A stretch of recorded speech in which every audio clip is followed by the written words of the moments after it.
Ladies and gentlemen, we are live. We are live and back at it again. It's a Feel Good Friday. We are the Wrasslin for Life Network. We got WWE SmackDown. We got a 2-hour Rampage, and we got all your wrestling action here tonight. It's going to be a fun one, folks. So strap in, strap on, grab your snacks, grab your Feel Good. We're going to have a good one. Let's go.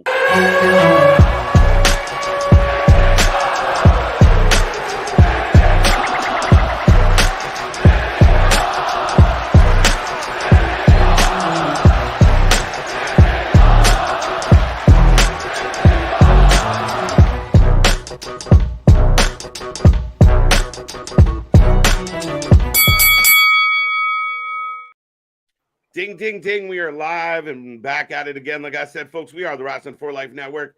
Tonight is Friday. I hope everyone out there is having a wonderful week. You put it in the book. Now we got the weekend upon us and we get WWE SmackDown. And that's right. You heard me correctly. 2 hours of Rampage tonight. But me and that pretty face going to run you through all the action. I am Mr. Every Night, KJ White, the Iron Man of YouTube. And that is Big Nick. Ladies and gentlemen, boys and girls, children of all ages, the Wrasslin for Life Network proudly brings to you its YouTube tag stream, Champions of the World, the Every Night Delight, KJ White. I'm Big Nick, and thankfully no one else has been released today so far to my knowledge. I have tempted to release myself. A little bit. Pause. We're off to a wonderful start. Right. I'm trying not to swear early. But yes, folks, we're going to roll through all the action here tonight. We are the alternative commentary to all your wrestling. Make sure you hit like. Make sure you hit subscribe. Go check out all our links. We're going to talk about your chance to win 2 tickets to Wrestle Dream AEW October 1 in Seattle. So we're giving those away here on the channel as well. We'll talk more about it later. But after this week, Nick, I almost called you old man Big Nick, but I didn't want to age you too much. Yes. I've crossed the threshold onto 35 now. Thank you to everyone for the happy birthday wishes. I saw even some people still making sure I had a good birthday. But yes, and thankfully, though, I was not future endeavored from Wrasslin for Life Network, unlike everybody else was, I guess, future endeavored from WWE. And even after we did our newest video about it, there were still more names that came out. 21 names in total, Mr. Nick. Crazy night, or crazy day in wrestling. Lot of obvious, not the most positive of days for the WWE. I joked with you yesterday of like, I'm expecting a really crazy SmackDown to kind of cover up a lot of the negativity that's floating around. You know how they like to do it here with the WWE of like, all right, we know you're mad, but look at this. Well, then there's also been some talk that because the stock dipped because of the new deal with USA coming soon for SmackDown, speaking of which, that they had the releases because, unfortunately enough, the stock prices tend to go up after people get released, unfortunately. Yep, no, it's true. I mean, again, you see one arrow going up the way and they knock another arrow down the way to create that gap. And again, it's definitely an unfortunate side of business.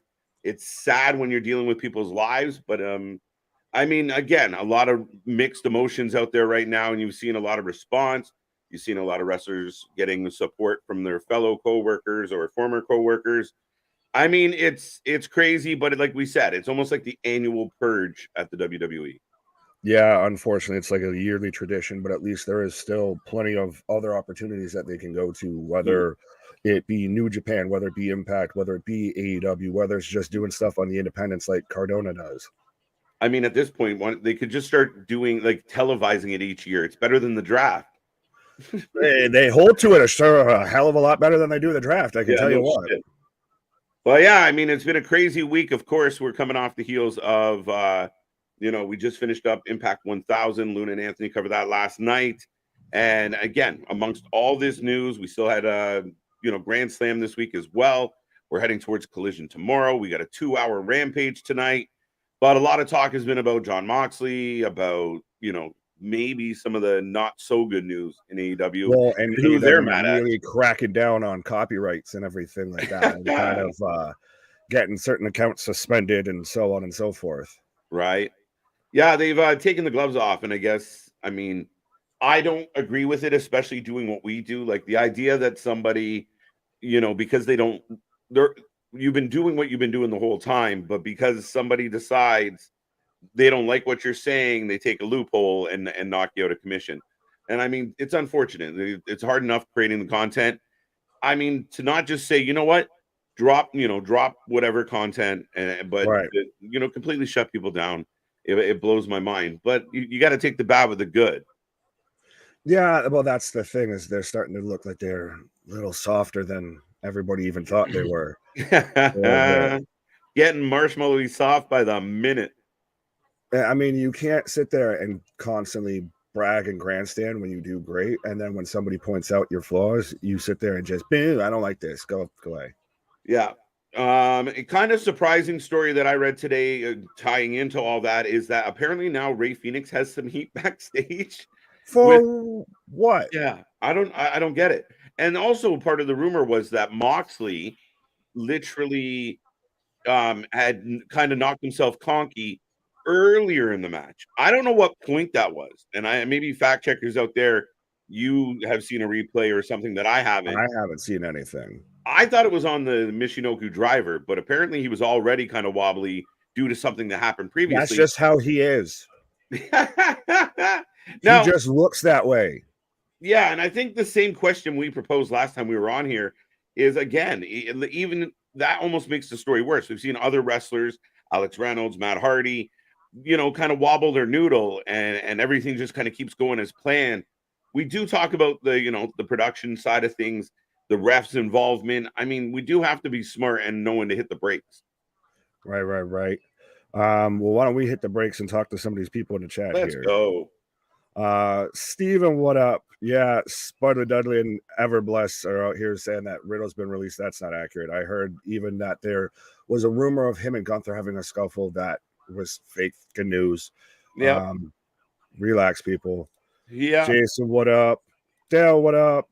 Damon, what up? Austin, Big Dog. We got Trey, like I said. We got Alexis. We got Todd, present and ready to go. What up, Todd? How you doing? Ronnie, Big Dog's in the house as well. Victor, we got New York Studios up in here early in the middle of the afternoon. 2 o'clock. What you up to, here. Nick? Right. He's watching you.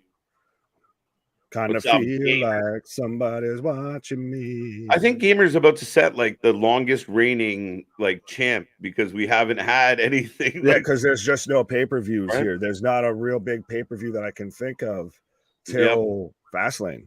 Well, next weekend we get No Mercy and Wrestle Dream, so we'll put the belts on the line twice. But you're right. The next big one is Wrasslin. So enjoy your reign now, sir, while you have it, because you're probably about to lose it. Gonna have to defend it after all this time off. He's like Roman Reigns. Right. Greg, what up? Gilly, what up? Now, so Jason's asking this. I'm hearing that Vince has sold off his TKO stocks and has or is exiting WWE. I haven't selling off stocks. I've heard the whole thing about them being concerned about him being a liability. Yeah, we kind of reported on this, and we read a couple articles in the fact that, and we knew this. It's when it was Vince McMahon's company, and Vince McMahon felt like his bad press didn't matter. That's one thing. But now you have this new board of directors. You have a new group of people. You don't have all the sway in that room anymore. And yeah, maybe some of his sins of the past are coming back to haunt him. And they're right. And we've always said this. If every time Vince is in the news, it's something convoluted or something controversial or something, that you don't really want to read about one of the people running your company. I mean, it is an issue. Could he be pushed out? Yeah, he could be. We saw it happen to many old business people when they merge. I don't know. I don't think he's going anywhere because Ari loves him, but he might have to take a low profile. If he does leave, it'll be because he gets pushed out. He's not going to go quietly on to that good night. He didn't do it to begin with, and a lot of people think that he facilitated this deal to force his hand back in. Right. Why do I picture Vince McMahon just in a boardroom with a chair, like, come get me? Fuck him. Yeah. Who's fired? Right. Well, Spudley Dudley says they bring back Nia Jax, but get rid of others. Yep. I mean, who would you rather have? Nia Jax, Dana Brooke? The only ones you can make a case for out of that whole group would be maybe Ali, because they were using him. He was actively booked for No Mercy. Yeah. Or maybe Ziggler. But I've heard a lot of people say, I think it was actually Wrestling Observer So do with that what you will. Oh, But no, it does make a valid point of that a lot of these people were main roster guys getting paid, main roster money that weren't either on TV or were in NXT. Like same thing with Dabakato. Yep. No, absolutely. Oh shit! Look. Whoa! Wow. What? All right. Okay. Yeah, I know we might not have believed Spudley Dudley. Now let's fact check this here. We might have to say sorry to Spudley. Right. We get a lot of trolls here that like to. Matt Riddle confirms he is no longer with WWE according to Fightful. I got it too. Fightful.com. Just wanted to inform Matt everyone. Riddle released by WWE. Yeah. I just want to inform everyone. Oh, sorry, Nick. Oops. No, you're good. Go ahead. From Riddle. I just wanted to inform everyone I am no longer with the WWE. Thank you for the memories and the opportunities. Also, thank you to the fans for the support and love. You give me every time I go out to the ring. See y'all soon. Oh, he's going to AEW. He's going somewhere. He'll get money. Tony's got him on a plane, just making sure we don't go through JFK because they were in New York the other night. So yeah, we don't go through JFK. But wow, are you surprised? No. See, well then, mea culpa, Spuddy. You get your moment in the sunlight. That's it, buddy. My bad. We thought, no way. They're not releasing anybody on a Friday night, but right before the show. Yeah, right before the show. He went walking in like, bro, can I be on SmackDown? They're like, actually, Matt, we have some other plans for you. Oh man, shocking news. And I mean, again, not to make light of an unfortunate situation, but I mean, laughter is the best medicine sometimes. Yeah, I mean, that's shocking. Could it be that it was very warranted? Well, I think that's what it is. And we just talked about Vince McMahon and his reputation liabilities for the company. And I think Riddle's the same way. It's a checkered past. We don't know the full story or what the investigation came up with at JFK. But again, we talked about it. There's only so many times that you can kind of get a black eye with the company before they say, you know what? You need to go grow up. We might talk to you some other time, but right now is not the time, clearly. I was going to say, so does that go against the whole theory that he acted a fool and he was away from TV because of an ear infection and all of that? Because everybody pretty much thought that he was on thin ice once that story broke, and he's putting stuff out and he's putting people up there on Twitter, like their picture. Yeah. That's not going to look good with your new bosses after you're coming off of a stint of being in rehab, after you've already had issues. You've been known to cause issues backstage with guys like Lesnar, Goldberg, Rollins. Yeah, just a who's who. Man's got a track record. Yeah, no, like I said, I'm surprised it happened when it happened. Like we're about to go live to air for SmackDown. It kind of comes out late on a Friday. I mean, maybe he's hanging out in the West Coast and he just found out, or it might, he seems like a guy that doesn't necessarily answer his phone on the first try. So who knows? But at the end of the day, yeah, I think a little column A, column B, when you're looking through who you're going to make, who you're going to take out in your budget cuts, you look at the roster you're not using, then you look at the roster you are using that you don't need to use or that are some type of issue. And you might be bang on with that. Yeah. Spudley is saying, I come from the same home as Pac/Neville. Oh, so you're from Newcastle. There you go. I saw it just not at the time. I was born in 85. Fair enough. Riddle is all elite. Now that's going to be the next question. Right. Well, he's probably got a 90 day. A lot of people are talking about 30 days. Really? I haven't heard that. I saw a lot of reports coming out saying that the wrestlers were tied for 30 days, not 90, but maybe I'm wrong. You never know your sources. But either way, I think people are going to talk about Riddle. Now the question will become, can Tony handle Riddle? Will Riddle rub people the wrong way? Riddle RVD. You're about to have a lot more stories come out about the whole situation at JFK and how Riddle really was backstage now that he's gone. I feel first off. And we've already started to see it with the people that have been released, Nick. A bit, yeah. Like the story that Mansoor contractually wasn't allowed to lose because of the Saudi deal, I guess. How is that a thing? Like he is not allowed to lose, but he's a lower mid-card guy. That is amazing. That blew my mind when I read that today. But well, if we have RVD showing up at Collision tomorrow night. Yes. If depending on a 90-day or whatever, could we see, bro? It would be insane. And what would I mean? Riddle with more creative freedom, Riddle more cut loose, do what you want, would be very intriguing. I mean, there are some good matches there, and I really like what Riddle can do in the ring. Stylistically, you put him in there with like a Kenny or a Will, like that style where they can both throw big leg kicks and big knees. Right. It doesn't sound bad. But you let him have that much freedom and everything, and he's already been known to ruffle feathers in a much more controlled environment. So it would be, does he work well with the Bucks, because they're going to be the ones really controlling everything, let's be honest. But he also knows he could beat the out of anyone that's backstage there, so they're not going to step up to him. Well, that's the other part. Punk. Now you're going against the guy who's actually been in the UFC. Right. And there becomes another question. Does Tony sit there and think about it and go, I don't know if I want this guy around because we can't control scared him for my at life. all. No, I'll be scared for my life. 100% a guy that would just be, bro. Like, I could come out on my scooter and then he'd just do his whole WWE shtick. Right. We're going to get a lot of 420 gear for sure. Oh, yeah. Rob just got signed to AEW and is going to be Riddle's manager. I mean, I do chuckle at the idea that, Tony instantly would book Riddle and RVD in something. Oh, 100%. Like, make them tag champs. Fuck it. Them versus FTR. There you go.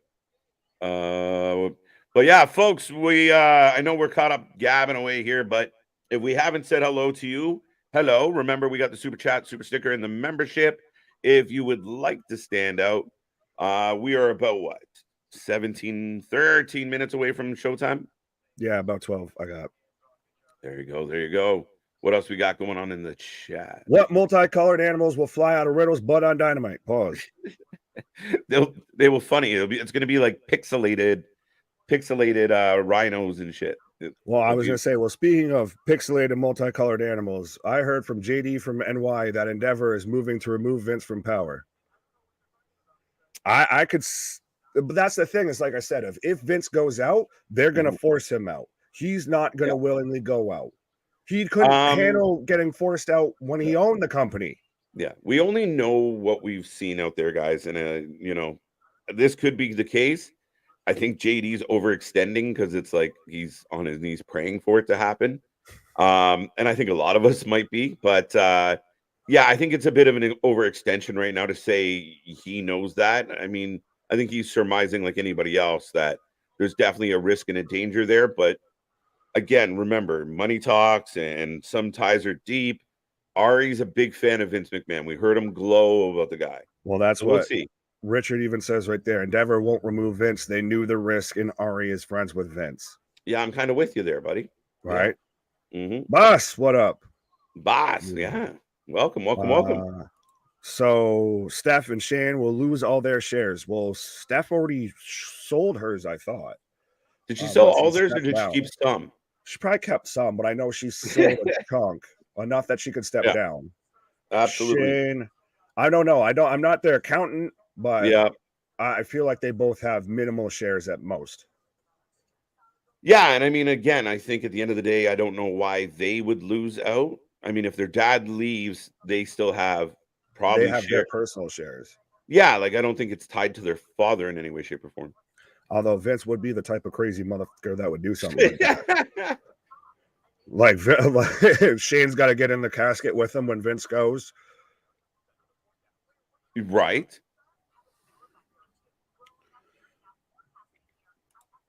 Yeah, I know Vince is smart and knows what he's doing. They kept him on board because he's a screwed businessman. Well, screwed and shrewd are both. I was going to say, was that men? Yeah. I just wanted to pass that info to you fellas and get your thoughts. No, fair enough. Fair shake. Really, 100%. Yeah. I think my take, and I think yours is pretty much the same take of we don't know, but you think it's, I don't want to put words in your mouth, so I'll just speak for me of saying, I don't think it's super likely, because, like we've talked about with Ari, it seems to almost be a fan of Vince. Mm-hmm. But Ari's not the only one that's going to make this decision. Mm-hmm. So if he becomes too much of a liability, they'll push him out just like we saw them do with Matt Riddle today. Yeah, fair enough. I think he'll end up. How am I going to say this? I think they might push him into a lesser role more than push him completely out. Like they'll have that talk with him, like go hide. You go to Barbados or something. Go home and just whatever. But no, I mean, it is potential with this situation and the merge that an amount of bad press, it won't be tolerated. But at the same time, like a lot of people pointed out, this case was ongoing. The reports were already out there. The NBA already talked about it. Like they knew all of it. What changed? What tipped that scale the minute the merger happened? And that's not even saying what they know that hasn't been reported, because that's the thing is when you're dealing with billions and billions of dollars involved in a deal, you're going to make sure that you do your due diligence and you know what bedfellows you're getting into with. Yeah, they know what they're dealing with. They know. And he's probably told them, I'm going to work it out. Don't worry, blah, blah, blah, blah, blah. Again, I'm sure there's a great deal of who gives a shit to some of this from their end, whether it's justified or not. Fair enough. But Spudley is saying it really sounds like WWE is coming to an end, at least what we grew up with. Yeah. We'll see when he follows back with the WWF you and I grew up with died a long time ago, in my opinion. 2006, maybe great last year, 2009. It's ever evolving to me. It's clearly not the same, but it's ever evolving. I think it's very generational that way, right? Like, and that's kind of what makes it very interesting is there are chunks of the wrestling history that are completely different from one to the other. So, yeah, did wrestling die? No. And I mean, a lot of people and respected people out there talking about the boom that 2023 has been for wrestling, the record ticket sales. Whether I know we talk about it a lot, whether AEW versus WWE, but again, both companies are chugging along, trying to set records and set goals and all the other shit going with it. Yeah, I guess I get fully what you're saying. I think the basis of their question is, but it's is it the same? Like, I get it's a boom. Yeah, I 100%. I think it has to constantly evolve. If it stayed where it was at, as great as it was, it would have died out because that right now wouldn't last in this culture. Yeah, and I think that's where I was going with it. Of like, we're going through a boom now, but it might not. We find a lot of things about this current product where we're like, So there are elements that, and I think we fall in love. It's like music, right? We fall in love with that genre or that time period what we're most fond of, right? Like a lot of us, we still, listening to our 90s hip hop and shit like that, right? Because that was familiar for us. That was our generation. And I think that's where you talk to a lot of fans who were like, best wrestling ever. We're like, oh, help me, Rhonda. So yeah, it did it die? No, but it definitely changed over years. I just think some of us are getting old and we're cranky. Old man yells at cloud. I bet. People want Attitude Era 2.0, but that wouldn't work. You could do something. They've found their own lane. Like, they don't need to do that because we already got that. And honestly, a lot of us didn't realize how good that was until we were out of it. Yeah, for sure. And I mean, I highly think that a lot of the things we look back on now seem way better than they did at the time it was happening. But at the same time, yeah, could you do an Attitude Era? No, we talk it all the time. Maybe it shouldn't be PG, but it doesn't necessarily have to be deathmatch every week. I think there's a happy medium in there between the two companies. If they could find it, we're laughing, right? But yeah, I mean, there's a lot to love about the current product. But yeah, we always remember kind of the big names of our day. So just right. Well, since we're about 4 minutes away from SmackDown kicking off, I guess we should talk about the big match that's going on tonight. Gilly's saying, I think we're all getting robbed with Asuka versus Io. This should be on a pay-per-view, not a random Friday night. This has the potential to be a banger, but that's what you were saying of that they were going to double down on this. We just had The Rock show up last week. Yep.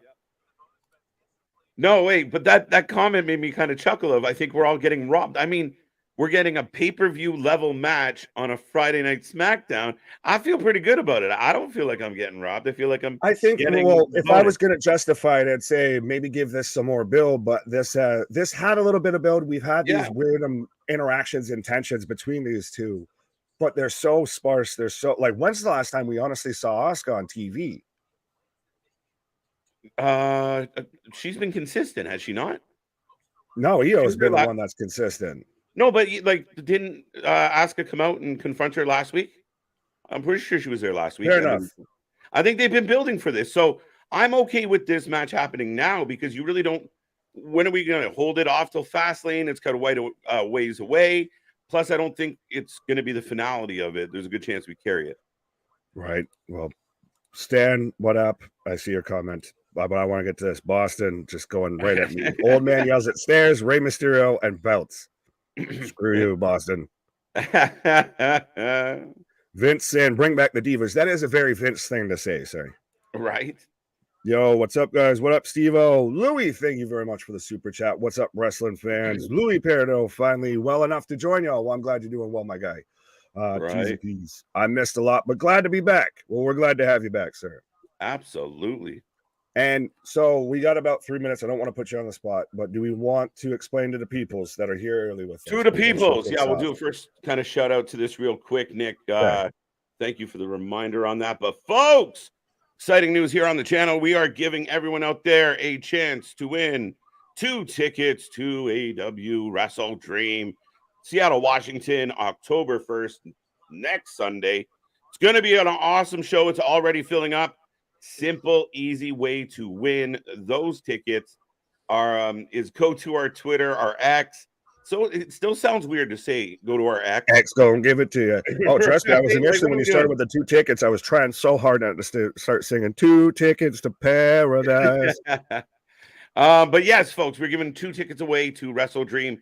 If you want to be eligible for that, you have to go to our X, our Twitter, find the contest post, like it, repost it with who you want to see. Who is your wrestling dream? If you were going to be live, what wrestler, either in a pick or a GIF, would you like to see at that show? But go do that now. Share it out there. Put it out there. And on Wednesday, Dynamite live stream, we will draw a lucky winner who will get 2 tickets to go to the AEW pay-per-view. Big news. Right. And I just want to add, these tickets were donated by one of the members of the chat, one of the members of the For Life family, and a big shout out to him, Matthew. His generosity was unbelievably amazing, and we're passing it on to one lucky winner. So absolutely, let's go. We're passing the savings on to you. Wacky waving inflatable arm flailing tube man. Wacky waving inflatable arm flailing tube man. Can you do it 3 times? Wacky waving inflatable arm flailing 2 man. Wacky waving inflatable arm flailing 2 man. Wacky waving inflatable arm flailing 2 man. Gotta get away. What I don't. Stop every day.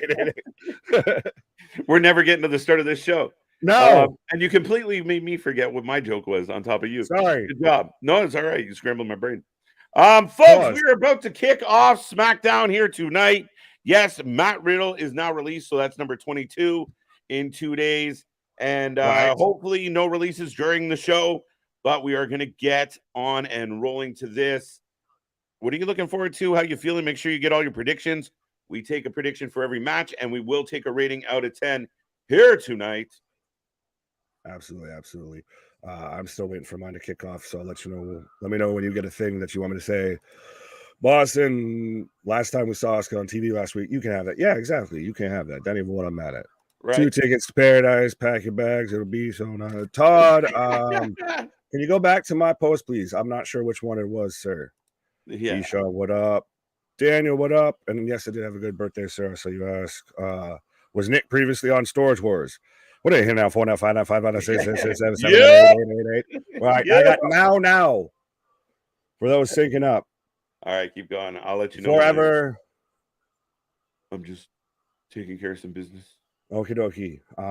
I got together right now if we're all syncing up here. 4 hours of wrestling tonight. Let's go. Absolutely. Let's go. Yeah, easy. All right. Clay, what up? Got that one. Easy bit. Yo, who's got fired at 5 p.m. like they said? right at the end of the workday. You son of a bitches! You could have done this in the Right, morning. you could have fired me at the start of the day, Gary. Why'd you wait? I had to work all damn day. I would have showed up. There you go. Where am I? We're kicking it off with the man you can't see, John Cena.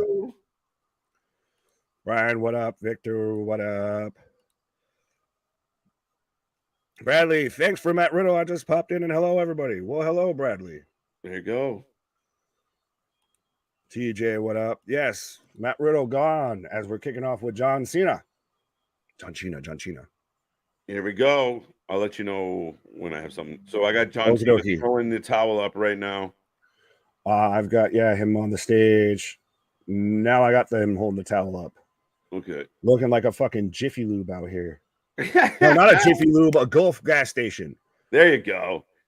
TJ, y'all hear about Riddle? Yes, we had it. Luna actually told us. Read the chat, my guy. Potato Boy. Spudley Dudley told us beforehand, but we didn't believe it. Right. Check out the chat, my guy. Yes, we know. We definitely know. Brian says it. Thank you. I love the fact checkers. I like this, though. Breaking news. Tony Khan is off Christmas shopping early.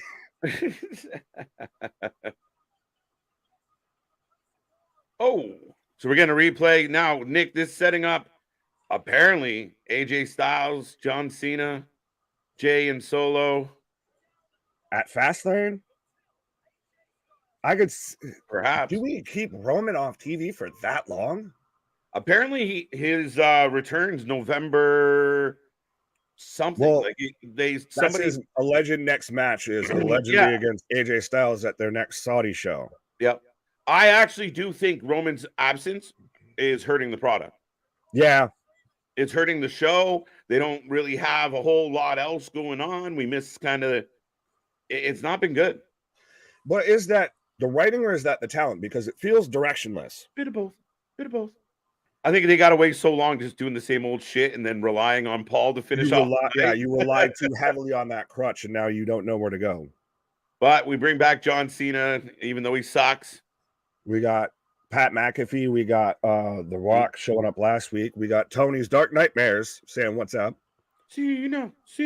Imagine Riddle versus Shibata. Ooh. Right. Shibata won't have a skull left after that match. Jesus. I would covet prayers for my son-in-law and sister-in-law in the path of the storm.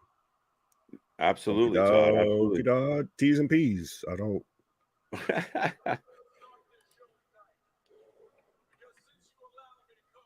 Since you allowed me to come home.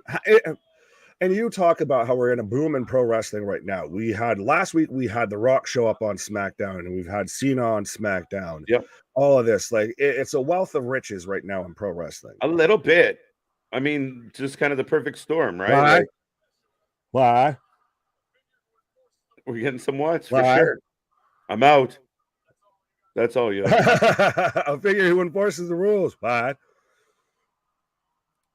Over under number of commercial breaks 8.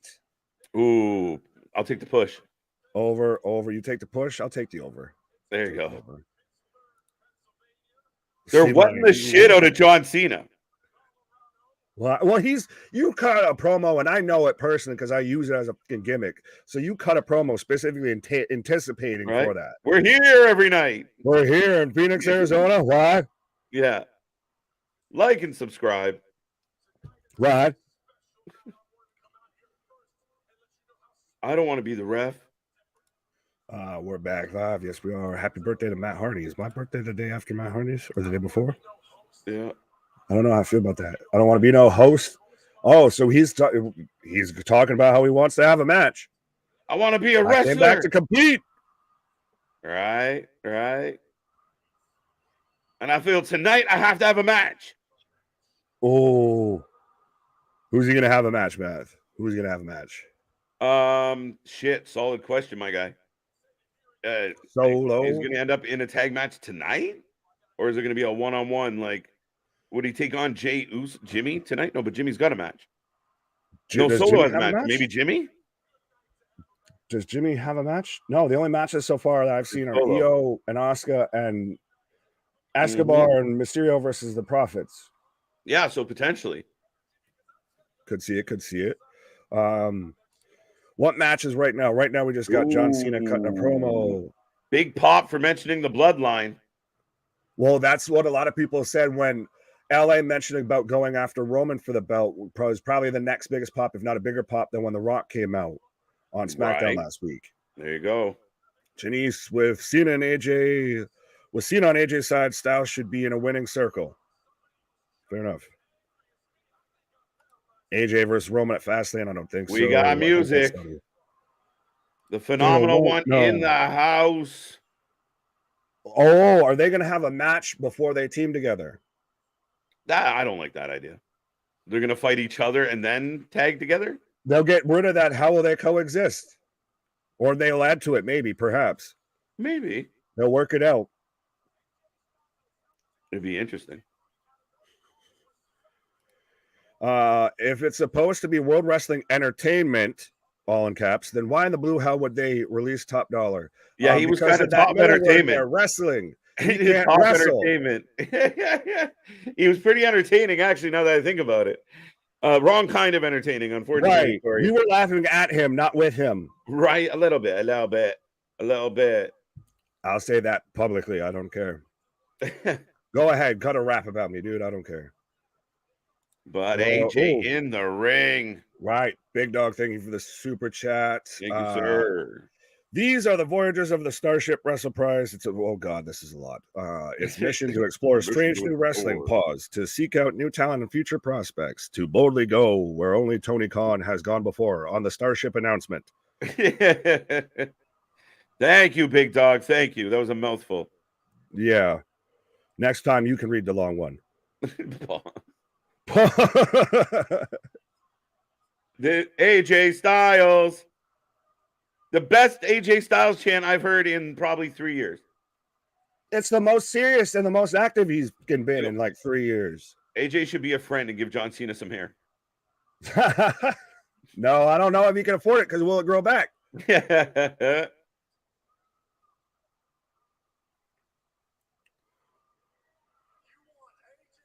You want AJ Styles. Yeah, interesting.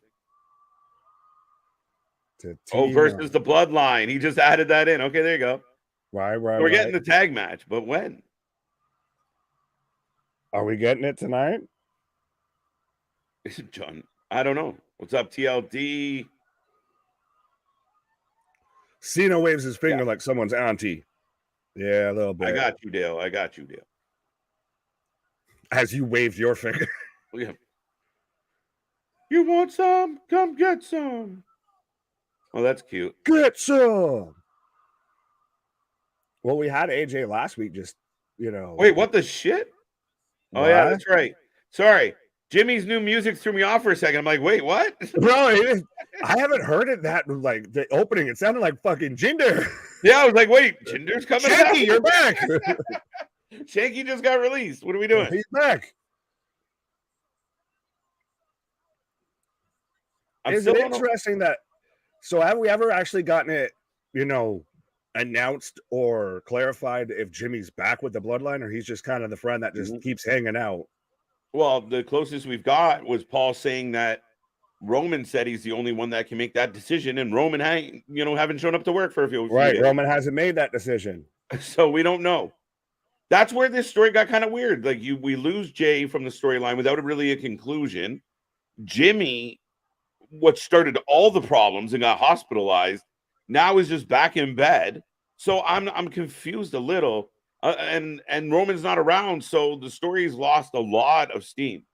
This could have been done a whole lot better to still end up with pretty much the same result, and just came out a much smoother and a much softer landing here. Right? Oh, Jimmy saying not today. There's your next tag match. I gotta add some money to this for them to read this stuff. Tabernacle busting. Tabernacle. Hilarious. That's gonna be the new thing on the merch store, is the Wrestling for Life dictionary. That's learning how to properly use all the lingo and everything. Like lingo and the correct names for wrestlers and right, and their moves. Coke, See Daddy Magic from 2.0. Right. So are we? It's to me looking like, and especially because it tends to always be the way it is with SmackDown. Of if you start the show, you end the show. Yep. That this is going to be the main event tonight. So we may not even wait till Fastlane, or unless we get a rematch then. Yeah, then I wonder what that leads to. If John Cena is going to be like, would it then be one-on-one Solo versus John Cena at Fastlane? Jimmy has to beat Solo to be back in the bloodline, or has to beat Cena, I mean, to be back in the bloodline. Interesting. Now I'm getting a replay of the most electrifying man in sports entertainment. If yes, smell. AB, what up? What's up, baby? Blind cheating? What? Who said that? Janice. No, I was Probably kidding. Richard. Oh, sorry. I can't see you. Do. Right. LWO versus Street Profits is coming up next. Yes, Who's it is. that Are we already about to jumping go out into the sky? commercial? Oh, go right Here into it. comes Mysterio. What? I was just saying how we're going right into it. And is it interesting that that whole opening segment was 12 minutes of the show already? Yeah, not bad though. Usually it's 20. Yeah, true. But we get Lawo coming out. Who do you got? What do you got? The Street Profits or you got Lawo? I feel like it's got to be the Street Profits right now for me. I don't think they should lose to anybody right now while they're building this. They'll start selling the dissension too between Escobar and Ray. If you want, you keep talking about that. If you're going to go with it, he needs to start taking some L's. I agree. Yeah. Plus, I said, I really think the Street Profits right now need to be. I want them to look strong. I don't want them rolled up. I don't want them losing some bullshit match. They're going up against two single guys technically, so have them take the W and help build them, and also help destroy Ray and the Lawo. Build and destroy. Unless Bobby Lashley's going to take on. What? Sorry, unless it's going to be Bobby Lashley versus Ray. Nah, that's just an ass whooping. Yeah. Richard, apparently main event is a contract signing with Cena, LA Knight, and Bloodline. No AJ. What? Wait, why? I think AJ gets attacked backstage. Are you speaking from the great mystical beyond, sir? Maybe. Are you Miss Cleo? Vega looks like a damn Fortnite character. Yeah, she tries to. I think by design. For the win. Profits for the win. Street Profits for the win. Yep. I think we're both going Profits. I like the Street Profits for the win.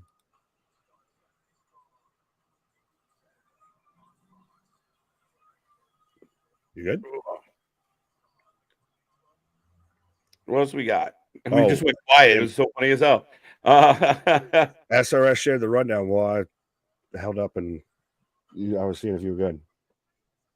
But yeah, we are in a commercial break, folks. We are rolling along. Make sure you get in that chat. Let us know what's on your mind right now. We got more coming your way. Up next, we got the Lawo and the Profits. It's going to be a good one. And we're back at it all weekend long. We got more content. Lewin and Anthony are going to give you a Monster Ball rewatch, watch along, call it what you will. Right.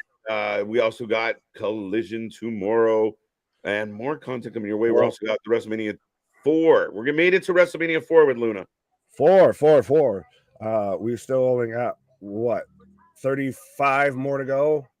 But yeah, and we've also still got a 2-hour Rampage. We've got night 2 Electric Boogaloo of Grand Slam because they recorded the Rampage right after the Dynamite.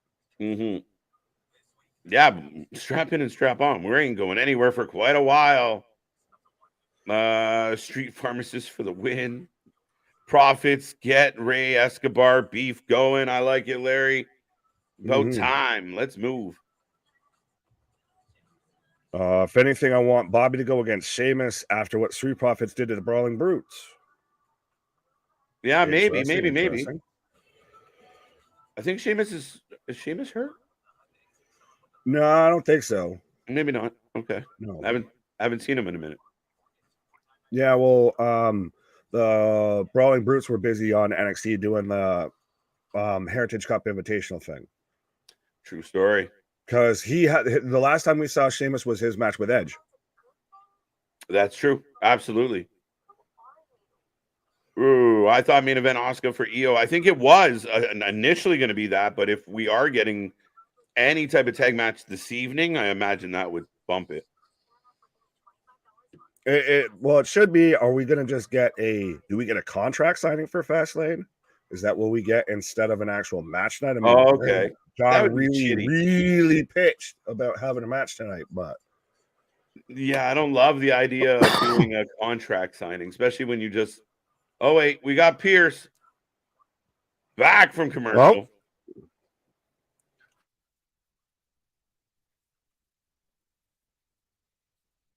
Uh-oh. I just got back. Am I good? Little. I got AB saying Matt Riddle got released.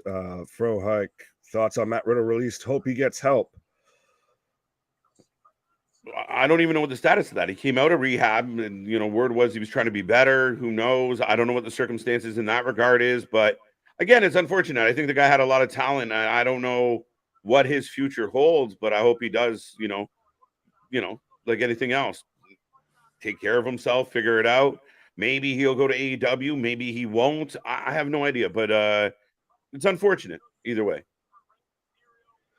Well, and that's still, we don't fully know what happened at JFK. It's very obvious we could all make a pretty strong and probably a pretty accurate assumption as to what happened. But yeah, I think this guy just really, he RVD'd himself. He Jeff Hardy'd himself. He became too much of a distraction to where, regardless of your in-ring prowess, your talent, your even now anything with him and Randy Orton, with Randy Orton coming back, anything with that's gone. By the way, yeah, as we just saw Randy Orton at the Performance Center, was he the one that told Riddle, "Hey, so they're gonna let you go"? Yeah, maybe. No, but I think honestly that could be a blessing in disguise, in the sense that if the plan was always to bring Randy back to his old buddy Matt, now they got to think of something else. Is it Cody? Is it John Cena? Is it who?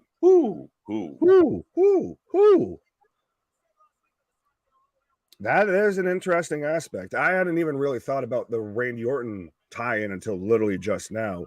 But I've got Bobby Lashley out here with the Profits, and I like how they've kind of got coordinated outfits, at least a little bit. Bobby looks damn good in suits for being as jacked as that man is.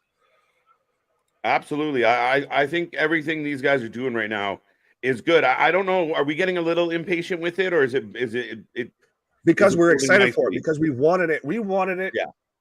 Even when it was still only going to be Shelton Benjamin and Cedric Alexander back at it. And unfortunately, now that's clearly not going to happen either, because Shelton got released. Although I still hope that they bring him back as an agent. Bring him back as backstage, a coach, a trainer, an agent, something. Well, he could sign with AEW as an agent, which means he gets to wrestle once a week. You get to wrestle it's the same thing as a superstar's contract, except you might just get paid a little bit less. Yeah, can you agent the matches you're going to be in every week, please? Right. You just go hang out with already busy. Yeah. But yes, folks, we're kicking this match off right now. Lowo and the Street Profits. Make sure you get a prediction in. Dawkins and Escobar right now in the ring, sir. All right. Boom, boom, boom. I shall return. There's an owl on the. Well, KJ is going to go find it there as soon as he does that. But I can see Riddle getting picked up by. There we go. I can click on it. I can see Riddle getting picked up by AEW. Yeah, mentioned that. He needs to get his head right and come back. Absolutely. KJ, you got pierced. There we go. But I've got Ray and Dawkins right now in the ring. So if you haven't done so already, folks, give us your prediction of who you're taking. Whether you're taking the LWO, the LWO, and Ray out here looking like a fucking Pepto-Bismol bottle, or some like zebra stripe forward with a 2 count right now. This is the closest to the Hurt Business we'll get.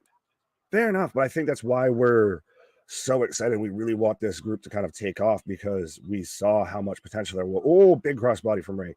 How much potential there was with the Hurt Business, and unfortunately, they never really capitalized on it. Ford dumped on the outside. Commercial break number 1. Yes, we will. So will AEW get flooded with the releases? Absolutely, I feel. He is looking 100. Oh, nobody home on the baseball slide. Belly flop.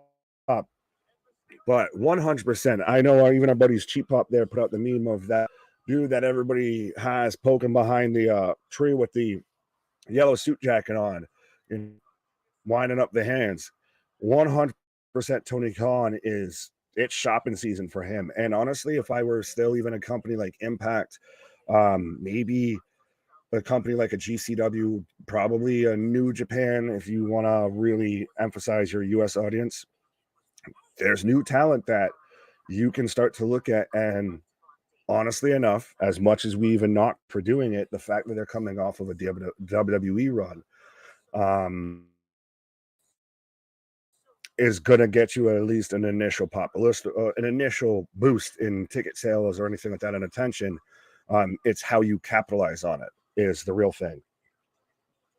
But I am in commercial break number 2 right now after we had, like I said, Ray, nobody home on a baseball slide on the outside. But yes, Ronnie, bye-bye, Riddle. Bye-bye, the American Bro. So, yeah, I got that one. Bobby taking that retirement path after the Street Profits partnership. Ooh, yeah, I don't know. Bobby's so interesting to me because he's like had every bit the potential to be Brock Lesnar, just to be the next Brock Lesnar. And that's so weird because Brock Lesnar is really kind of one of a human being, but Bobby Lashley is probably the next closest. But he just never seemingly conveyed that I'm going to fuck you up attitude and everything. He once in a while will get a glimpse of it. But Brock Lesnar always looks terrifying. Bobby looks like he's going to, have a big smile and give you a big, huge hug. That's the problem with Bobby Lashley, unfortunately. He's a little too soft on the mic. He's kind of just too nice guy. What in the slip and slide was that, bud? Ray Fenix is getting a lot of, I'm assuming you meant heat for John Moxley getting a concussion at Grand Slam. What do you think of that, KJ Nick? I think it's unwarranted, uncalled for. I don't see what really Fenix's issue would be within that of what he should garner heat for. If anything, the only person that, and I hate to put it this way, the only person that should garner heat from that situation, and they're the wrong person to garner the heat from it, is the ref. You should have called it a shoot. You should have left well enough alone. If he doesn't kick out, cool. John's going to probably lose his anyways because it's John fucking Moxley.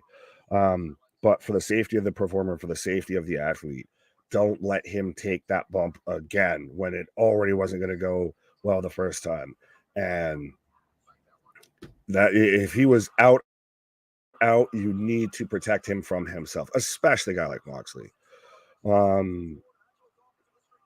Nick, did you enjoy your birthday? Yes, I did very much, sir. Thank you. So we're back from commercial, by the way, as I've still got Ford and Ray and a big, huge clothesline from Ford. Moxley got concussion before getting out of bed. No, he tends to bleed more doing that way. AW needs new, fresh wrestlers. Stop using retreads. Yes, but they also, even the wrestlers that they do have, they still use the same people. You could still put your names in a hat and you could guess pretty much without, knowing when it is in a month, when it is in a year, anything like that. Just say it's an AEW card and you could probably name a good half of the amount of people that are going to be on that card, regardless of any story, regardless of whether it's the 27th time they wrestled in a fucking month, what have you. That's the thing, is they just use a core group, and that seems to be it. Ramit, yes, Matt Riddle released from WWE. Yes, we found that out just a bit before the show kicked off. I've got Ray up on Ford's shoulders. Rick Knox should be getting the heat. Yeah, that's what I'm saying. It unfortunately, well, that's the thing, is it drew all the attention. It sucked all the believability, all the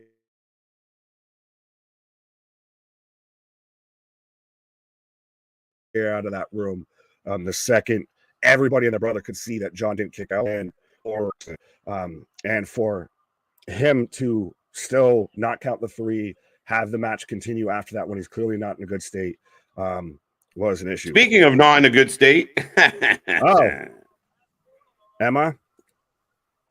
A little bit. Let me find the thing. Santos Escobar's rolling on fire. Nick's going to take a little break there for a moment, folks. But we are rolling along here. Both guys down right now. Montez and Santos looking for a tag. Bobby and Zelina at ringside rolling along. Yeah. I just notified him. He's checking it out. What's up, Bobby? How you doing? Welcome.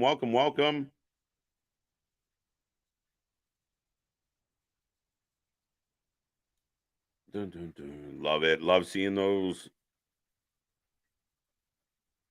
All Elias Wrestling. Yeah. I laughed. I went around today about how, it's been confirmed that he was Ezekiel. He got to play his own brother, much to our surprise. Hurricane Rana from the top. Montez down.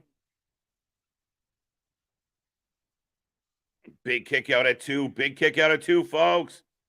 The match goes on. When Roxanne Perez goes to the main roster, does she go to Monday Night Raw or Smoke? And she would fit with the Whoa. Anthony, I don't think she would fit with the well, maybe a little, but I think she's kind of unto herself, perhaps. I could see her on either show. I think SmackDown might be a better fit. Big knees. Up on the shoulders. Larry. Best audible for the match is when the ref didn't count to 3 for Rey Fenix to snap him out, to snap at him, and the ref to pull the DQ. Oh! Dawkins laying out Escobar. Gets a 2. You know what, JV? I think it was simpler than that. I literally think that just let the hand come down. I mean, I like what you thought of, but I mean, it's spur of the moment. Just count it. You can correct it. If Mox is fine, you can have a rematch today, Wednesday, Saturday. You can easily give that belt back to Mox. But in that situation, you just want to make sure the wrestler is in a good position, is going to be safe. I mean, yeah, that would have been a great audible if they could have thought of it on the fly, but you saw with the ref panicked as it was. Big sit-down powerbomb, another 2. The crowd's popping. Good match, folks. Larry. AEW fans are going to hate this, but that country is a land of WWE retreads and majority independent guys.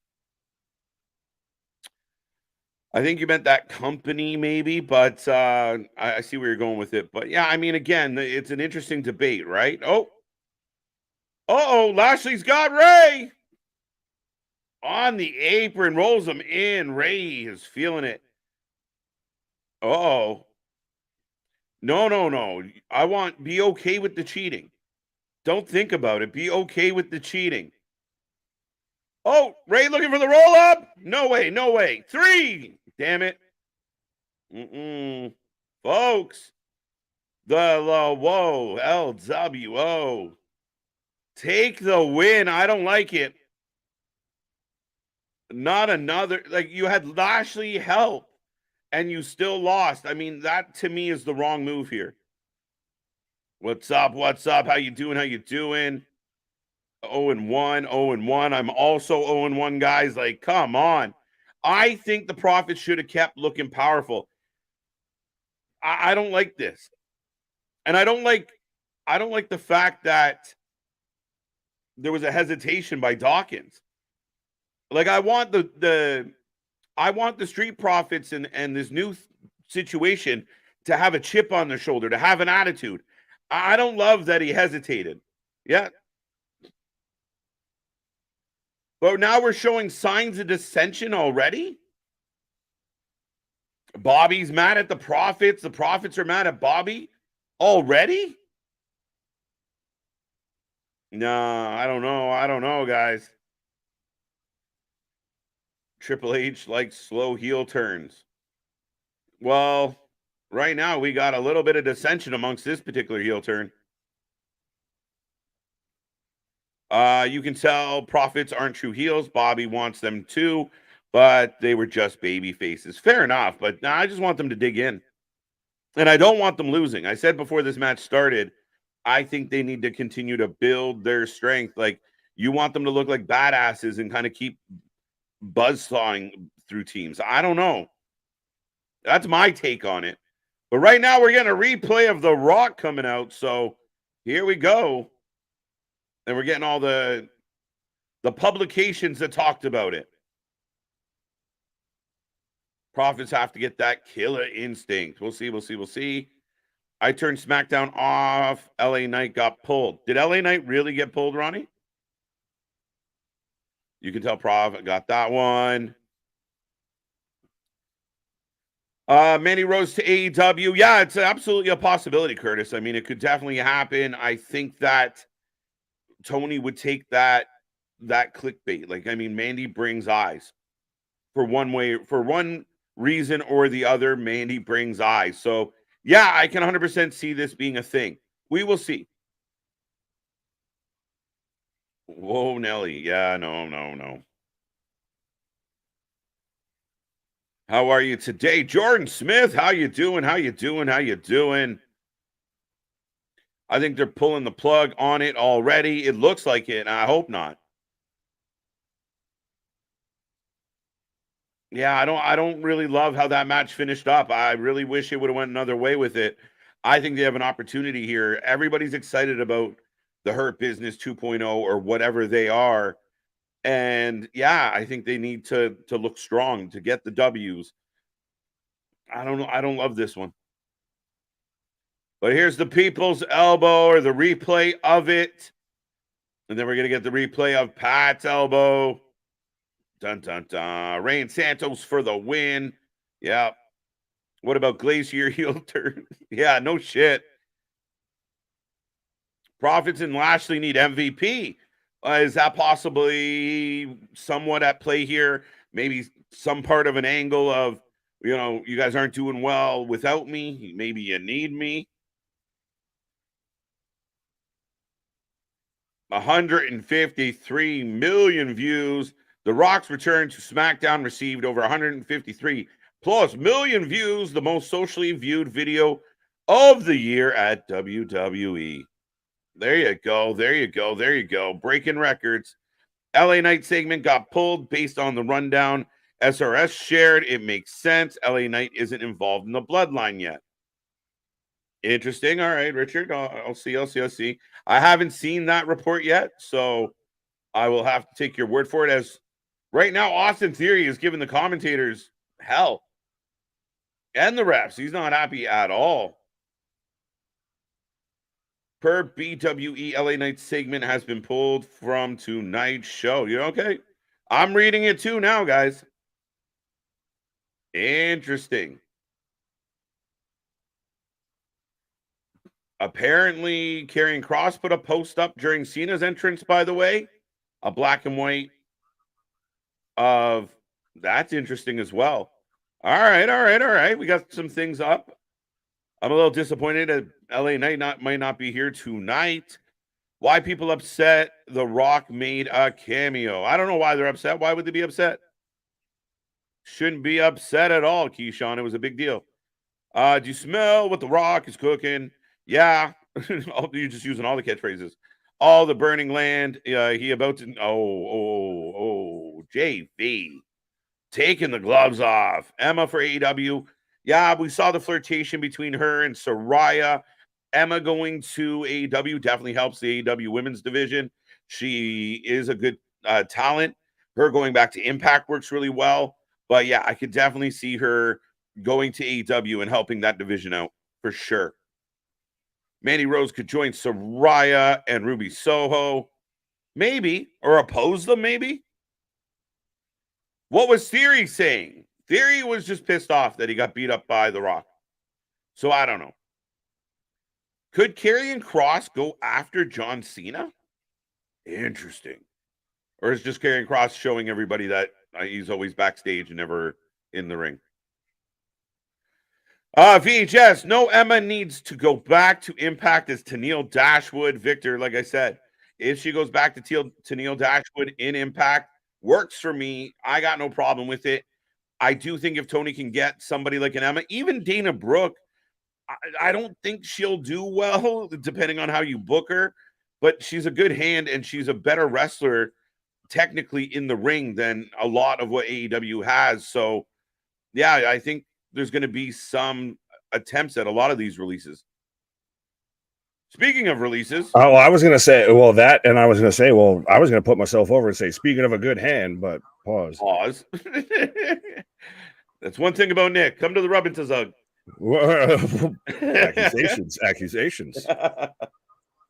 Free NDA waivers. Is The Rock coming out tonight? Not to my knowledge. Well, what was this that everybody, because I know everybody now that's like, oh, well, the LA Knight segment's been cut. Like, weren't you all the ones saying that he was, I guess, allegedly going to be in the contract signing for a tag match? Like, I don't know. How do you cut that out? Like, that's a huge thing you'd have to cut out of the show.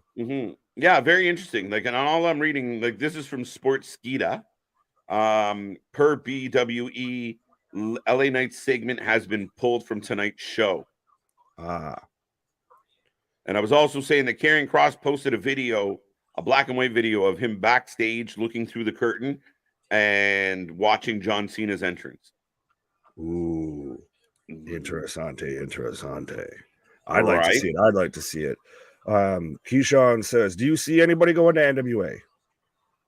No, unless they have to. I mean, there might be some people that do, but Dolph would work in NWA, maybe. Dolph as an NWA champion has a nice ring to it, but I think he would go where his brother is. I think so too, right? I think a lot of people speculated it, and again, it depends. He might be like, you know what, but he could still go there and still go and work and be NWA champion. The way the NWA, even the way AEW is structured, he can do. You know, he's not going to work a lot, right? Oops. Commercial break. Number 3. I could use a good hand, Nick. Pause. Accusations. Do something strange for a little piece of change. No, what did Vance say? Is Roman Reigns going to be on tonight's SmackDown? Not to my knowledge. No. We got Spooky. Are we finally going to actually get Alba Fire and Isla Dawn used? Or is this going to be fucking Haven Rain? Sorry, pardon my language. Oh, it is finally going to be. I'm glad. We just talked about them the other day. That Alba Fire and Isla Dawn are actually going to get used. Because they've been missing in action. Cameron Grimes has been missing in action. Yep. Another one. Right. Yeah, it's disappointing about Cameron because we were excited when he came back. Right. I'm still here. Okay. I wasn't sure if I freaked out again or something. Damn. Boo. I think Riddle would be good in Impact. Maybe. He would be. Him versus Josh Alexander's not a bad shout. But it looks like we're getting Grayson Waller and Austin Theory as a tag team because we've got them backstage right now talking smack with the Brutes with Adam Pearce right there. So it looks like we're going to get a tag team match play, holla, between the Brutes and Waller and Theory tonight. So we're starting to get that douchebag faction that I thought was going to happen. Well, Theory came out at the end of the last match and just threw a temper tantrum. He's not happy about getting beat up by The Rock and Pat. Right. Well, look at Austin Theory's run here while we're talking about this. But as Pierce says, he's got to go talk to Heyman, and we've got the Profits backstage with Bobby. So I'll hold on my thought with Theory. I really hope that they don't split this up before we even get through it. No, started this. Yeah, no, I'm really nervous about that now. After seeing this, I get really concerned of like, what is happening here?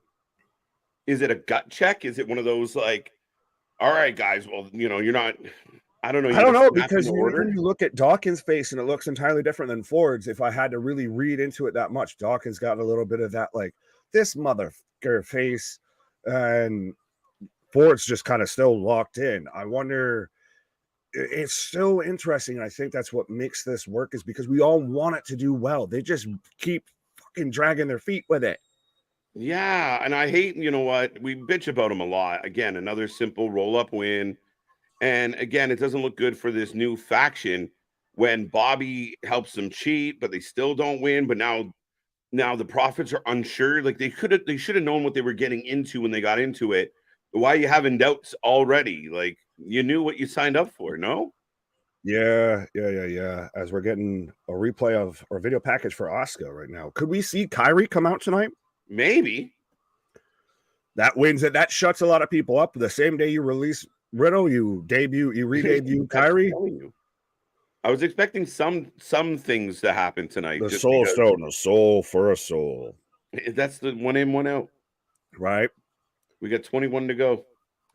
Sweet yams, but yams. Isla Dawn of the There you go. There you go. It all makes sense now. Right. There we go. Yes, I'm glad they're using the curse storyline. The curse. Are they Danhausen now? Is that what we're doing? Well, looks like they're going for the titles. I'm excited to see Io versus Asuka. I will just say that. I am too. It's a big time match. It feels big time. It's exciting, Nick. I'm a huge fan of both these women, so I hope they go. Is it interesting? And I realize I had a point about Austin Theory too as well, but I'll get to that whenever. That we talked about like with AEW when they have Riho and Shida, GCWs use Makito, and it's interesting to see here two prominent Japanese female wrestlers, and they're shown in a big spotlight. It feels like a big time match. It doesn't feel like, well, that girl weighs 10 pounds. The fucking wind's gonna knock her over before her competitor does and shit like that. Like this actually feels built seriously. Are we getting this match right now? It looks like it, Nick. Maybe. I'm getting Asuka's music. Let's go. So yeah, we're getting this match. Wow. So that means we got something. I imagine the John Cena, if he felt like having a match tonight. So here we go. Is John Cena in a tag match bigger than your women's championship? Yeah, it's John Cena. John Cena. It's John Cena. John, what up? Good evening. Bear, what up? Hey, evening. KJ, Big Nick, happy belated B-Day, Nick. What's up, y'all in the chat? Appreciate it, my guy. What's going on? They missed the opportunity to put more heat on Theory. They should have started the Rock replay and had the video screw up and went to Theory in the production truck, ripping up the tapes. That's not a bad shout. That'd be a good segment. That would have been cool. Him coming out and having a hissy fit. Well, I was wondering if him messing with Michael Cole, like if he comes out next week and like smacks Michael Cole around a little more, could that entice Pat McAfee to come to his aid? And we go back to that. We go back to WrestleMania. I mean, it'd be interesting. I trust me. I will never say no to some Pat McAfee. Right? Pause. Sunny in Doucheville. What comes around is all around, JV. But since we were talking about Austin Theory, and I'll bring up my point is we're in commercial break number 4, I believe. Curtis, right? Fact checker, golf cart. But let's just look at the little bit of a run here that Austin Theory's had. He had a match with Cena. He had a match with Austin. He was in the whole thing with McAfee. He was in the whole thing with Vince. He's out there with The Rock. Like, yes, he's getting his ass whooped, but he's the one that's out there in those segments. He's the one that still, every time you go and see The Rock, you still see Austin Theory. Every time you see Stone Cold hitting a stunner at WrestleMania, you still see Austin Theory. Right? Yeah, no, I mean, and I've been a big fan. I know a lot of people think some of the things that have happened with Theory haven't been good, but I think they did it right with him. They spent some time kind of remodeling him, letting us forget about the Vince version of Theory, and I think he's been good. I think the kid's got a ton of potential, a ton of upside. So yeah, I'm okay with, like you said, he's prominent in a lot of big things. Right. Where was I going with this? Oh, Gilly's saying, here we go. We're going to get ripped off with a quick, meaningless match. I don't know. I think they use this going into the top of the hour. Yeah, hopefully. with the commercial. Yes, it is commercial break number 4. So you had to push at 8. So you're already halfway through used up, and we're still not through the first hour. I might. They're moving quick through them. I might crap out this one. Riddle Bro, Tony Khan is going to scoop him up quick. Game changer number 1,236. Now serving 1,237. Yeah, I think the initial thought is, oh yeah, they're going to scoop him right up. But I have to caution it a little. Like, Riddle got himself in trouble in a very confined box. Cutting him loose multiple times. Cutting him loose could be dangerous, no? What, that he's loose on the world, that he's going to be the code breaker. Like in that environment, I am the gatekeeper, you are the key maker. Well, yeah, kind of like the Jeff Hardy thing of, like, not having the constraints of a company as strict. Oh, you mean that way? WWE. Yeah. Well, this, like, who let the bro out? Woof, woof. Right, that's 100% what it is. Of Tony Khan Man, the Kahan Man, will be with Who Let the Bro Out. That'll be their new hit song for the summer or the fall Christmas season of AEW. But I also don't think a match versus, if they can rein him in and he goes and he gets to do his blood sport style matches, because he was great with those. You get him in there versus Omega or something like that. I think it's a hell of a match. Riddle versus Moxley. Interesting. Till Riddle accidentally, you better get like 3 referees there. We got Paul. Oh, I've still got. They're advertising Raw in Ontario, California. Let me know when you got Paul and Pierce. Now I got Paul with a new. He doesn't have the visitors pass because he's on SmackDown instead of. He's got a bloodline. He's just got a bloodline phone cover, which probably coming to WWEshop.com soon. Yeah, no shit. I like now. I don't. On one hand, I like, and on one hand, I don't like how much Pierce has been over my screen tonight. He tends to kind of. I think you're still muted, but I think he tends to every once in a week or once in a blue moon, he'll show up and be prominent one week, and then he'll kind of just fuck off for a little bit. But you do at least want to have somebody out there saying, like, this is that's happening. Well, let's make it official rather than the wrestlers book the whole fucking show. Yeah, no, we already get a show on Wednesdays and Saturdays and Fridays. I appreciate that in having that person. And I like Pierce. I kind of like what he brings to the table. Yeah, some nights he's all up in the show, some nights he's not. It's holy shit. Right. Here comes Damage Control and looking like $1 million. Is that like, oh, I guess I was like, does she have puffy pockets or is that all I'm a peacock and you gotta let me fly. But Kevin, what up? Corey, what up? AEW fans don't realize that if Tony signs any released WWE talent, they will be in AEW's catering within 3 weeks. Just a little bit. Possibly, yeah. That's one of the concerns. That's the problem. That's the issue here.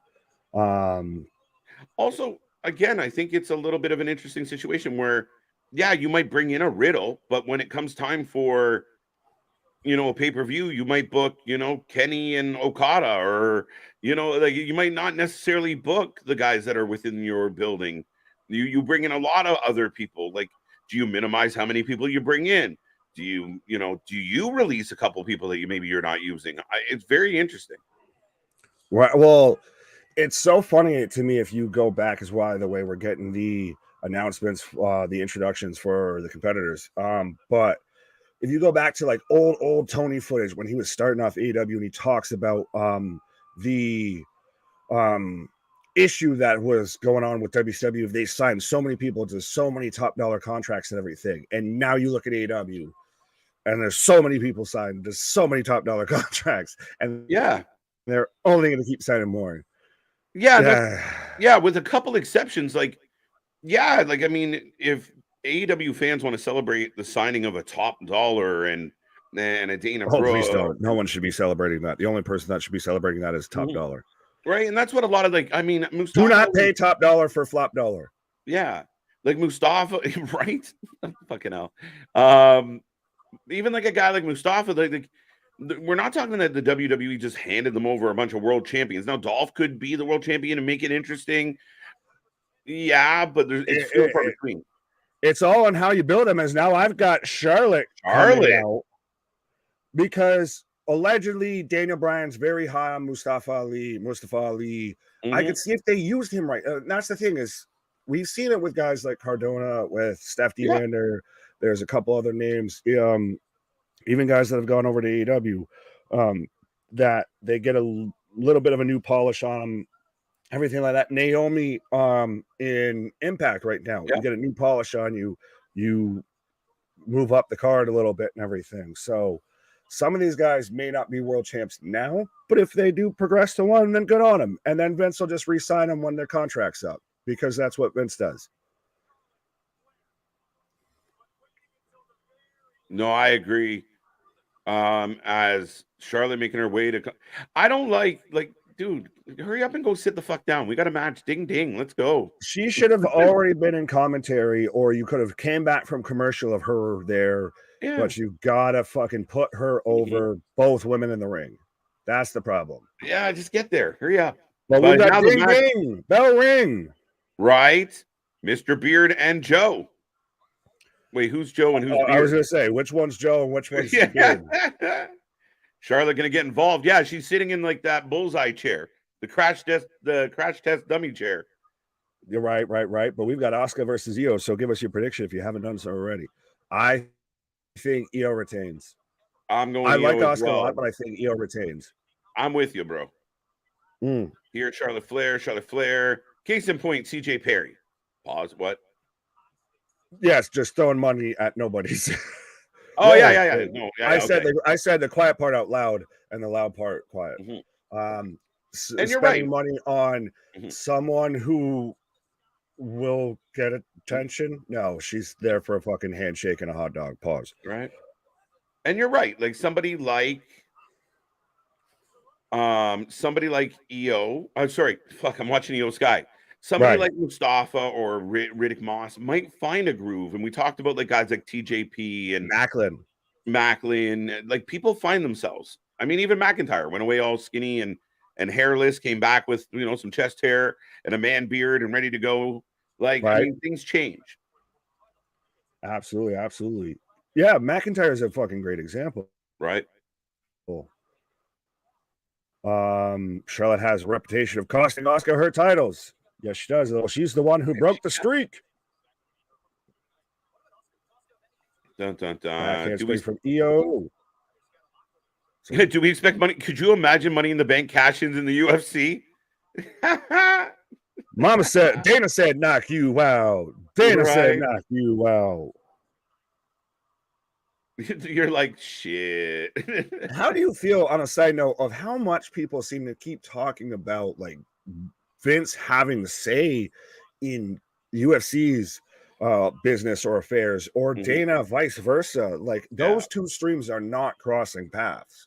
No, and again, it's a misunderstanding and a bit of conflating the facts. Like, is there some fact to that? Yeah, technically not completely untrue, because they're all part of the board. They all part of having a say. And I mean, looking at the org chart, yes, but one doesn't, like, oh shit, Io goes down. Moonsault, nobody home.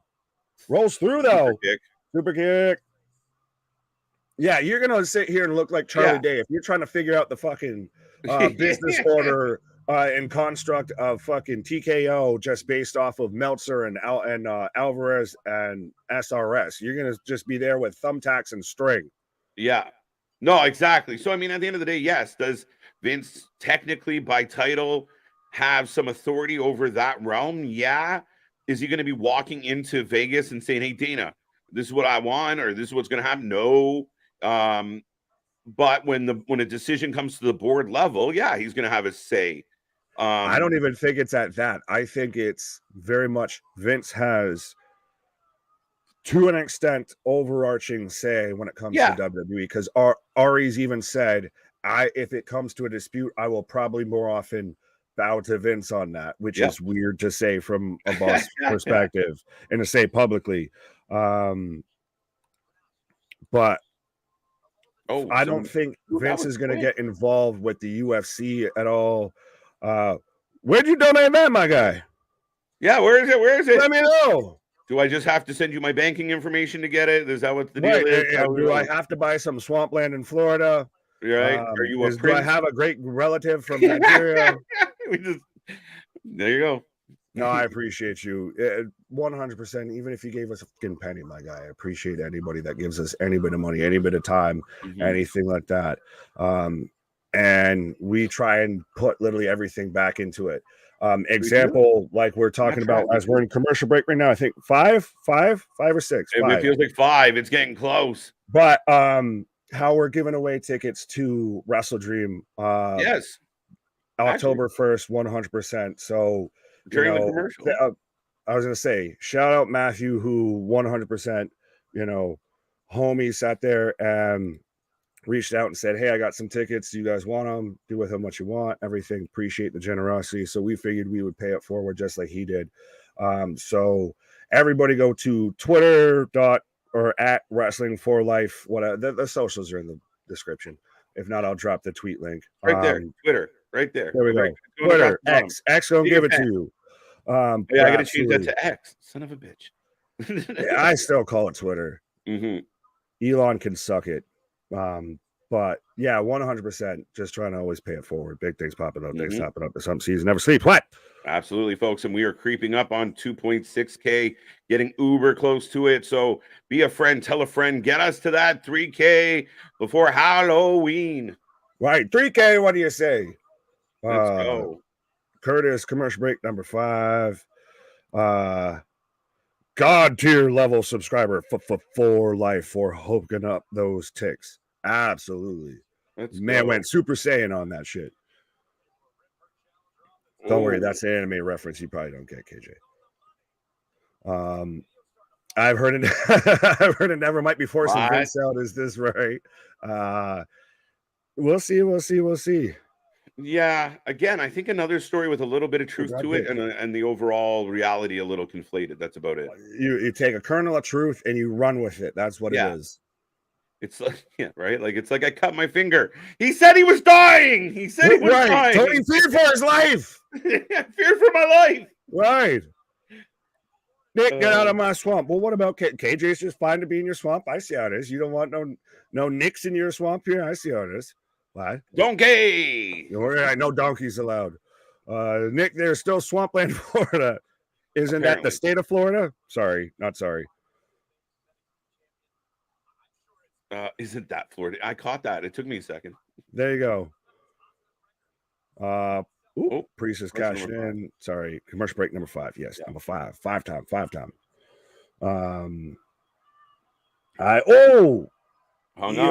Dumped on the top rope. What did the 5 fingers say to the face? Slap. Zoe Starks is costing Oscar the match. No, they're on Raw. She's on Raw. Hey, Richard. Right. Tell your cousin Janice. She's wrong. Cheers, my guy.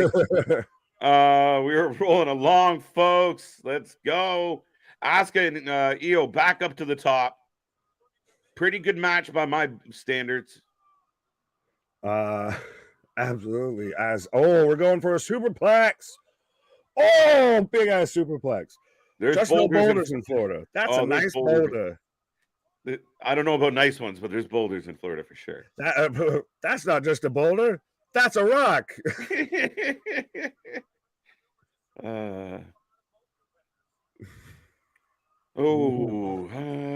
What's this one? Nick and KJ run the swamp. They can be here if they want to be here. That's it. Light your torches and grab your pitchforks. Let's go. I'm a terrifying ogre. You're a monster. Do you know the what man who lives on Wrestling for Life Lane? The what man? The what man. Well, we got a 2 with the what man. Vitamins. Back to the action. Priest is cashing in. When? No, not tonight. Fastlane? That's interesting. It's not a clothesline. It was like a push throat strike. Right? And someone's been playing Mortal Kombat 1. Yeah, thrust the throat. All right. Throw punch. What about the idea if Seth is in some type of last man standing match, falls count anywhere match, whatever match, that Priest could capitalize at this particular venue? Where? Are we talking Fastlane? Fastlane, Are we talking Fastlane. Raw? Fastlane? Maybe. Who does he have a match with? I'm assuming Shinsuke.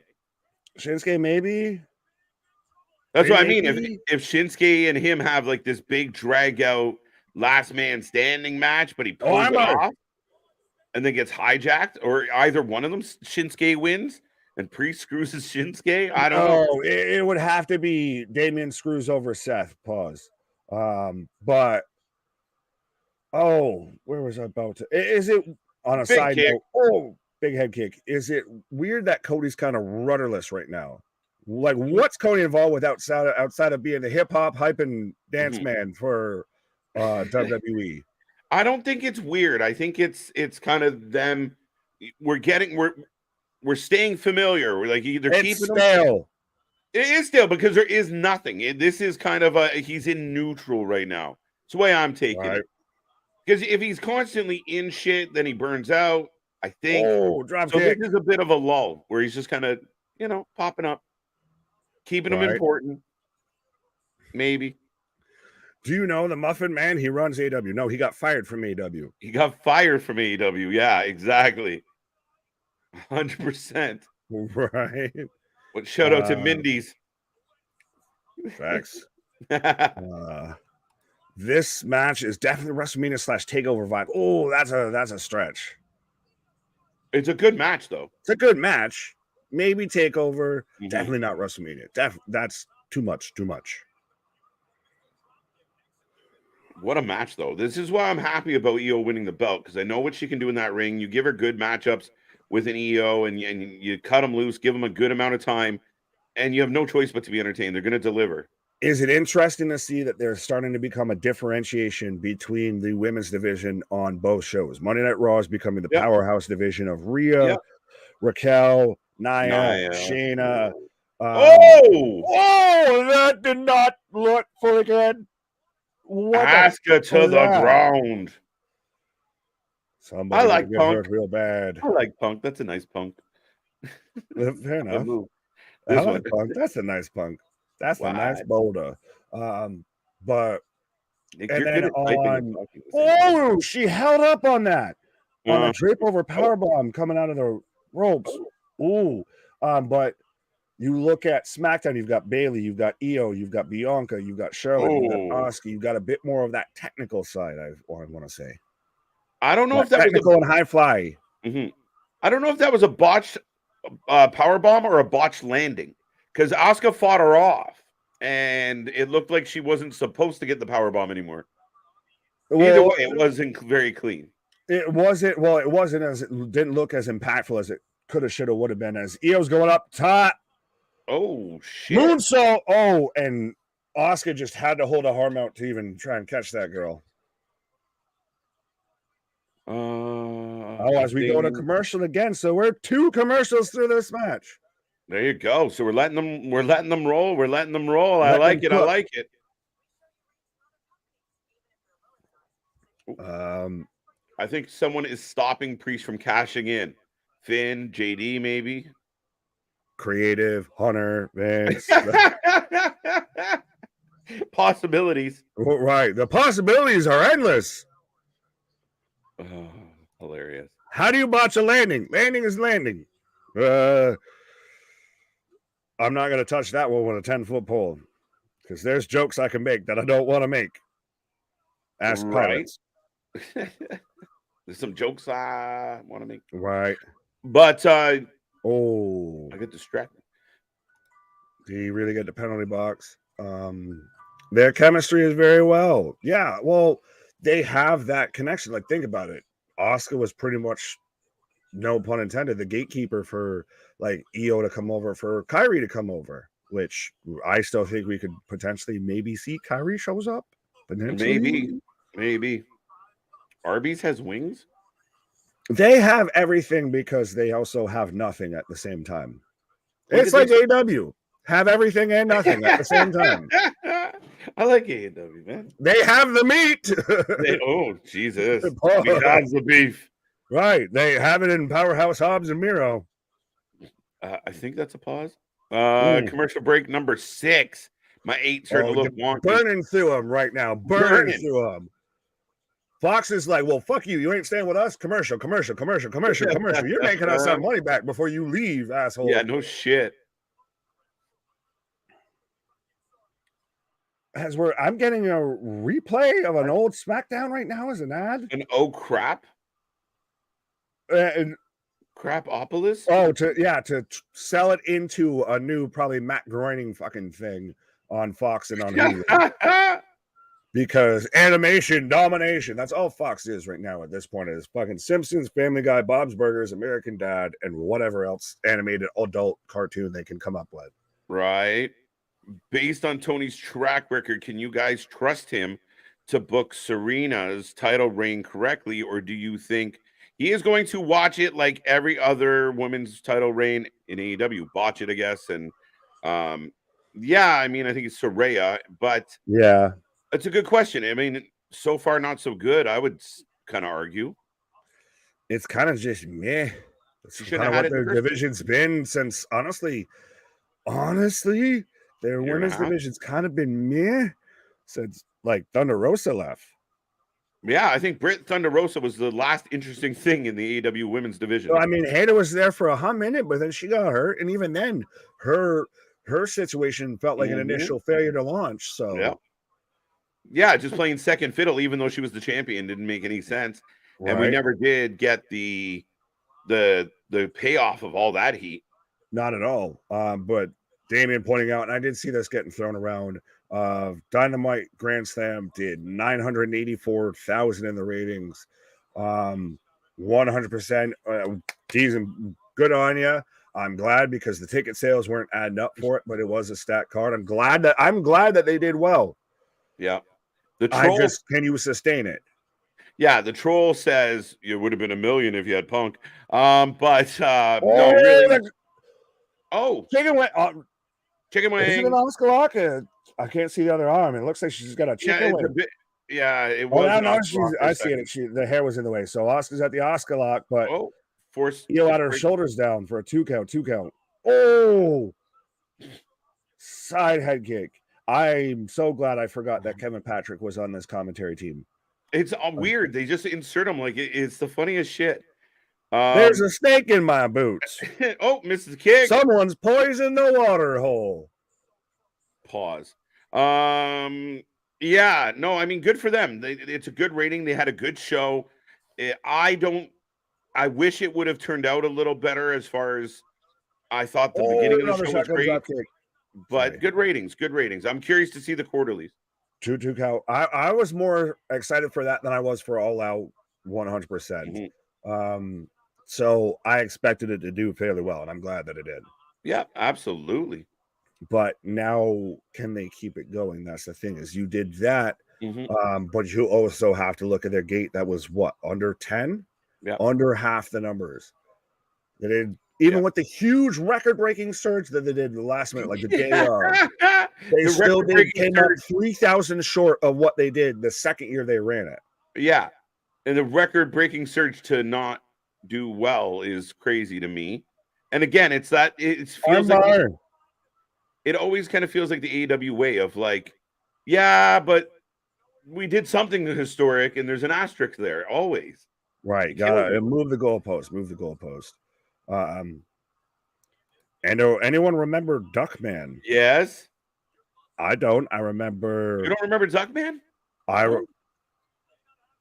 I remember Howard the Duck. I remember Bucky O'Hare. I remember Daffy Duck with its 39 and a half fifth whatever the fuck century. Yeah, Duckman used to come on after the Simpsons, I believe, and it was. Now I do. Yeah, it tried to be like an adult cartoon. Yeah, well, it was definitely adult. It just wasn't always funny. Or could be said about some of these cartoons now. As Asuka's at the Asuka lock again. Asuka has been working Io out. Get out of the way, Bailey. What in the name of this fucking, beautiful people camera shot do we have on this referee right now? Oh, there's Charlotte. Bapping Bailey. As Bailey puts Io's foot on the ropes. Oh! So we're going to set up. Oh! Yeah. Double knee to the back. On her. So we're going to set up Charlotte and Asuka versus Bailey and Io in a tag match. Moonsault. 1, 2, 3. And Io retains. Love the moonsault. Big win for the champion. Charlotte Bailey having a side feud and staying away from the belt is pretty good for business. Well, they have a side feud and actually stay away from the belt.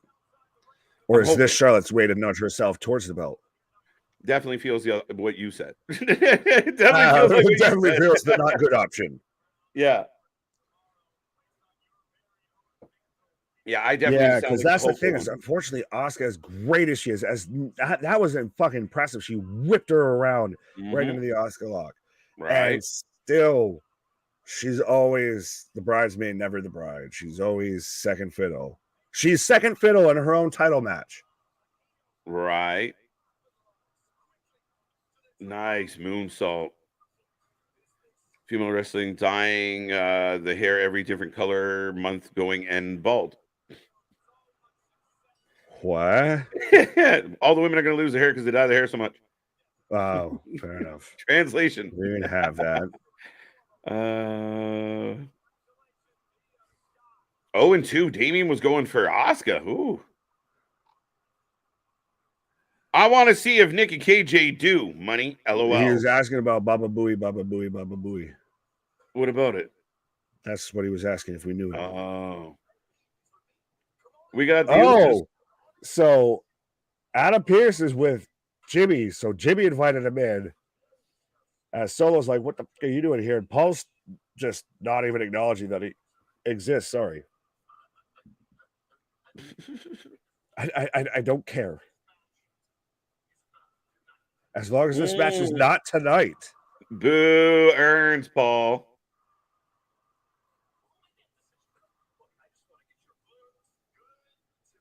Oh. So there is a contract signing tonight. Who earns? Well, and it's so interesting to me because now Heyman's giving that little side eye. I don't know if he's approving or disapproving of Jimmy because Jimmy's the one saying, looks good to me. Yeah. Decisions like that are, need approval. Well, tell motherfucker to show up and be on the show then. Wait. Put him on speakerphone. God damn it, if he can't be there. Yeah, do something to incorporate him into the story, right? Right. FaceTime the motherfucker. Oh, he wanted to see if we knew El Kabong. Oh. El Kabong. I think we both partake in smoking El Kabong. Yeah. But no watching the Kabong. Right. Do you remember Darkwing Duck? Darkwing Duck. Of course. The Rescue Rangers. Right, Chip and Dale, Rescue Rangers. I'll go through a bunch of shit. Right. Did we just get a call Roman Reigns? As Solo saying, I'll handle this. John Cena on the poster for Fastlane. Yeah, it's going to be the tag match at Fastlane. There we go. But that's your main event segment. Ugh. When you had that match. Yeah, no, because we already had the opening where everybody kind of like tussled. I mean, to have then you settle that in the hour, and then you go on and you have the women's title match as the main event. Are you super excited right now and ramped up to watch a contract signing? Exactly. No, because you open the show with a promo with all the parties involved. We basically had an argument. And that's what we're going to do again at the end of the show is have an argument that leads to a bit of a brouhaha, a little of a kerfuffle, and then we leave. Someone's getting FU'd through the table. Right. Something. Right? Solo tells Paul there's going to be nobody left to fight us at Fastlane. We will see. Right. Jake, what up? How about Thundercats? Silver up. I know you both remember He-Man. Are we just testing how much we know old shit at this point? Apparently. Like, I know I just had my birthday, but like I didn't know I had to take like an old man test now. Yeah. Ooh. I am the terror that flaps in the night. I am Darkwing Duck. Darkwing Duck. Space goes from coast to coast. Absolutely. Or my name is Sheikh Zula, the Mike Ruler. Right. Aqua Teen Hunger Force. But we are in commercial break now. Number 6, yeah. number 7. 7. Oh, it's getting iffy for you, my guy. Yeah, I don't know. Played it conservative 2 nights in a row, or 2 shows in a row, so I don't think I'm going to get lucky this time. Right. Attack of the Killer Tomatoes. Oh my God. What are the name of Rick Moranis? Pretty much. Commercial break number 7. So yes, it's getting up there. It's getting up there. There's going to be more. Oh, we only got 15 minutes. There's going to be 2 more commercials. What are you talking about? You got 45 minutes. 45. That's right. We went on early. My bad. My bad. Look at the bottom clock, not the top clock. I'm fucked. Yeah, you're a little rough for weather there. Larry saying, here he comes to save the day. Well, that's so funny. Here, I'll tie this back into how we were talking about Vince, of how Vince has always had this weird obsession and fascination with trying to turn somebody into pretty much Mighty Mouse as an actual character for a wrestler.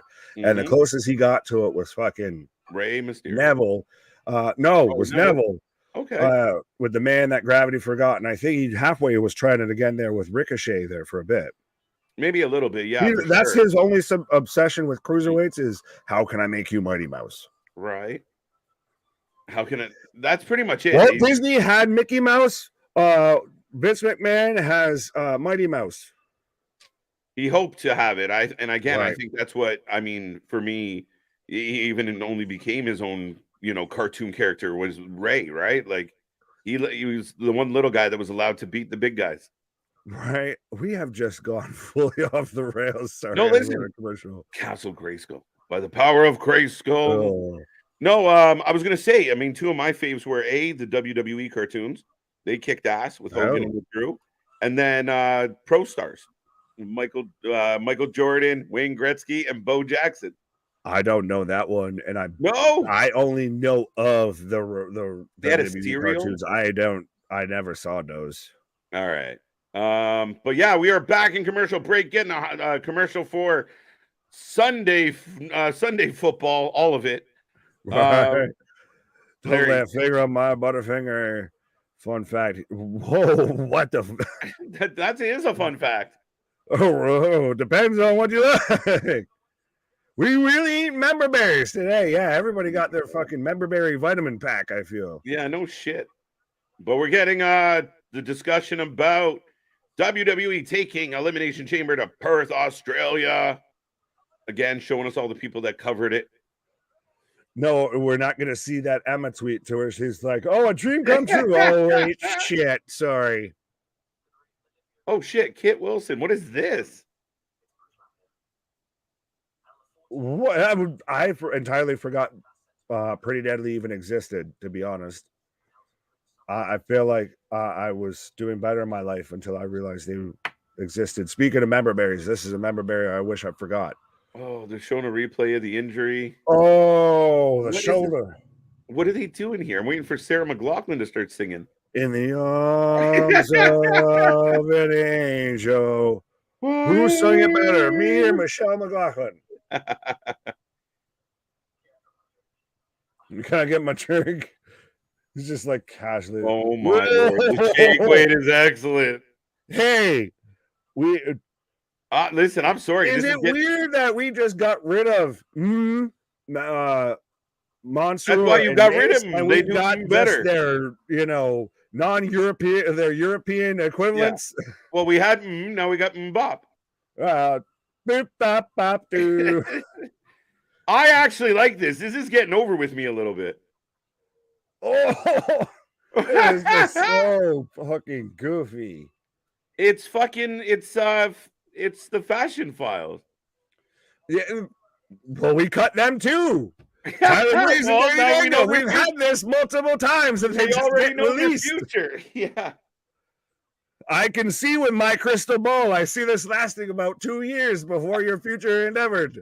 Hashtag Elton Strong. Fuck off.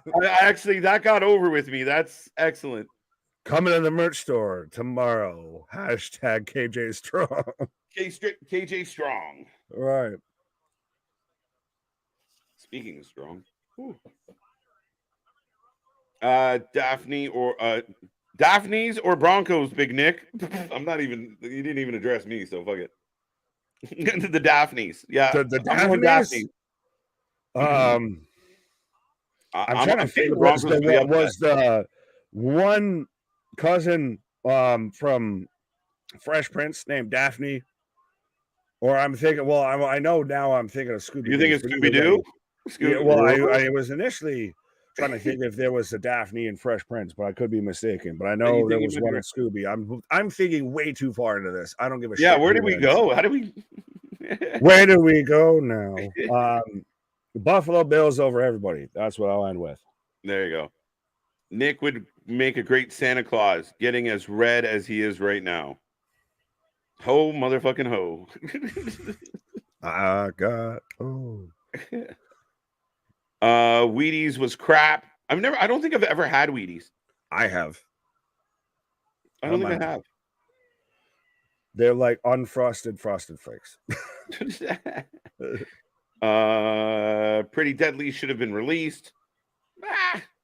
I think I never wished for someone to get released. Yeah, but and I think they see something in them. And again, that little package, it's stupid, but it's supposed to be. It worked for me. Fair enough. But so we are getting the Brawling Brutes versus Theory and Waller in a tag team match. So let us know who you're taking. Right. Jesse White throwing out some stickers. Jesse, is it time to cook? Yeah, science, bitch. What the hell is this? Are Pretty Deadly supposed to be Billy and Chuck? Yes. Quite a bit. It's that vein, right? They're very. Is it wrong to call them very European? No, I think that's probably the best. That's the politest way you could probably put that statement. I don't want to offend our European fans, but very European. They could have that. I think they would take that on the chin. Fine. Pause. Accusations. Seems like it anyway. Thanks. I got a question. What are your thoughts about Matt Riddle getting fired? Brooklyn Joker. I know we kind of hit this earlier. Not overly surprised on my end, but disappointed. Disappointed is probably the best way to put it, but I feel unfortunately like it was almost a matter of time. He was really seemed on thin ice after the whole JFK situation, whichever way it went, but because it became so much of a public thing. Yeah, he was already up against it. Yeah, you're not wrong. And they really are not gonna, especially now after this merger. This isn't Vince that can just sit there and be like, "Oh well, I like you, so I'll deal with it." As Ridge has just got a spin on a neck crank right now on Waller. Is Jesse having a stroke? Oh, I don't know. I'm just looking at the code. He's hacking into the Matrix. Yeah, no, I think Riddle it's finally pulling off the Band-Aid. If Riddle was to ever come back to the WWE and everything like that, I think if we got to that point, it would probably work. I think he has to really figure out what he wants to fucking do, because he's on a path of self-destruction, I feel. A little bit. It seems like he has some more maturing to do, even though he's not a young chicken. Oh, but I like that. Austin Theory says goodbye, Pete. Yeah, he just pulls up the middle rope, so Theory just goes So Dunn gets dumped out. I think you keep Theory and Waller together and let them work, man. This is excellent. I told you, maybe get the Miz over here and you just get a douchebag fucking trio as we're getting the beats of the Bowery, one on the barricade and one on the top rope. Do I want to point out that the two legal men just counted to 10? Yeah. I just want to point out they counted to 10. Just saying. And he's still outside the ring. Waller's still on the ground. 11, 12, 13, and we're in commercial break number 8. So you're on that too. Hey, ref, is it a count out yet? 11. We're 12, 13. We'll keep counting throughout the whole commercial break. I don't want to be picky, guys, but come on. Which is a worse? Well, I understand, obviously, one in the sense of physical injury and everything, but I was about to say, which is worse of a cardinal sin of not calling the pin as a shoot or very publicly missing a 10 count and to where it's like, well, shit, I could just set my watch down. We're going on 3 minutes and they've been outside. Yeah, it becomes, it becomes very interesting. Right, and we are in commercial break number 8, so that means KJ loses if you took the under or the line. But the rest of the show could be commercial free. I have not lost yet. Fair enough. So we have to get number 9. So we're at that line. We are literally at the line of I'm hanging on. We need to start our own like DraftKings or like fantasy, whatever the fuck it is there. FanDuel. There we go. That's what I was thinking of. With that, we'll just use do it all for like wrestling. Remember when they thought that was going to be a thing? Yeah. We'll do it just for instead for like commercial breaks, like disqualification. Right. How long will the show run over? Are we getting Becky Lynch after this match? She's supposed to be on SmackDown. Damien, is that true? Ooh. I did not know Becky was supposed to be here. Who said that? I don't know. Damien. Answer like I'm mad at you. Like you come up here in my house speaking lies. I don't know. Who's up here in my house telling me Becky Lynch gonna be up in here? Right. It's WCW count 20 count for the count out. No, that's New Japan. Yeah, that's true too. And AEW sometimes. Well, no, AEW has to have a count for their no shit. Count. That's the thing. There is no count for AEW.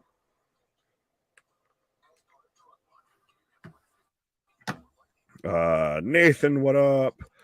We're the Cottonmouth Kings, and we don't give a what.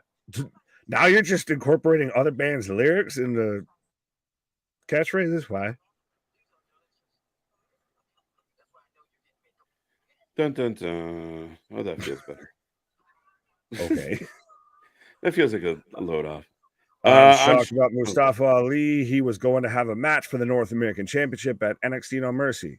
Go ahead, sir. Me too. Could it be a fact of, like they talked about Dolph Ziggler's contract and Ali's contract expiring in 2024, where they were like, we really don't want to renegotiate with these guys. Ali's not coming back no matter what we offer him. Let's just end it now. No, why would what? I'm trying to think of why would you cut bait on the contract early when you've already got him? Like at least then get the fuck what you're gonna get out of him first.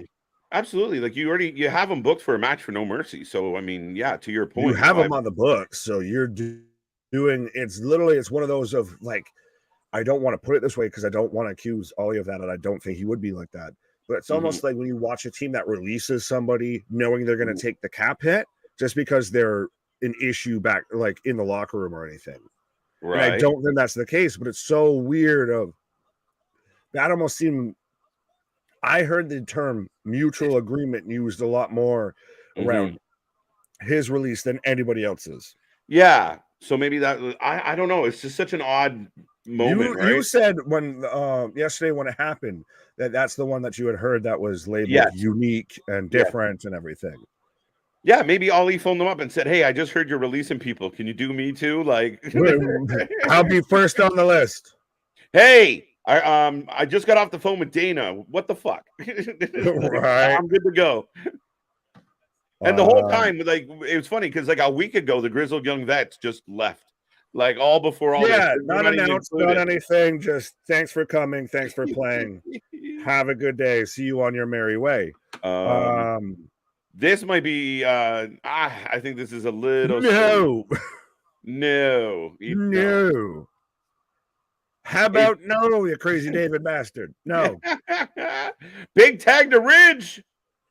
Shoulder barge, elbow. No, why would Dana have any say in that? Dana doesn't give a fuck, honestly. No. And that's probably that would be the direct quote from Dana on that situation. Yeah. And I know Dana's a hard ass and Dana can be a dick. And he's kind of a no bullshit type of guy. He's not going out of his way to fuck up someone else's employment as long as it's not fucking with his shit. He might not want to hire Riddle, but if he can get a paycheck over there, do you, boo-boo. I mean, he's not. Maybe I'm wrong, but again, he doesn't strike me as somebody that's fucking petty. No, Riddle has no one to blame for this situation but himself.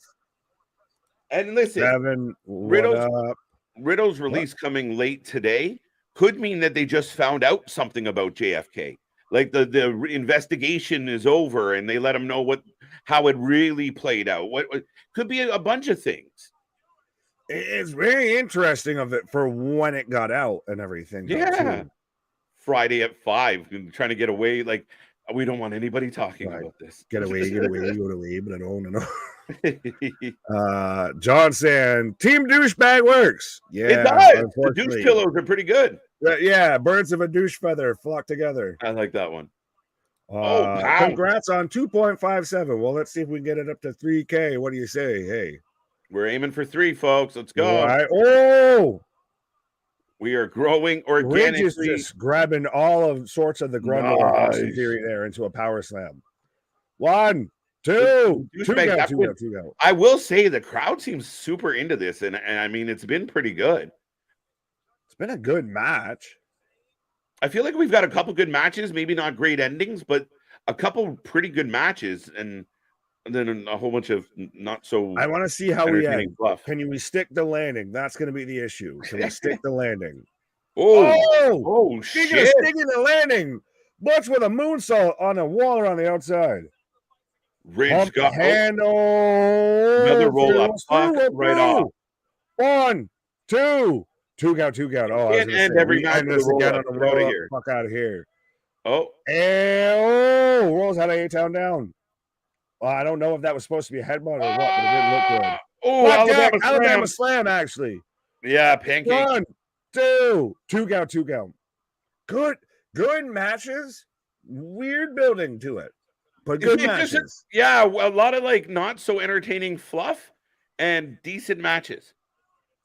Yeah, normally it's the other way around. The fluff is the stuff. Instead, it's the in-ring stuff that's enough. Bruno had enough hair for 3 Captain Caveman. Captain Caveman. Well, Butch is looking like that right now on the rear naked choke on Waller as he gets bumped into the turnbuckle. Oh, we got the rolling cutter. That's the only time that I was about to say that. Cool. I was That's the only time that ever looks cool. That is funny, dude. Oh, A-Town down. 1, 2, 3. Yeah, I like that. Leave these two together. That 100%. Is finally, dude. It's so funny that you popped and said that. 100%. The minute I saw it, I was like, "That's how the fucking finisher makes sense." Right. The only time it makes cool. It works good as a fucking tag team finisher. There you Honestly, go. I know I was carrying around the flag for these fuckers for a while here. Leave them together. You ain't got shit for them going solo. Yeah, have them be the douchey tag team that has their own talk show. I like the idea of calling them Always Sunny in Doucheville.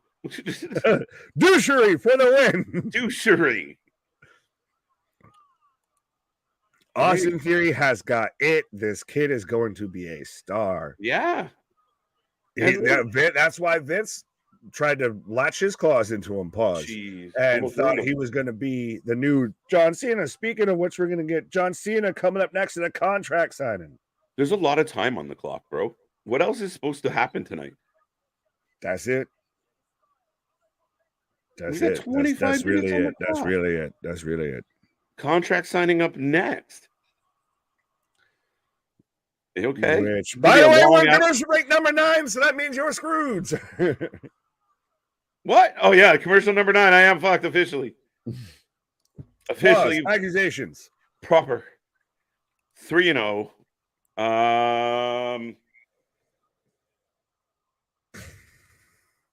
Give me to it. What? Go ahead. Why did you chuckle? I was literally asking you beforehand. Oh, were you? You can go. I was about to ask you if you wanted to go. So, okay. Contract signing coming up next. So KJ's going to go and find the contract. No one do the paperwork. He's got to go and be the legal counsel here for this. He's going to take a pause for the cause. But 100%, folks, we are the Wrestling for Life Network. We are back at it like a jackrabbit, covering Friday Night SmackDown, and we got 2 hours of AEW Rampage, and we're the party that just don't stop. So 100% be a friend, tell a friend, like, share, and subscribe. As we are in commercial break number 9 on our own little. I still want to see if we can get that added to like a betting line on like DraftKings or FanDuel or something like that, of how many commercial breaks during SmackDown and Raw and stuff like that. Commercial break number 9. Allegations, insinuations, accusations, shenanigans. Oop, I keep clicking off of it. Crustaceans. Money. What? Yeah, 100%. Got me thinking about Mr. Krabs now. Where the hell is LA Knight? He's taking a pause for the cause. Sometimes when he's not on sometimes when he's not on every week, it makes you build up the anticipation a little bit there. Throws KJ under the bus. You're screwed. What did I do? I didn't throw this man under the bus. You're accusing me of doing things here, sir. Bus stations, cross station. Why? What? Yeah, see, like I said, that's how you build through a promo if you're anticipating the what chance here. NHL air horn ready. We still got to like October, which, by the way, we do also. I know we have our fantasy football league going on, which we've already had plenty of smack talk, and I'm at least 1-1. While KJ's 0-2, but we're not going to talk about that. But we do also have fantasy hockey league as well that we're going to be doing. Frustrations, evaluations. I love it. Keep it going. LA Knight should walk. He should have signed a new contract. The boss and his friends are ripping on you, and the second you sign that contract, they're going to lock you down.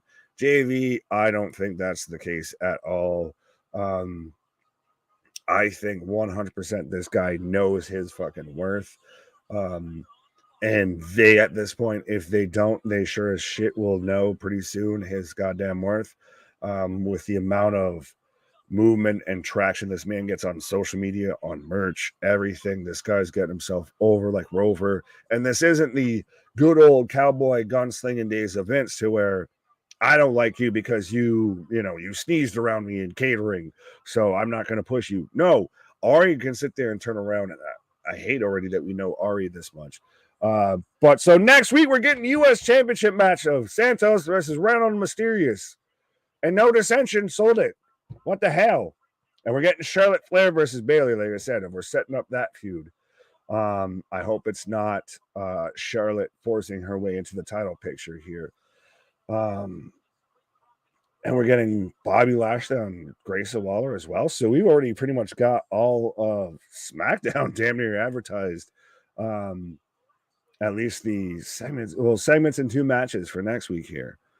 U.S. title next meets infatuations. Excitations? Is that a word? Citations. Hallucinations. Anticipations. Prostrations? I don't even know if that's a word either. As we're setting up, folks, for a contract signing, what is going to serve as one of our main events for Fastlane. So congratulations. We have made it to the main event, I guess, of Friday Night SmackDown. We're having a contract signing for one of our main events of Fastlane. We're going to get John Cena and AJ Styles in a tag team match playout versus Jimmy Uso and Solo Sikoa. And I really think that this should have been maybe your top of the hour segment. You have this, and then you have maybe the Ridge Theory Waller match, and then you end with the women's match. I think you could have done it in reverse order a little bit with that. I think this might.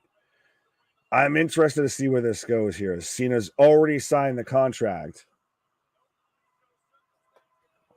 But so we've got about 20 minutes still left on the clock here. So place your odds, place your bets here now on who goes through the table here, this lovely marble table, because, you know, we don't have any boardrooms in the back out here. We've got to do all our contract signings in the ring. Libations. Oh, very much we partake in the libations. Absolutely. Sensations. Pause. Accusations. There we go. We're coming back around full circle. Choculations, gesticulations, collaborations. Where was it? Compensations. I don't feel like that's a word. Oh, AJ's got jumped. Who called it earlier that AJ got jumped? Is this where we get LA Knight and everybody shuts their fucking trap about SRS reporting about how LA Knight was scrapped from tonight? Is this what we're going to get here? Because right now I've got Jimmy laying out AJ Styles. Solo out there looking like fucking Batman on top of the fucking, you know, speakers and everything. Or on the motherboards, the fucking computer shit. Oh, he dove! Well, of course, we don't set it up because he's going straight into the crash pad and everything like that. But so Solo just dives off with the splash off the top here as Cena's running to the back. So what are we going to get now? Cena's got his name on a contract. Could it be Jimmy walks out and he signs it and we get a solo match between Jimmy and John Cena? He just jumped from like 15 feet in the air, says Michael Coles. We're still cutting backstage as we've got to move through. It's a shame how hard all of these cases are to move. Oh, we got it set up so we've got sparklers going off. And Solo just gets up like he's fine. This man just David Copperfield his shit out of there. Flips the table. But all of these crates that are on wheels, it's so hard to get these things that are out on wheels out of the way. As we've got Jamie Noble, we've got Pierce. Oh, is that a brief Nick Aldis sighting? I feel like that might be a brief one. I feel like I might have missed it, but we have seen him backstage now. So we've got all the give me some help here going on as we are into commercial break number 10 right now. Habitation, inflations, arbitration, deflations, superstations. No, that's a reach. It's superstitions. That's a reach. Saturations, magnification. I am amazed, and I love our little community right now that this has gone on for this long. KJ's going to come back and have no idea what the fuck's going on. Speak of the devil, and he shall appear. They're going to make sure every wrestler's luggage gets sent to Milwaukee after those firings. Why? Commercial break number 10. Crustaceans. I'm paying attention. It's up there. I'm paying attention. No, you're fine. It's just gone all over the place. Here comes LA Knight. Ricky, what up? Number 10 for the over, by the way. Yeah. Commercials. I know. I was trying to come up with a segue of him mentioning LA Knight and toss it into you coming back here, and then my brain froze up here for half a second. That's what it was. Bastardizations. Improvisations. Yo, this is gonna go dark sooner than later. Improvisations. that's a reach there.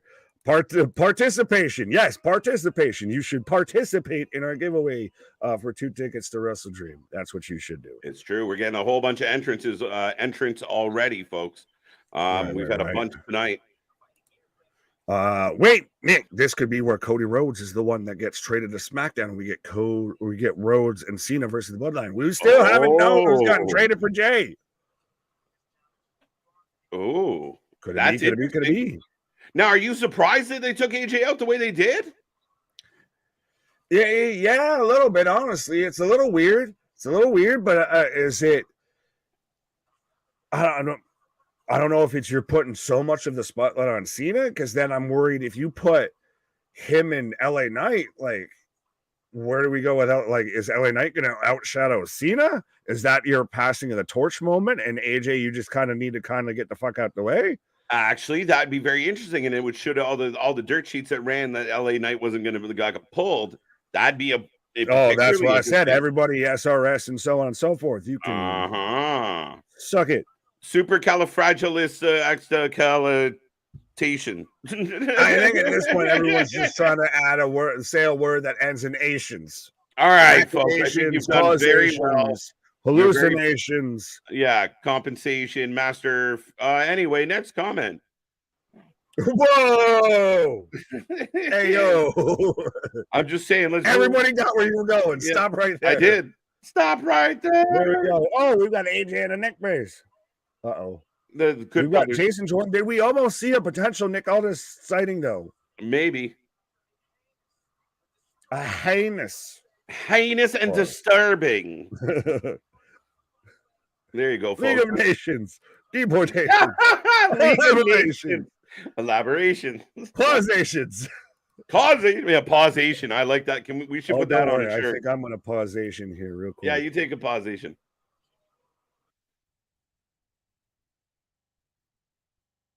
But yeah, we're getting a replay right now of Solo taking him out.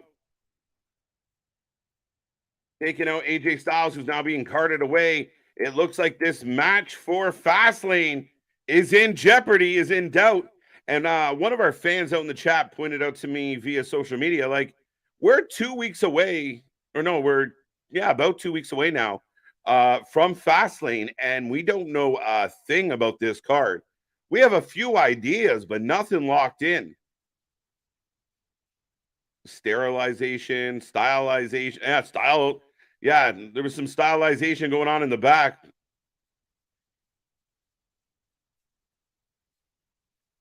Cena Nation, okay. Bear Nation, Incarnation. AJ out. He came to the realization. Taken out by the Solo Nation. Here comes Paul Heyman. Just quietly walk. Can we get do? The chat is just not letting it go. I just hijacking everything at this point. But yeah, Cena's still taking. All right. We finally get to see the Good Brothers. AJ getting carted off.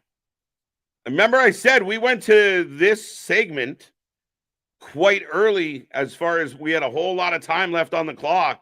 So here we go.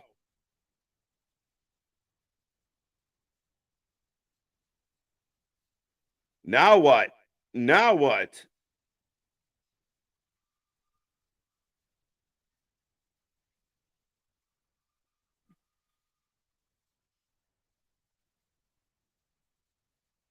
Yeah, like, where are these guys? Like, why are you friends with them? What are they bringing to the table? What are we going to do?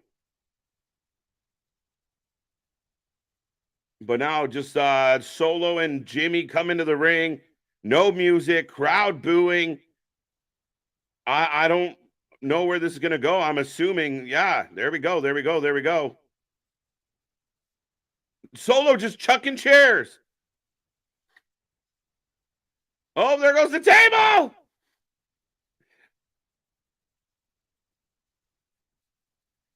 Yeah, I believe Machine Gun is a little bit sorry, Gallows. Gallows is laboring. So Solo running amok tonight.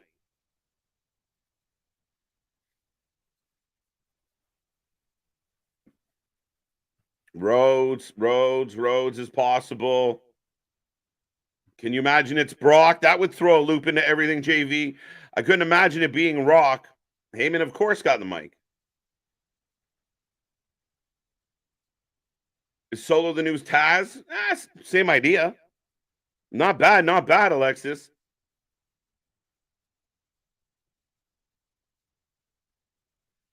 Fast lane card, probably Seth Rollins versus Nakamura, Gunther versus Ciampa. Yeah, possible.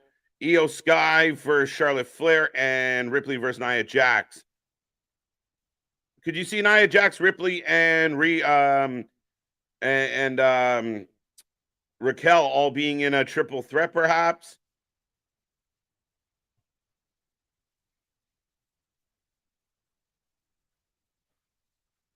Knight has to take out AI's place, this place in the world. Knight has to take AJ's. Okay, that makes more sense. Place. I think the place will go insane. I'm not arguing that at all, Boston. You have Cena come back out upset, and then you have LA Knight strike. I like it. I like it a lot. I missed it. Thank you, Big Nick. That's funny as shit. Fastlane cardio versus Charlotte, Cena, LA versus Bloodline, Gunther, Ciampa, Rhea, and Mia. I don't think we're gonna get Rhea Mia. Jamie got the mic. A lot of crowd, like the crowd's making a lot of noise right now. So at least they're getting a reaction. What is John doing right now? Did he stop for a drink on the way back? You think he'd be pissed off? Now, I don't know about Brock. I don't know how well. I mean, again, it would blow our minds, but I don't know. Now, Victor Nash. That is a spicy meatball, my guy. Maybe. That'd be interesting. We saw the recent reports that, but I kind of want it to be LA Knight. I really do. So Jimmy laughing. I don't know. I don't like Solo in this role. He's the baby Samoan and he's the enforcer role. I don't dig it. I hate to be a voice of not agreeance, but yeah, to disagree with that completely. He's perfect. Yeah, he's the younger brother, but he's the crazy younger brother, the strong younger brother, the bulldozer. And here comes Cena. Again, no music. I like it. Now Cena going after Jimmy.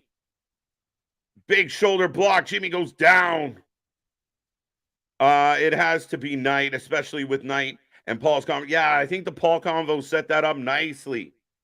I see it being Knight more than anybody else. Plus, they already had that moment. Big super kick. Down goes Cena. Uh-oh, what are we getting?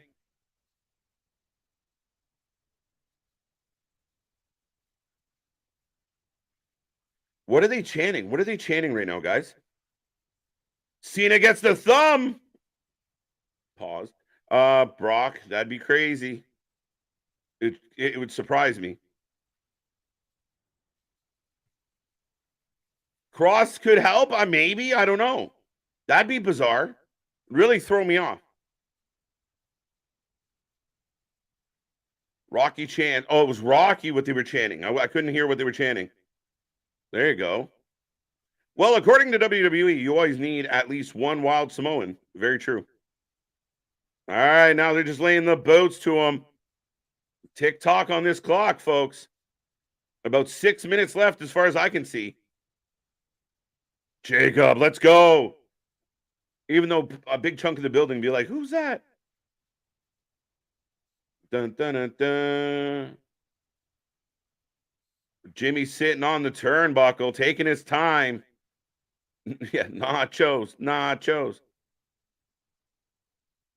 What just happened? My shit just, yeah, anybody else's shit go black for a second? Yeah, there you go. Fox is tweaking out. What's going on? Uh-oh, it's CM Punk. What is happening with Fox right now? Is everybody else having the glitchy problems with Fox?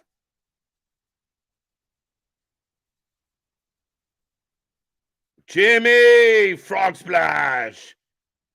I can't imagine this is just going to be an absolute beating and then we move on. Minded 3 times. Okay. It's not just me. Interesting. It's a ghost. It's a ghost of PW. And now they're signing the contract. That's what you need them to do, sign the contract.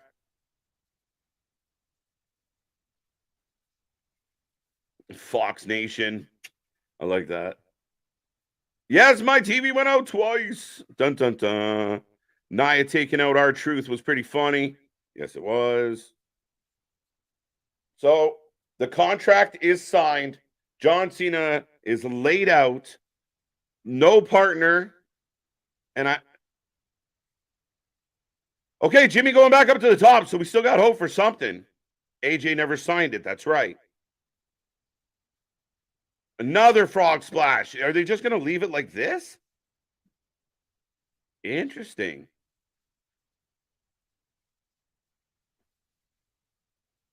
What did the chairs do to Soto? Right? He's having none of it. None of it. And that's it. That's it, guys. The bloodline and the show.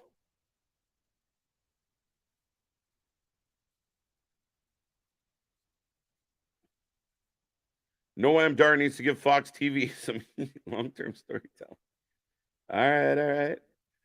I hope the Righteous win the Fatal 4-Way match tonight on Rampage. That's right, folks. We are staying on. We have 2 more hours of wrestling action tonight for AEW Rampage as we get a replay. And I mean, I'm a little surprised.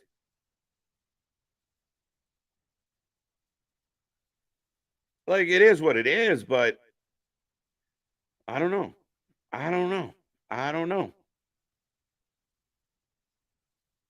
And that's it. So the bloodline back, at least organized. We're ending the show with the bloodline on top. Been a hot minute since that's happened. And nobody, no LA Knight, no Cody, no Randy Orton. That is our show, folks. Like I said, we will be sticking around for AEW Rampage, but we will take your ratings out of 10. As far as this match goes tonight, how you feeling about it? What did you think of the show? Interesting one for me. The matches were good for the most part. Clearly, the main event not being a match bothers me a little bit. I don't know. I'm all ears. What do you guys got? 6 out of 10. Let's go. John Cena is destroyed. Now, yeah, he definitely was. Wait, they still have 3 minutes left? Not anymore. I hope the Righteous win tonight. Got that one. Boo Wern, 6.5, 7.5. Super Cena and Captain America Nightmare, Cody Rhodes were assembling the Justice League. Right? I'm telling you, we're getting a babyface team for War Games at some point. I don't know how it works out yet. There you go. They just ended. Yeah, 3 minutes early. That is all. All she wrote. Dun, dun, dun. Yeah. I'm a little surprised. But now, is that the build? Is that good enough? Leave you on a cliffhanger? Oh, no. What's John going to do? Can't believe that happened. Now he needs a partner. Or kind of in the moment, do we miss a chance there for a big pop? I'm pausing for a bit. All right, big dog. Pause away, buddy. Still got 3 minutes. Yeah, 7 out of 10. Very disappointing ending. Good SmackDown. I'll give it 7.5. I'll take it. SmackDown has been a little decline lately. I'm not disagreeing with you. I do believe that the absence of Roman, the absence of strong story, the bloodline things kind of trying to carry through. It's not the same without Roman directly involved. Yeah, not bad, not great, not terrible, but a little bit meh. The matches, we got a handful of matches that were decent. The matches themselves were decent. Didn't love a couple of the finishes. It's an interesting night here. And there's the show. 5 out of 10. Very true. 5 out of 10. Yeah, I don't know if I'm going that low. LA Knight could have worked there. Yeah, absolutely. But I guess they're saving it. I guess so. Till next week, perhaps. Like I said, there's not much announced for this card yet, guys. Well, I'll announce myself. But We do have to remember that there's still this card isn't until the start of October. Yes, we've still got like Wrestle Dream before it and everything, but we've still got at least a couple weeks to build up to this. 2 weeks, yeah. I mean, like Yeah, 2 shows left, and right, not much going on, or 2 SmackDowns left. right, but not a great show. Good in ring. The 2.5 matches, really great. As I've got Christian Cage coming out right now. I got them saying it's Friday and it's Rampage. I have Christian Cage and Luchasaurus taking on Sting and Darby Allin. Interesting. But I just have Christian coming out now. Okay, let me know when you get to there in the ring. I like the sign that I see instantly right there that says Father of the Year. 6.5 out of 10. 7 out of 10 weird ending. SmackDown was 6 out of 10. There was very mid today, 6.5.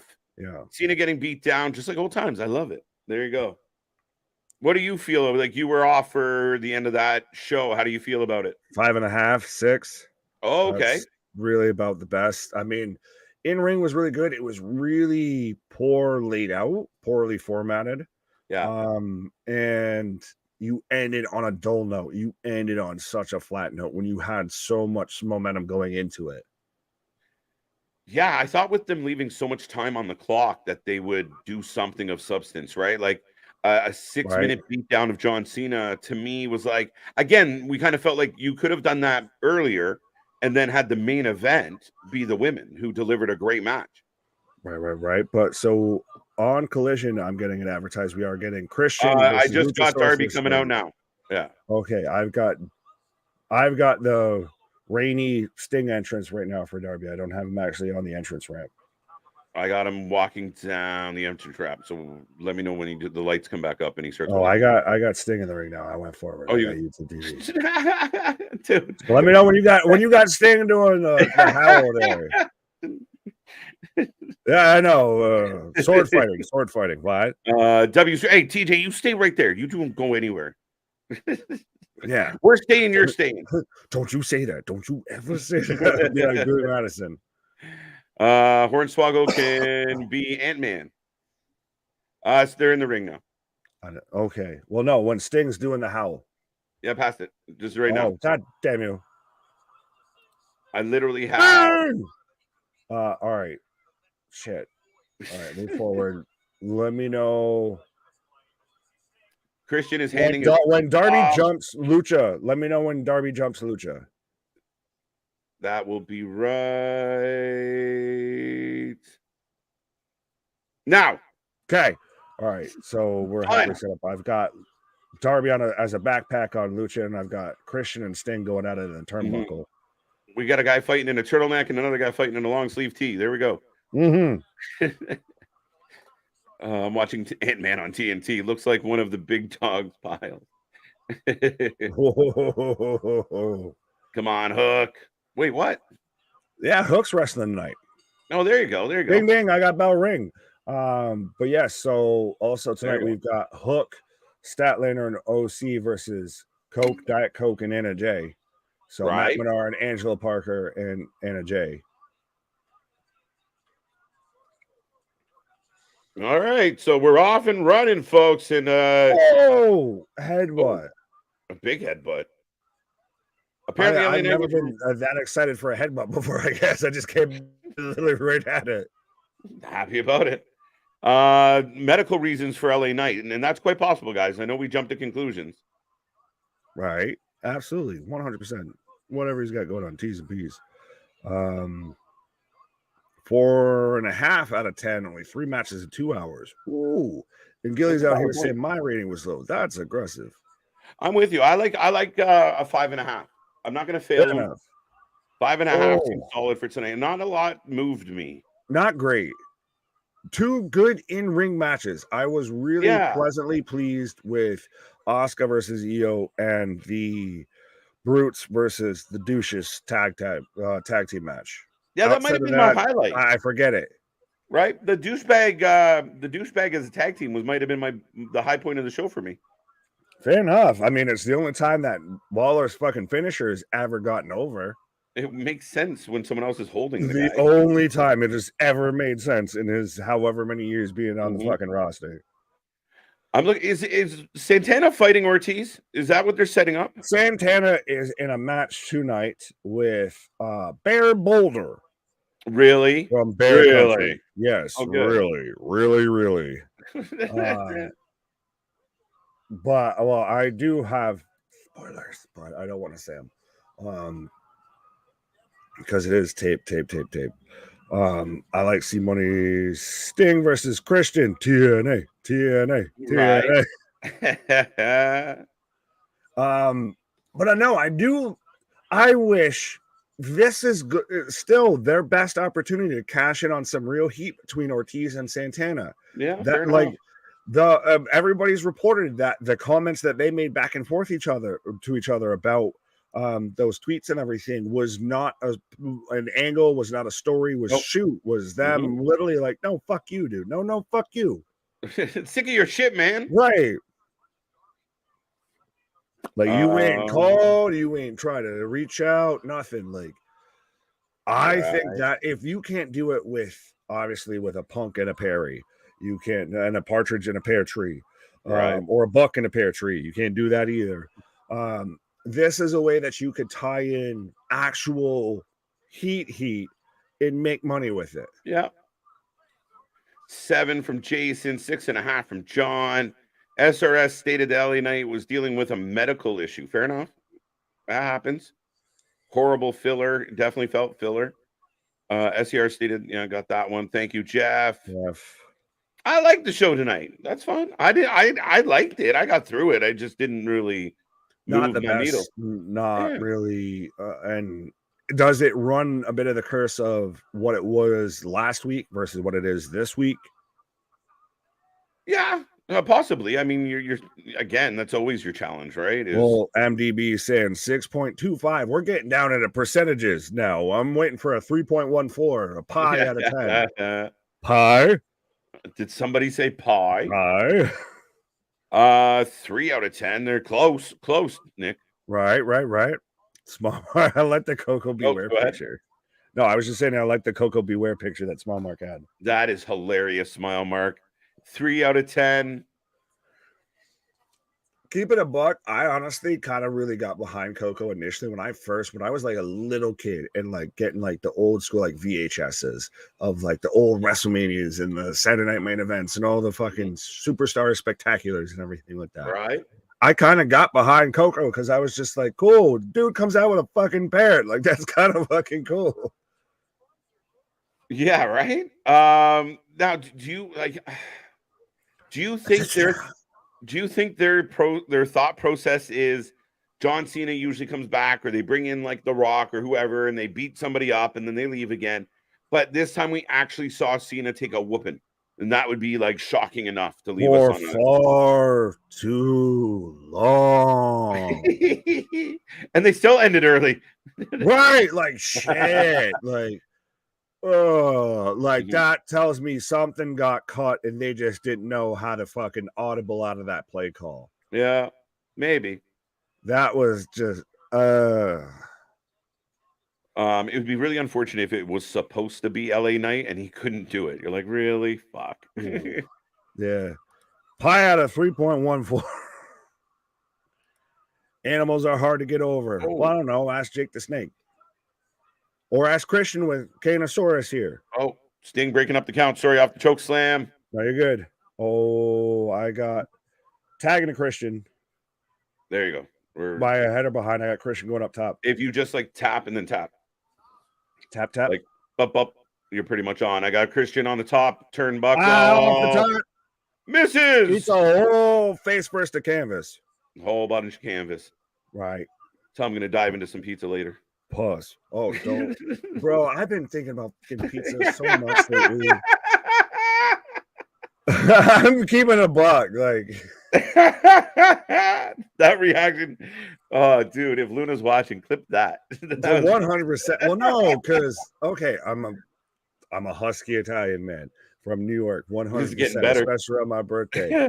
I've been thinking about some getting pizza, and they ain't Uh-huh. good. That's super local.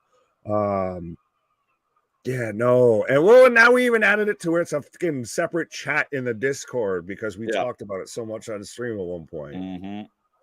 We I turned thought it the into Dave Portnoy of in wrestling. I don't know if that's a good thing or a Stinger bad thing. Splash. Stinger Splash, Scorpion Death Drop on a Christian.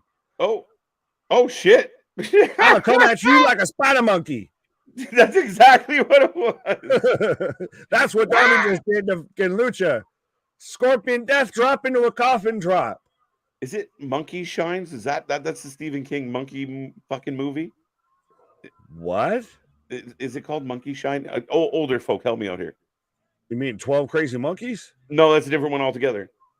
Woody There was the one Harrelson? where the person gets a pet monkey, but the monkey's an asshole and starts fucking with everybody. Planet of the Apes? Nope, that's a whole planet of asshole monkeys. Caesar. One creepy monkey. Caesar.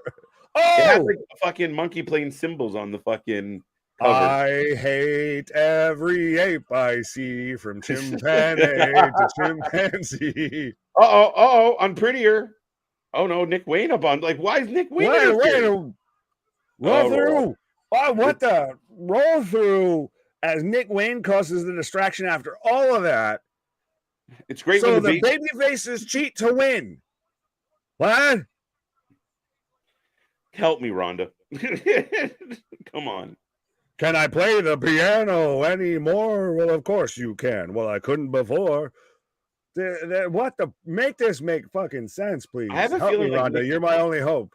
I feel like Christian's gonna try and turn Nick. Like, what is happening here? Whoa, what did I do? He's fucking, what is he? That's the Anakin Skywalker of, like, your dad's dead, so you should be on the dark side. George Romero, that's right. Thank you. Curious George, that's even better. Well, at least MD knew what you were talking about. I had no idea. Yeah. I'm out here just Troy McClure. I seen it when I was a fucking little kid, and it was, as a child, you're like, this is creepy as fuck. As long as we don't use the Simpsons monkey paw, we're good. 10 out of 10 for Rampage tonight. This message was sponsored by I think we've been doing really great shows, great ratings. Did you fear for your life before you made that statement? Right. 6.25 we got. And side note, as we are in a commercial, can we just talk about Jericho saying that saying on Busted Open that AW's going like is improving, is inclining, is getting better in the past month. Like, you're shitting me, right? Like, you just had your most public backstage brawl since fucking Brawl Out. You had to fire your top draw if you just brought him back after a year and a half. Your fucking your record ticket sales for All In got exposed. Like, well, we're knocking them down, boy. And I heard Tony say something similar of, like, we've been on a hot roll with their pay-per-views, but as an AEW fan, like, we talked about it, like, you look at from, like, one show, if you compare last year's show to this year, All Out was better last year than this year. We talked about All In, like, what matches from All In are going to be nominated for Match of the Year? Not one. Like, they're on a run right now of mid, like, a lot of not hitting the mark, not banging one out of the park. I don't know. It's a little concerning when people like Jericho think, oh yeah, we're doing great. Yeah, that's been the problem. You're not actually doing great. Yeah, well, right there, as even MDs agree with you, I think Larry was too. Jericho drinking too much of the bubbly before that Busted Open interview. Yeah, well, and Dave LaGreca, respect. Oh my God. No, let's. I'm gonna keep it a buck. That man needs knee pads whenever he talks to Tony Khan, I feel. It's disgusting, to be honest. Who's worn out their knee pads first, him or Meltzer or Alvarez? Alvarez is a third dog in that race. Listen, that'd be a fucking that'd be. But I do respect guys like Bully.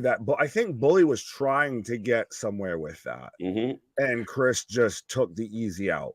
Yeah, and I think I can understand, like, a Mark Henry or a Bully or other guys who you're not. I understand Mark. Mark works there. Yeah, but you're not an asshole, but you're you're kind of to the point. Like, do you really think you feel this way? But the LaGreca, holy shit! Like, again, I get I it. expect Bully to push on something like that, to Yeah. actually be the one that's going to fight back. But yeah, you're to your point. Dave LaGreca acts like again, like, the fucking Pope just walked in the building, and it's just like, oh my God, sir, you're wonderful, sir. Thank you, sir. Oh my God, like you're right. It is over the top for a grown ass man to just hobgobble that hard publicly. Right. And it's not even trying to view it of like, oh, to hell with them, whatever. But it's still, it's one No, of those, call a fucking spade a spade. Be a fucking credible person talking about this. yeah. Leave your fucking fandom at the door.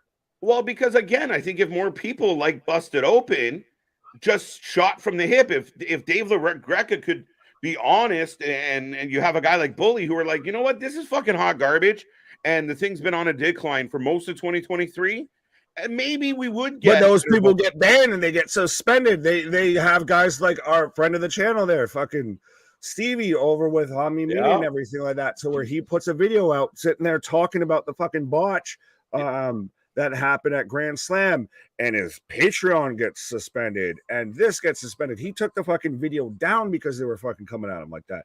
All the botches, which we halfway talked about, I guess I'll mention them by name. right. They turn around and get suspended because they're finally fucking calling. Well, AEW's just getting sick of getting called out on their bullshit, I guess.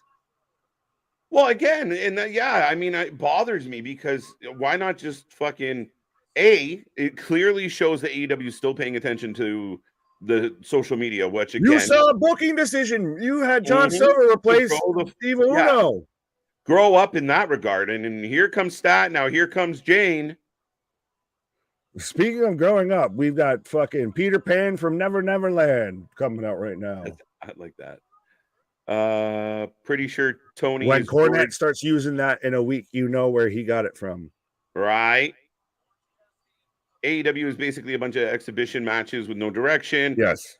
For a large part, yeah. And some of the direction they did have that we liked, they seem to fucking, as a wise man once put it, they keep stepping on their own dicks. Yeah, 100%. That's the thing, is it's not even like, oh, we don't like the product. Like, I'm a big fan of Stat. I like that she's dropped the alien shit and everything. I've gotten around to what OC can do in the ring. Hook, I'm a fan of, but when all of this shit is just haberdashed together, it becomes a problem. Somewhere on the planet right now, Luna Havoc's like, look, he's wearing jack-o'-lantern. Who's wearing the spoopy boxers? He's got a pumpkin on his crotch. Yep. Okay, so here we go with the next match, folks. And yeah, you're not wrong. And I mean, I think my perfect example for that, I mean, we always go back to Wardlow as a good example, but I really feel like the MJF, I didn't like, okay, they brought him back as the devil. I thought it was great.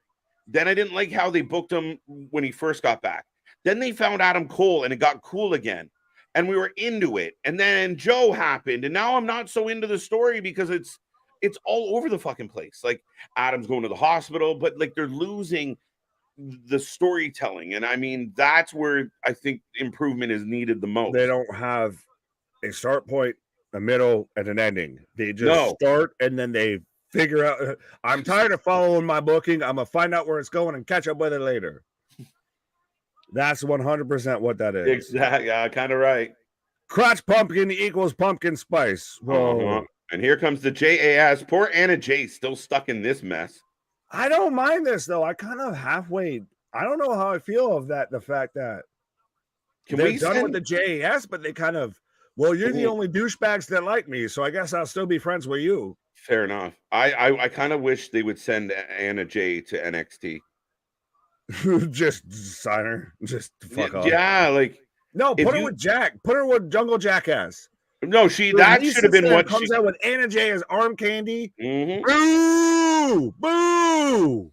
I like it, and I mean this matchup's interesting, because it's just thrown together, and it's not even like Anna J is a legitimate challenger for Stat right now. At least it hasn't been established that way, so it's interesting. It looks like fucking Marky Mark and the Funky Bunch taking on like the fucking Breakfast Club here. Right. Hook's the fucking the obscure one, the one that shakes her head and does the dandruff and makes the picture. Right. The stats, Molly Ringwald, and OC's fucking Milo Estevez. Quack, quack, quack, quack. That's not where I thought you were going with that. That's good. And we got fucking Fat Streets back. All right. Oh, tagging to Anna J. So are we getting to where Hook's got a tag in? Are we going to get Anna J and Hook squared up? Oh, we got a tag, yeah. Anna J does though look like a fucking $1 million though. So I'm telling you, you put her paired up with Jungle Jackass, and he's gonna get douchebag boo heat, like actual heat, especially lean into the fact that he was the one that got Punk fired. Just fucking go with it. Just dig it. You all know what's gonna happen. Just go with it. Yeah, no, absolutely. Oh, spinning back heel kick. Nope, just allegations. Practicing with the X-Pac moveset. Yeah, 1988. There you go. So I would have been 5. I would have been conceived. Oh no, I would have been born. I would have been born. I would have been born. I was born. Right there, you go. Yeah. He was a. No, I mean, I was a twinkle on my dad's. There you go. Collision has been at around 400K range for 7 out of 9 weeks. Yeah, that could kind of. Like I said, Tony doesn't feel like he overly gives a shit about Rampage. It's hard for the fans.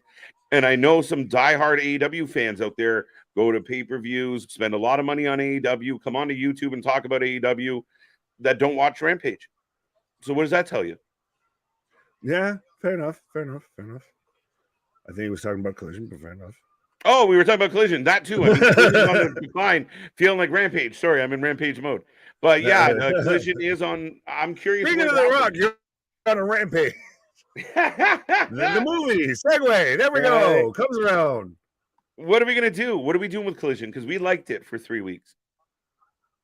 It's now the Bryan Danielson experience. I kind of don't mind it. It hasn't honestly gone super. It hasn't gone as sideways as we thought it was. It's gotten weird. Mm-hmm. Let's keep it a buck.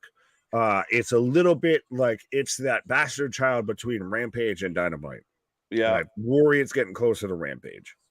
A little bit. And I mean, like we're seeing the use of the Young Bucks and Dark Order and Hangman Page that we hadn't really seen on Collision up until the last 2 weeks. Well, and now that Fightful and everything like that, I pulled this article up just out earlier to where Matt Hardy, someone changed me being booked on AEW Collision in Hamilton. It wasn't Tony Khan.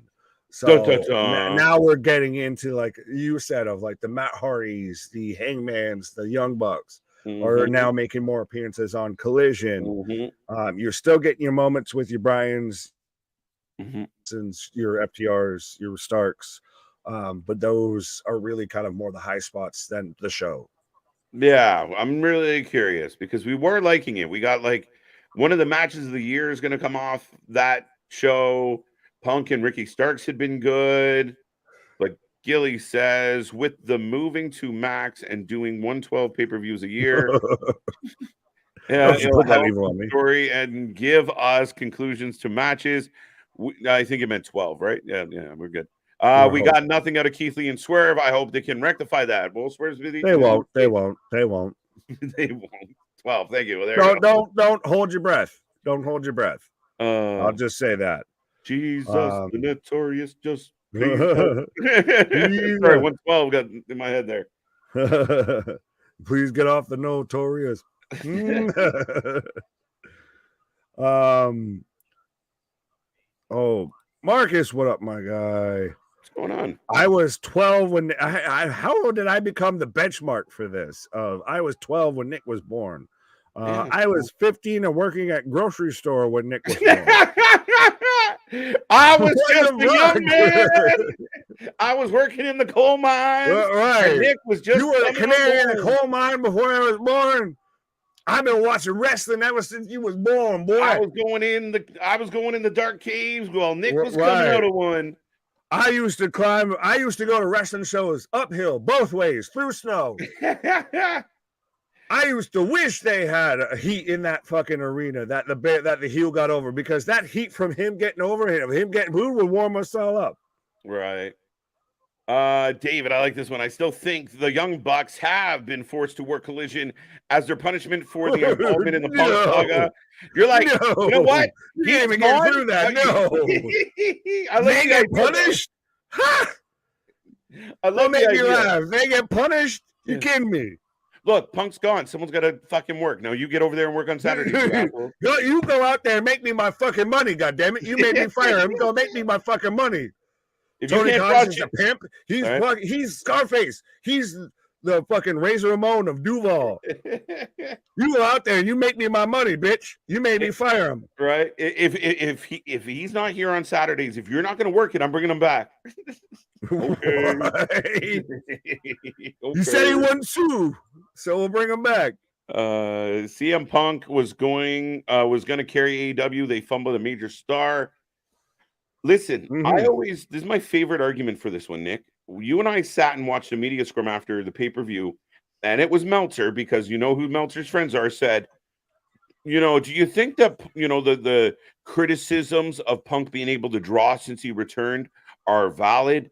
And Tony Khan cut off CM Punk and went on a rant, a beautiful Tony Khan rant about how fucking important CM Punk is to AEW.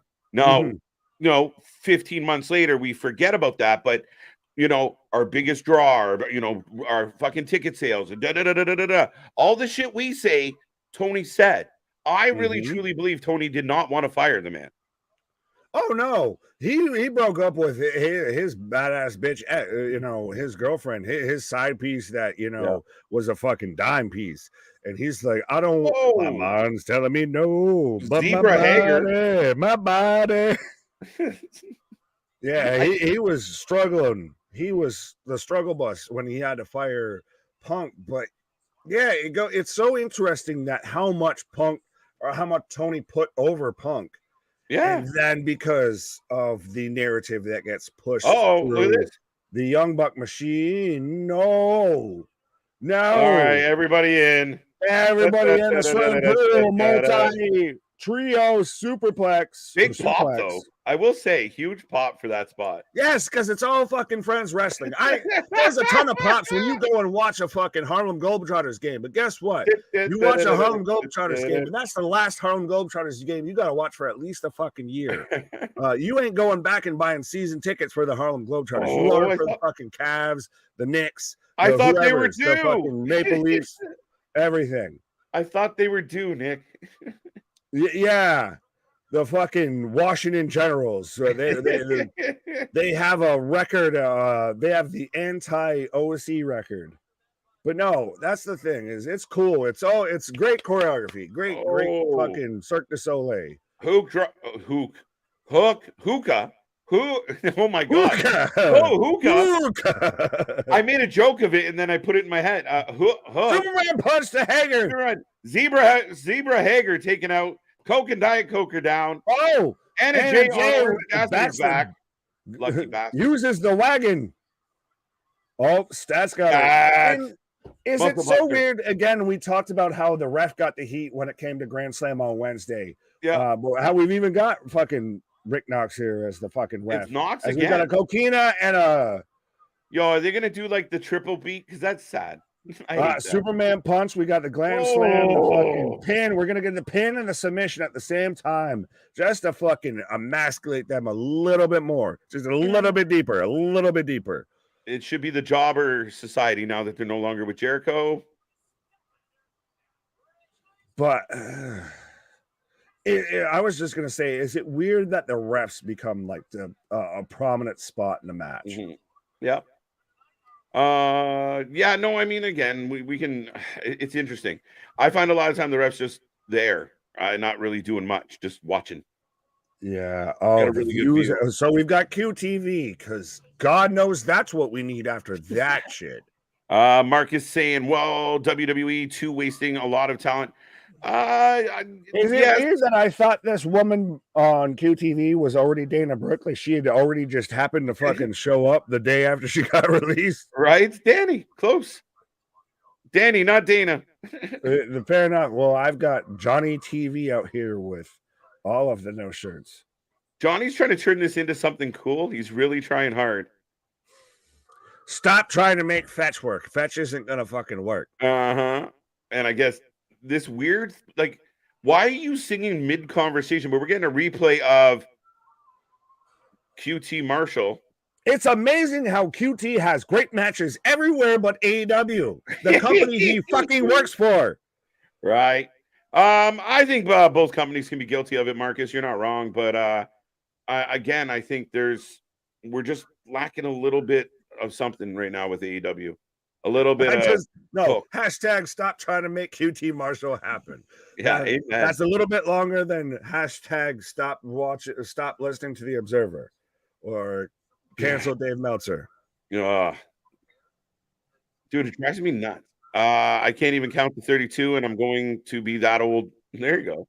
When you there was even other people still going on of like, I was 7 when Nick was born. Like, I didn't know it's the goddamn measuring stick here. Right. And to think I am far from the youngest person, A, that's currently on the channel, and B, that's been on the channel. That's true. I mean, our demographics would tell us that we have some young fans out there. We're a bit of a vintage. Right. We're that top shelf whiskey. We're the demo breakers. Jericho hates us. He probably does, actually. Good. Hi, Chris. I've got Sean Dallas, the Alpha. I can't be mad at the wolf cross-face picture with Takeshita because secret time. I've done that same type of thing. Like I think I've literally almost got that same picture next to a picture of me on my Instagram with me with the fucking beard. So I can't be mad at that. But that's just for me. I'm still struggling, and everybody showed that like. Chris Jericho's booking references are all 90s WWE moments. And hey, what have I done before? Yeah, better. No, it's just better the first time. Better, yes, but it's just what have I done before? Yes, 100%. We that top shelf whiskey. How you doing? Why isn't it that Jericho's kicking Sammy in the nuts? You petitioned and you were right. Jericho should be with Callis. If Jericho wants to matter. Tony, our socials are rolling right through right now as we speak. Reach out, be a friend, tell a friend. We can make some long distance work. We can be consultants like Russo and the gang there. Right. How old is KJ? I just said it. I said when that movie came out, I was 4. You got to do math. You got to do your Steiner math. You got to do your Canadian math. Riddle me this. Now, figuring out KJ's age, you got a 33% chance. When I cross the border, I'm actually 4 years younger than I currently am because of the what the fuck? Because of the exchange rate. All right. I'll let you halfway slide with the fucking Brock Lesnar trade, but if you're gonna sit there and start adding in the exchange rate on age, me and you are the I don't get older if I go and visit you, guy. Then you gain for it. Yeah, all right. I don't get older because I go and visit you. The exchange rate, we're actually the same age. I don't know. I feel like either way, if you and I ever actually got together, we're either gonna feel like we're like 4 years older, or we're gonna fucking wreck ourselves to where we feel like we're like 4 or 5 plus years older. Oh, don't worry, we're gonna film it for sure. Whoa, pause. It's gonna be a documentary. Like they've been up on Only Marks. They've been friends for 8 years. They're fine. Catfish. It always shows up at my fucking doorbell. I swear to God, I'm fucking swinging on everything that moves. On God. KJ is under contract not to disclose his age. Mandatory retirement age of what? Why? That's it. Oh, I've got Sammy out here, and he looks like he's wearing the same shirt the fucking New Day wears lately. Last time Jericho was cool. When Carlito spit in his face? Nick was being born, just like everyone else was. Right? Back to 88. How will I become the metric when moments happen in wrestling? What happened to so-called WWE? What happened? You tell me. Why? I don't know. It's just Sergio being Sergio. Boo this man. Boo. So Sammy coming out all Miami Vice-ish. Like I said, he's wearing the same shirt that the fucking New Day wears. The same, look like damn near the same shirt they were wearing when they were in Australia to announce Elimination Chamber. Looks like my grandmother's tablecloth. Fair enough. Absolutely. I agree with that statement. If not that, at least a curtain somewhere in that. Fair enough. Do you mean Teshita? Too fast. I mean, Fast and the Furious. Too fast. Too furious. Where's that guy going? He going somewhere fast. Mom, I'm going fast. If you're not first, you're last. And that guy doesn't want to be last. Holy shit. No, Miami Vice Light. No. Why is Rampage 2 hours special? Because it's the Grand Slam. Yeah, see. It's the Denny's breakfast of pro wrestling. It's the Grand Slam. Right. So now we're getting a hug. The crowd is relatively quiet. Like there's not a lot of heat for this. No shit, because this is probably the fucking third or fourth hour of pro wrestling you've watched already tonight. Think about it. This is all tape. This isn't for us. So we're still talking about sideways shit. And because we're 3 hours deep. Imagine if you were there live. Yeah. Isn't Jericho on commentary? They're talking shit about him. I don't care where Chris Jericho is. Chris Jericho is the opposite of Carmen Sandiego. I don't give a shit where that man is. Right. See, my age is in metric. We got it. I like that.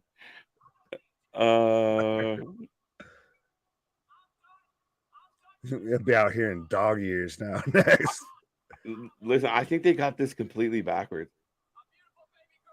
We'll see. Here's Sammy Guevara. Hey, KJ, it Nick. It wouldn't be AW if they didn't do shit backwards. Yeah. Well, because I think because if Tony or a booker was making the decision, he would see what we see of Chris should be the heel. And here Jericho's like, no, I want to be the baby. Right. Chris Jericho's dead to me, and I never want to see him again. Boom! Here comes Chris Jericho's music. And the crowd's even quieter for people have sign. They show a sign, a guy holding a sign that says Spanish God. Contrary to what we're trying to accomplish. Well, that's the thing is they're having to go. You're not getting those huge wide shots of everybody boo. You're getting like one dude that's just like boo. You're like getting the New York Yankees. Thumbs down. Oh, Jericho hits the ring, starts swinging. So who's going to help Jericho now? What schmuck? Oh. Oh, Cal is hitting Jericho. I like it. What? Why is he doing the fucking Brock Lesnar with Paul Heyman shit there of like, oh my God, you struck me, I will end you. You're Chris fucking Jericho. You're lucky you can still do a fucking full 180-degree rotation. Takeshita wearing him out. Now Sammy's got the chair, bro. But I give Takeshita credit. Shout out homie that's standing on the entrance steps right there, or the crowd steps there in the fucking full dusty outfit. But Jericho's been a dick for 4 years, so the crowd isn't really freaking out about this. Nobody cares about anything right now going on in AEW. Literally, this is mum's the word. So who's coming to help Jericho? Whose light are we gonna fucking put out now? Oh, wow, Callis with the screwdriver. Oh my God, this man always with a screwdriver. Who's he? Fucking Bob Vila? Tim the Tool Man. Yeah, right. Don the Tool Man, Callis. Here we go. Oh, here comes Kenny. Oh my! Kenny and Jericho, bro. Kenny, you're getting dragged into the deep water here. You're going out like that fucking horse in the fucking the princess movie there. But yeah, just what the fuck? Why is I get the whole Kenny Callis connection, man. But we're gonna be the enemy of my enemy is my friend. Yeah, the Alpha, the Omega, and then the old man and the kid. You had nothing better to do here. Nothing better. Vlog it. Yeah. No, don't worry. We will vlog it for sure. We're going to want to remember what happened. Right. It'd be like Because hangover. we probably won't. Yeah, it'd be like hangover. Right. Wake up in the morning with a face fucking tiger in the and bathroom. everything. I end up with what on my forehead? There's a tiger in the bathroom. What is the main event of Rampage? There's a Nick lighter and in the Cable? bathroom. There's an lighter in the bathroom, but I don't know what to do. You just keep saying, yeah. I will say Kenny looks like he's in phenomenal shape right now. Like, this is interesting, dude. But is this just... I'm waiting for Kenny, I am your father. This is just Kenny got his... I don't know. I feel like this is Kenny's sandbag, but at the same time, like, what else are you going to do with him? Because you fucked up the singles match between him and Takeshita. Yep. This would work. You're going to do Kenny versus MJF? I don't think so. For Kenny me, versus Joe? Yeah, for me, this works better if Jericho turns on Sammy.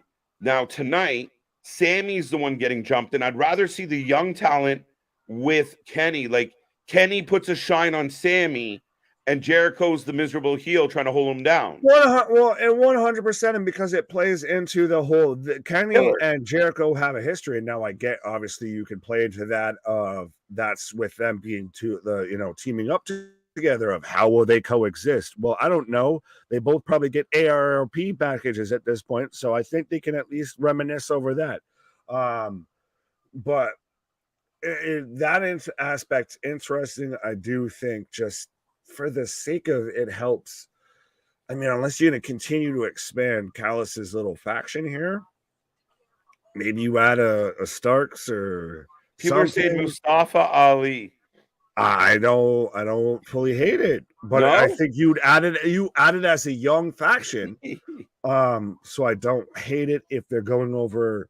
Well, that's even saying if they went over Kenny and Chris, but I feel like I'm worried of are we misusing Kenny? Because I feel like when you have a lot of other guys on the roster, like a Jay White versus a Kenny match, you're telling me you couldn't build to that? Yeah, no, and I think you and I have said this many times. Like Tony, if you look at all the components in the ring, there's a great recipe for an angle.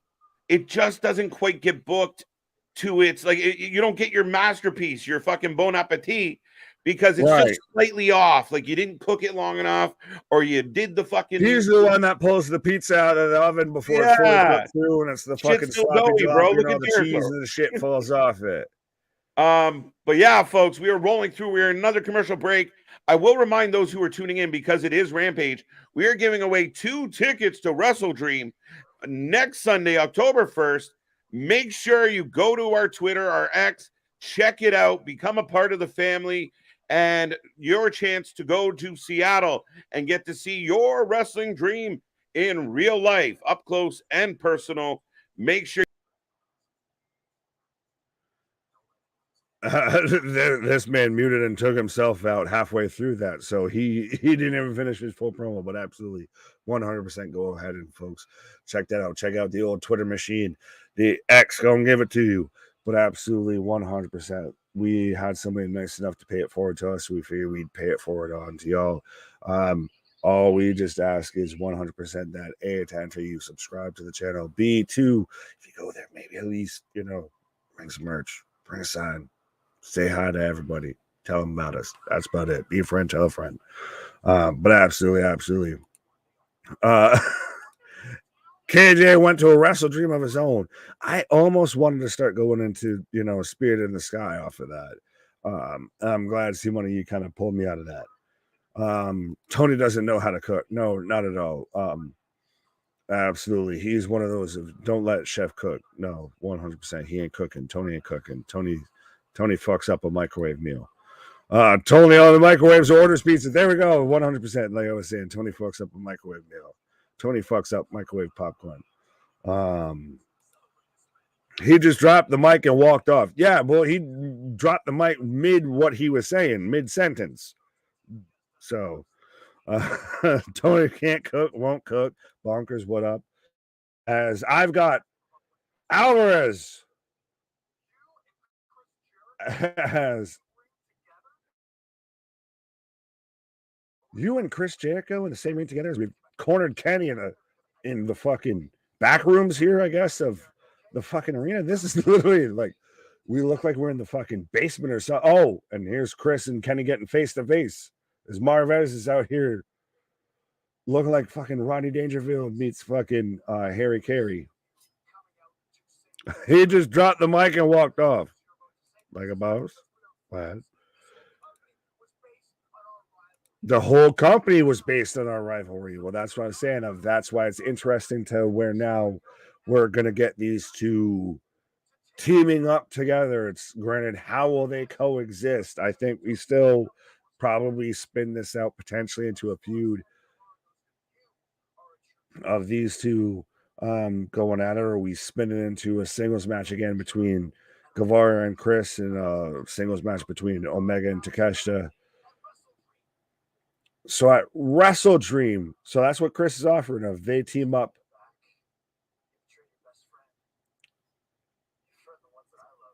This looks so weird. This looks straight out of like a No Mercy or WrestleMania 2000 fucking Ukes WWE Bring the Pain THQ fucking cutscene of like at No Mercy at Wrestle Dream, we're gonna kick your butt.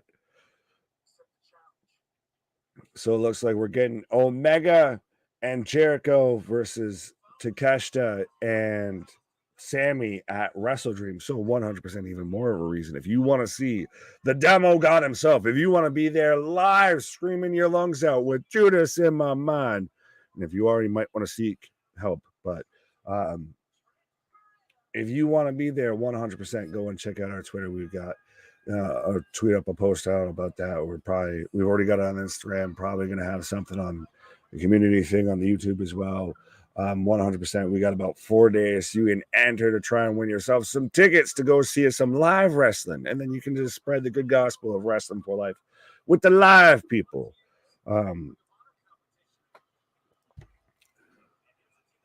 Y2. No, Jay? Oh, golden Y2 jelly Y2J lovers. Pause. Accusations.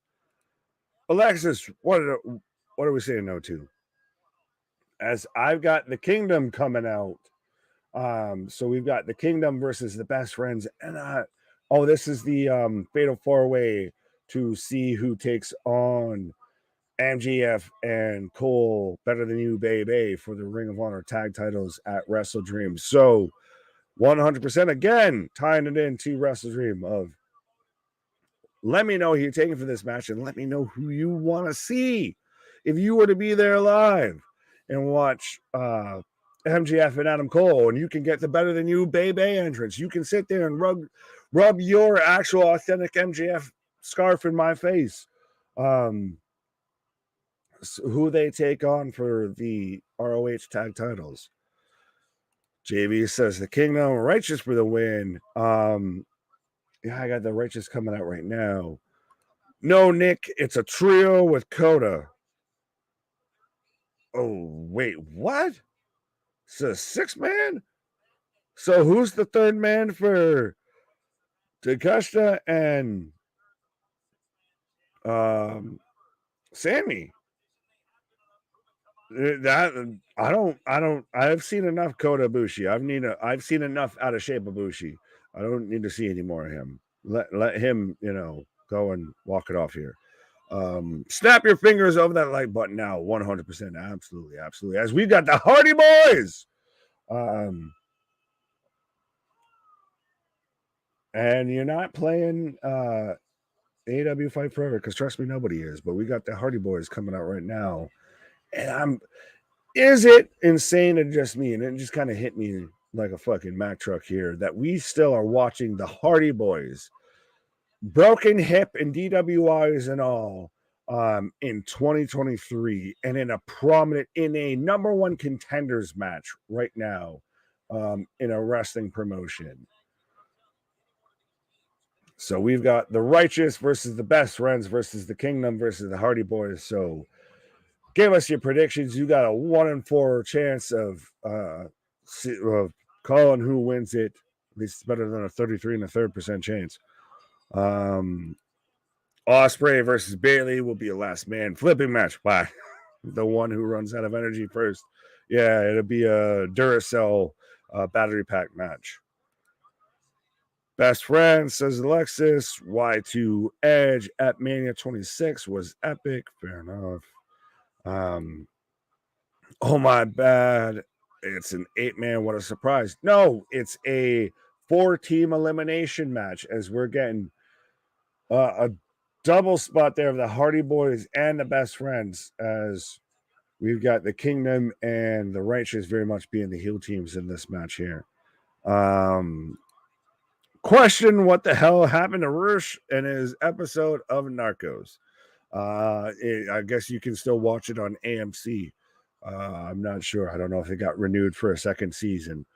MD, I miss Wardlow. I do too. I feel like he's going to be one of the next guys that the AEW managed to let slide to WWE here. How high is Jeff Hardy right now? Over under in 2-8 balls. Well, that depends on Tony Khan too as well. Tony Khan might be on 1.5 out of those two. So, oh, Taven goes flying over the top rope as Trent rolls in. So the Best Friends are the last man standing right now here. Okay, I can see Riddle joining Best Bro Friends. Oh, yeah. Him and OC and RVD. Yeah, you know me. No, they're going to be the Vitamin Gang, 100%. Double topes. Speaking of Best Friends. Right? Or double topes. My best friend. Wait, does that make me Rob or Big Black? Pause. Your Big Nick will just transfer. I think the answer is neither. Pause the I don't know if I want to be Deer Deck either, so we're fucked. Right. You're Chanel West Coast. I'm Drama. You're Drama. Big Cat. I'm Big Cat. There you go. Big Nick, Big Cat. You're Chanel West Coast then. You're KJ Canadian Coast. How high is? Oh no. Accusations. Right. The Vitamin Faction. Yeah, whatever, bro. Whatever. Dude, where's my match? Right. Speaking of vitamins, I like the first attempt there, Larry. The vitamin. Yeah, okay, buddy. Put the pipe down. Right. Double toe pays. Big dog, you spout that like you wanted to see something else, my guy. Yeah, keep your fetish to yourself, bro. Right. You do you, boo-boo. This ain't only sandals. What is your early prediction for Fiziv versus Gamroot? Sorry. UFC main event tomorrow night, KJ and Nick. I gotta go with fucking Groot. What is your prediction for Pfizer versus? It's a stiff competition tonight. Right. Pfizer's got a mean jab. I think they might win it. He's poking all around, folks. All right. Got that stiff jab. It lands pretty constantly. Pause on all of it. I love RVD. Just saying. He does a podcast every Friday. I don't miss. He takes the pause for the cause on camera. Yeah, we like being monetized. Right. I think he then just uploads his pause for the cause onto a Black and Orange website. Mm-hmm. So I think he very much fits the do something strange for a little piece of change. I don't know how we got there, but that one's OnlySandals.com endorse. What the? I can't do nothing. Topes. Topay.com.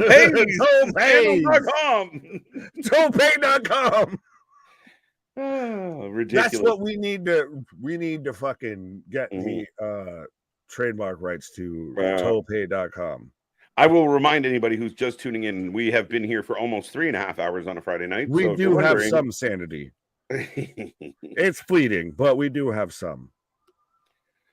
Daniel with a long one. Man, no, if Riddle did as much crap as he did in WWE while having the constriction of that company on him, going to AEW. Yeah, that's what I was talking about earlier. Is like, are we letting the the dog out of the fucking cage? Who let the bro out? Who? Right? Who? Bro.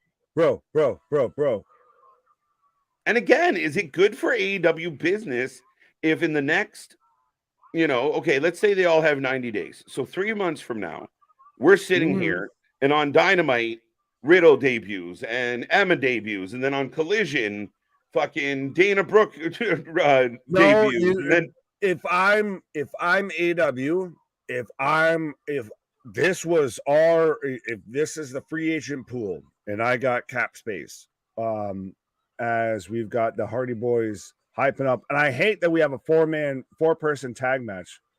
Is this an 8-person tag match, or I thought this was a 4-way?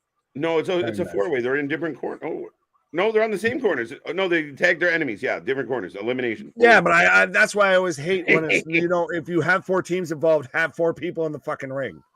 You're gonna fuck it up all the way. Well, I mean, fuck it up halfway. Their solution to it is just have all 8 men in the ring and all together, and then we don't know what the fuck's going on at all. Right, but yeah, true.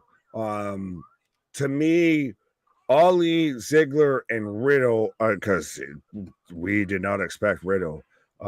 Those are your top 3 out of the free agent pool that you're trying to grab. And if AEW can grab them, I think you have 2 potential future world champs. And do you think they really maybe you could build at least to a prominent TNT champ, if not a world champ? If you did it right. So could you see Tony bringing in Dolph and putting him in the main event picture at some point? Who else are you going to fucking put in that hasn't been in there to death at this point? Yeah, fair enough. That's the problem, is you, as deep as a talent roster they have beaten to death who's going to be in the main picture so much. All right. What would be your answer if Jeff Jarrett offered you a night with Karen? Hell to the no. To the no. Hell to the no. Fucking used pair of socks. No, thank you. What? Vincent and Dutch for the win. There you go. Don't put that evil on me. Yeah, fair enough. Rolling neck breaker from Vincent. Canales in the corner. I mean, I'd be Eskimo Brothers with Kurt Angle. Why not? You have that. Anyone I'm mad at. I hope people get that reference. They won't. Hey, who let the bro out? Why? Well, why? Yeah. LA Knight. Yeah, so we didn't touch on this. SRS reporting that LA Knight has COVID. Fuck. As someone who also has recently had it, honestly, hear you, man. That's pretty shitty. Yeah, especially like if he was supposed to be in something prominent tonight. Maybe that's why the last 6 minutes. Still got 2 weeks you can build up to it. That's why I pointed out. Well, AJ never signed the contract, so there's one part of the contract that's still empty. So LA Knight can sit there and just walk out. And, he punched him. There you go. Sorry, he punched him straight. It was a low blow, but like fist to the head. Well, which head? When you say low blow, I'm like, which head? Two count as Loretta breaks up the pinfall from Taven onto Jeff steals the tag. Would you guys rather have these talented wrestlers not have a job, at least with AEW? They'll have a great pay and continue to entertain us. Nobody said that. Yeah, I don't think either one of us applied it. I don't feel that way. When we even broke the news, we were literally like, that person would be great here. That would be interesting if that person went there. So Gilly, respectfully, please don't put words in our mouth. 3 count as holy shit. So wait a minute. The Kingdom didn't win? No. The Righteous will be taking on MJF and Adam Cole at Wrestle Dream. The Kingdom didn't win? To hell with the Kingdom. To hell with Roderick Strong. To hell with stories. And why is Roddy not out here with his neck brace? Oh, I guess he's in the hospital.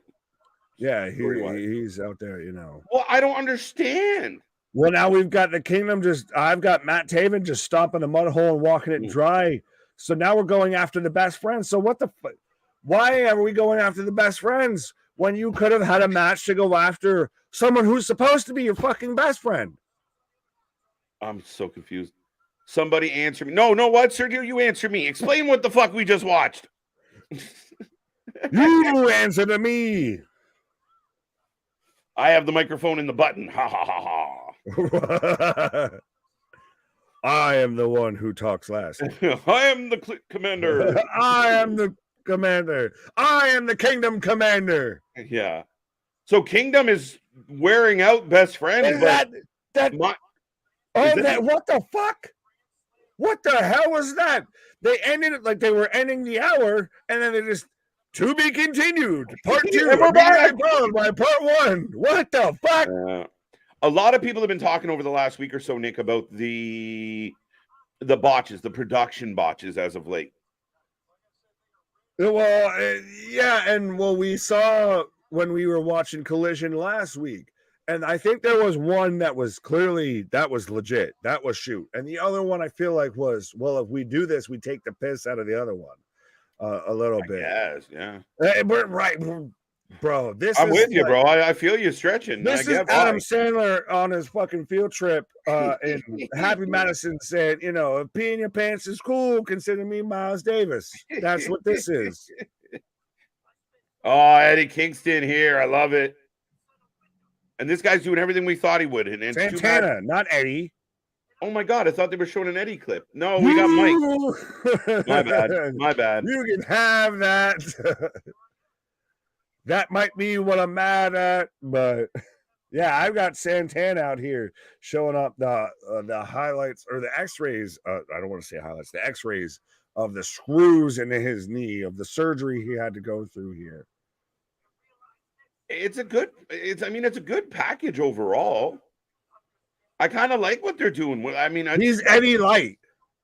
He's Eddie Light. Yeah, fair ennoughh. I think unfortunately, that's what he is. Like, this would be really great in a New York City based, just purely wrestling promotion. Be fucking main event. Yeah.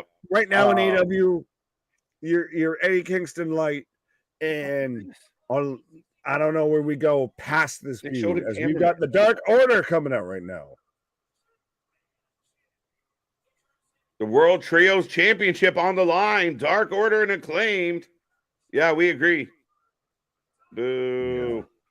I think Dolph would go over more in AEW. You know what this comment makes me reminds me of, Nick?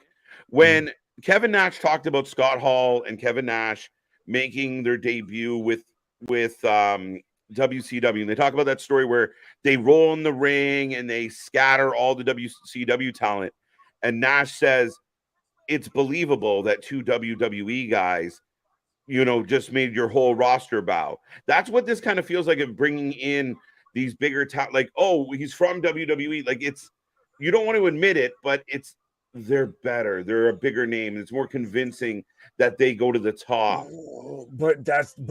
So maybe on one hand, I'm like, I don't want to say trying to act like Diesel or Razor Ramon was like your top guy, but let's be honest, Razor jumping to the other company or Diesel jumping was a little bit bigger of a deal than Dolph or Ali. Yeah, I wouldn't make that straight comparable. I wouldn't. It would just give me that vibe of like the perception of Dolph walking in, like in WWE. When we see Dolph show up, we're like, oh, Dolph's about to do a job. But if he walks out in AEW, we're like, oh shit, he can win the belt. Yeah, well, that is valid. That is a testament, and I think that's a indictment as much as it's a testament to the way WWE books. It's an indictment on the way AEW books. Maybe a little. And I think the platform, the fact that the platform is what it is, right? Right. I think the best talent for AEW would be Ali, Ziggler, Elias, and Lacey Evans. Lacey could be nice. She's doing something strange for a piece of change. She out there with the only stands. Yeah, she's like, how can I stay home and make bank? Oh, I know. Right. Oh, you mean I just have to slightly wear a tight shirt? Okay. It's crazy times. Elias, I think, can do something. And I mean, Elias to me is the type of guy that, again, AEW would be great. I think he fits really well with like the type of vibe in Impact. Right? You can have a sing off with Joe Hendry. I'm just trying to think of what's an E name that's not or Ezekiel that he could do in AEW and just like not exactly a who wants to walk with, but he'll have to try and include those letters. But I'm like, he can make that E in the middle work. He's a guy I'm surprised that he had the honey dip deal. He didn't have to take a bump. He didn't have to fucking have a match. He just had to pretend to halfway strum a guitar and cut a promo and got over like fucking Rover. And then they made him shave his beard and shave everything else. Actually. Pause. And it just went all sorts of sideways. Yeah. He never recovered. AEW doesn't have to sign any more people. They have an overabundance of talented wrestlers. But they will. Nothing. Oh, yeah. Or close to nothing with like what the fuck with Wardlow, House of Black. Yeah. Right. I agree. But I think this will happen if again, Tony gets greedy and scoops them all up. Contracts are going to expire, and they're going to be looking to go the other way, like potentially a Wardlow, potentially a House of Black. Do you think that? Well, that's a whole other conversation for another time. As would be if like WWE would entertain signing a contract like that or bring on somebody like that. Like I think they obviously would like to. But it's what would they want compared to what Tony was offering them. That's when you're really going to see, like a little bit with the Jade deal of what you're really going to see of what Tony was offering people versus what WWE has to probably shell out to sign these guys. Yeah. Well, and again, I mean, I think this is what it comes down to sometimes. And I know where people are like, well, WWE is refusing to spend money. But again, it's got to be smart money. Like if Tony's willing to give somebody, say, a round figure, $3 million. Right. But the WWE says, you know what? We're not going to give you 3 mil, but we're going to give you 1.5. And we're, the bigger company, blah, blah, blah, blah, blah. We come with all these intangibles. You as a wrestler now have to decide. I can stay in AEW and not get booked, but make more money. Or I can go to WWE and hope that I get booked. And at least I'm on this big stage while they're trying to figure shit out. Yeah, that is the thing. I think the numbers were a bit high there, but I think that is really kind of a bit of the conundrum of you get probably more exposure being on WWE, but at the same time, you have a better chance of being booked. You're really gambling of whether you're going to get booked prominently or booked terribly. Almost on either company, but especially AEW, I feel. Yeah. WWE brings somebody in. Oh, no. We got broken up. Bring it up as now Evil Uno. So we've got Johnny Hungy and Max Caster in the ring right now. Oy. He's supposed to sign the contract tonight. Who? The Righteous One. Yes, they did. Wow, we're way behind. Fair enough. As we've got a sesame spot from Evil Uno, looking like a member of Slipknot, Johnny Hungy, and good old Alex Reynolds. Right. I literally had to look at the man's trunk to remember his last name. You promise? Do you promise? No, 100%. You can keep talking. No, do you? I'm just asking. It just depends on if we acknowledge you. If you're gonna say it with your chest. Stand by that shit. What are we, Kevin Hart? Say it with your chest. Man, this Rampage is meh. Yeah, I mean, again, I don't hate what we're getting. A lot of tag matches and a lot of mixed tag matches and shit. So it's really hard. Yeah, and now we've got a trios match that's just kind of floated. Well, and I still find it weird of we ended it with like the first hour just cut out like it was the end of the show. And then we turn around and started off with a whole second hour. Like, oh, we're back from. It's like, what the fuck? Why? I'll take 1.5 mil and make sure I get my merch over. Ah, touche. Right. Scissor me, Daddy Nick. Well, Nick is taking a pause for the cause. I'm in picture. We're rolling through. We're approaching the 4-hour mark live here tonight on a wonderful bonus doubleheader Friday. And we have more Rampage to go as, we got just under an hour of Rampage to cover. And we are rolling along, folks. I will remind everybody who's tuning in right now, make sure you like, subscribe, be a part of the family. Remember to keep the gloves above the waist at all times and have a lot of fun. We are the Wrestling Utopia, and we want to know what you are thinking about wrestling. And, if you put a little bit of thought into your thoughts, that'd be wonderful. I don't believe this. Sergio says they're done talking, then says something, then says bye, then says something. Again, some people, some people need coddled. Some people just want attention. It's okay. No sweat. That's why we are who we are around here. We all start singing Kumbaya. It's all good, my guy. But bye, Felicia. It's Rampage. We all knew it was going to suck, but here we are. It's true. And listen, we watch all the wrestling, and when we are critical about what we're watching, guys, better. Like, well enough that when it's good, we jump up and down and we praise it. Nick and I both. And Nick and I don't always agree on what's good and what's not good. But at the end of the day, when it's substandard, we're going to call it out for what it is. I love it.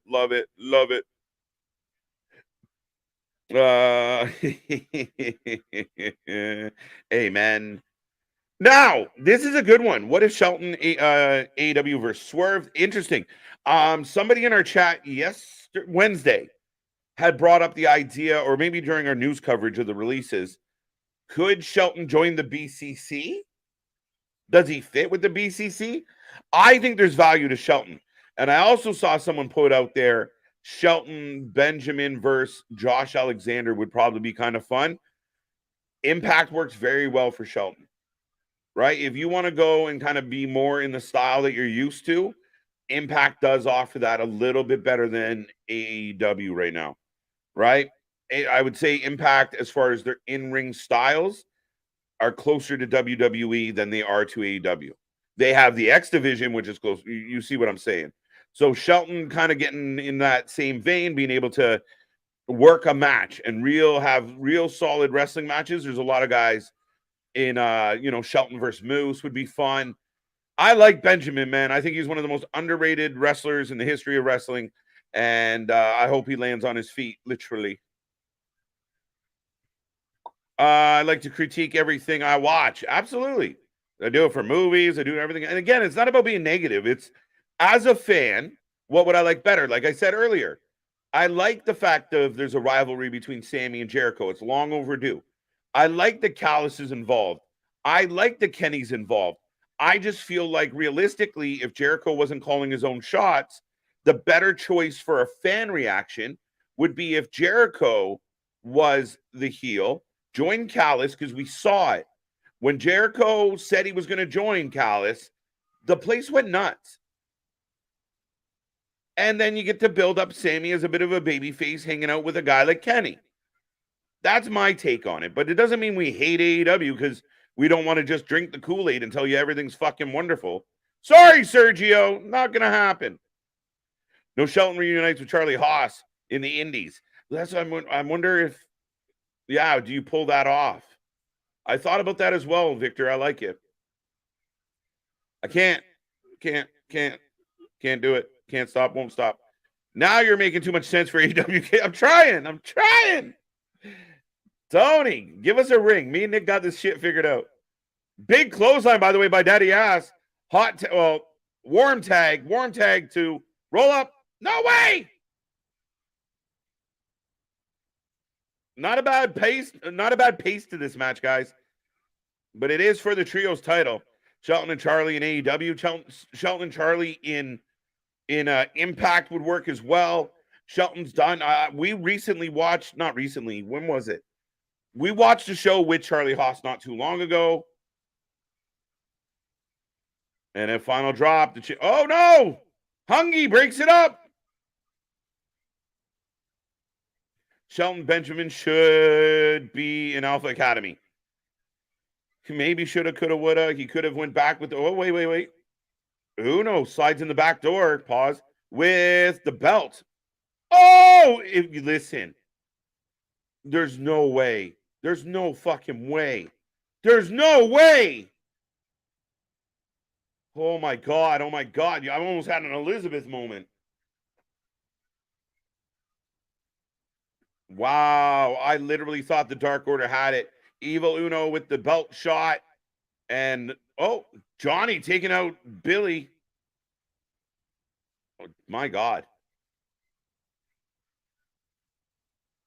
Wow, I really thought the Dark Order was going to win, and I'd be shocked. You have the Acclaim and you lose the Trios belts on Rampage? Oh. Nice, Faymaster. Nice reversal. I like that. Oh, there you go. Tag the Bowens. Again, a warm tag, not really overly hot. You'd like to see a little more energy on that tag. Oh, shit. That's beautiful. Nice finisher. I'm not positive what they call that, but that was wonderful. There you go. Nice win. I mean, a decent match. I didn't mind that match. Hey, Mr. Impractical Joker. There you go. For fans of Impractical Jokers, we got one in the crowd. He probably comes out and does a prank with Tony after the fucking show. Have you officially been paused? Sorry, not sorry. I'm watching the replay of GCW in Australia right now in the background. Interesting, Damien. Interesting. KJ, I'm supposed to start having dinner with my sister on Thursdays. I don't know what to say, Larry.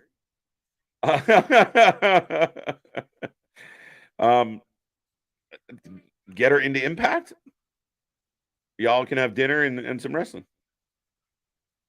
KJ, question of the day. Shelton Benjamin was the 5th member of that class of the OVW, which included Lesnar, Cena, Randy, and Batista, all ex-WWE champs. What do you think held Benjamin back? Truthfully, I really like Shelton Benjamin. I believe ultimately it was his promo work. You look at the names that you just listed, with the exception of Batista, who took a while to kind of find his mic, find that comfortable spot with the microphone.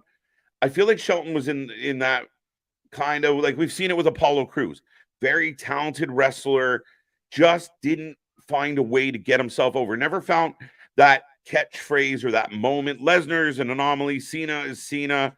Randy Orton, you saw what he did, but I just felt like each of those guys had an intangible. Benjamin was phenomenal, but never found that intangible. And maybe I'm wrong. Maybe I missed it, but and keep in mind, Shelton was he was a tag team guy. He was a little bit smaller. It wasn't until he went away and he really kind of beefed up with age that look kind of changed. But he's outstanding. I feel bad because I really liked him just as a singles. You never handed him mic and you were sitting on the edge of your seat listening to what he had to say. Why is he wearing a sleeveless leather jacket during the match? I have no idea. I don't even watch that match. I don't blame you. What's up, bro? Any match worth checking out tonight on DVR shows? Yeah, a couple good matches on SmackDown. A couple that weren't too bad. Not the best of finishes, but the Io and Asuka was pretty good. The tag match was good. I enjoyed the Team Douchery going up against who did they beat? Sorry, I'm getting distracted by the commercial. But yeah, a couple good matches there. Rampage, again, kind of cookie cutter, kind of what you expect. Nothing really groundbreaking happening. Not bad, but maybe nothing to go out of your way to find. There you go. There you go. I want to see Nick and KJ have a 2.57 subscribers. I see Nick and KJ. I don't know why I added words. Nice. I want to see 4K by the end of the year. Hey, we got goals, we got targets, big dog, and we're working towards them. I'd like to hit 3K by Halloween if we can get close. But we are clipping along, and it's growing faster and faster each month. So again, August was a record-breaking month in all of our metrics, or all the metrics that matter for us. And we're hoping September beats August and then October beats September. We appreciate it, guys. We really do. We're getting bigger and better by the minute. Of course, now we got Luna Havoc and Ringsider Anthony helping us out on the channel. You saw them last night with Impact. Luna's doing her WrestleMania watch-alongs. Plus, on Sunday night, 8 p.m. Eastern Time, they are going to do a Monsters Ball watch-along, part of the spooky season here at Wrasslin for Life Network. Yes, you can thank Luna for spooky season here at the channel. But we got so much coming your way. 2 pay-per-views next weekend. The weekend after that, there's another pay-per-view. We got lots popping, lots coming. We're heading towards Survivor Series. We got to figure out what's happening with Punk. Will there be more releases? Will there be more signings? Exciting times. 2023 has been a fun year in wrestling. It's been a fun year here in the channel. And the sky looking all kinds of blue right now. Speaking of looking blue. What? I'm blue. Da-ba-dee-ba-da-da-ba-dee-da-ba-da. Well, I saw somebody out there saying that Sky Blue and Jordan Blue hashtag shout out / piss off. I saw that. You stood us up. But has them as a tag team. Yeah, I saw that. And my first thought actually when I saw that picture was Jordan Blue going to get sued looking like Carmella. No, she's just Lola Bunny meets fucking North Carolina Michael Jordan. She's such Carmella vibes. By the way, this entrance is fucking dope. She's Julia Hart. She's what they wanted for Sister Abigail. Yes. Man, give this girl some love. Give her a push. This is excellent She shit. deserves her flowers. They might be black roses because she's got the spooky goth bitch now, Right. but still. Mogul Embassy. That's right. They added this. Mogul Embassy versus Hangman and the Bucks are main event. Were the Bucks on? Did the Bucks have a match on Grand Wednesday? Slam on Dynamite? No. They saved it for Rampage? Interesting. Mm-hmm. Well, because, they're so over right now. Yeah, they're on the recorded show. Okay. Yeah. KJ, that's why I wanted Shelton and Charlie on Wednesdays. Yeah, I mean, I could see them trying it. I mean, Shelton, Haas and Benjamin, Sky Bluty. Sky Bluty. They turned KJ into Scooby-Doo. Bluty. Haas and Benjamin versus FTR. That's a double pun. That's a double pun. I like that. Right. This is why only 9% of our audience is female. Knock it off. No, I'm just kidding. I'm sorry. Well, Victor, and I'll say this, and this is a side tangent, and I'll explain it to you afterwards. No, if you're abusing your power as a moderator or anything like that, you will just slide back into being in the regular chat. So maybe you got entrusted with some skills, so maybe use them respectfully. With great power comes great responsibility. Yo, KJ, tell me Cradle of Filth wouldn't fit Julia Hart perfect. Not bad. Yeah. I like the song they're using. I don't know what exactly that song is, but I think that is excellent. And she looks like, listen, this is 2 young and up-and-coming stars.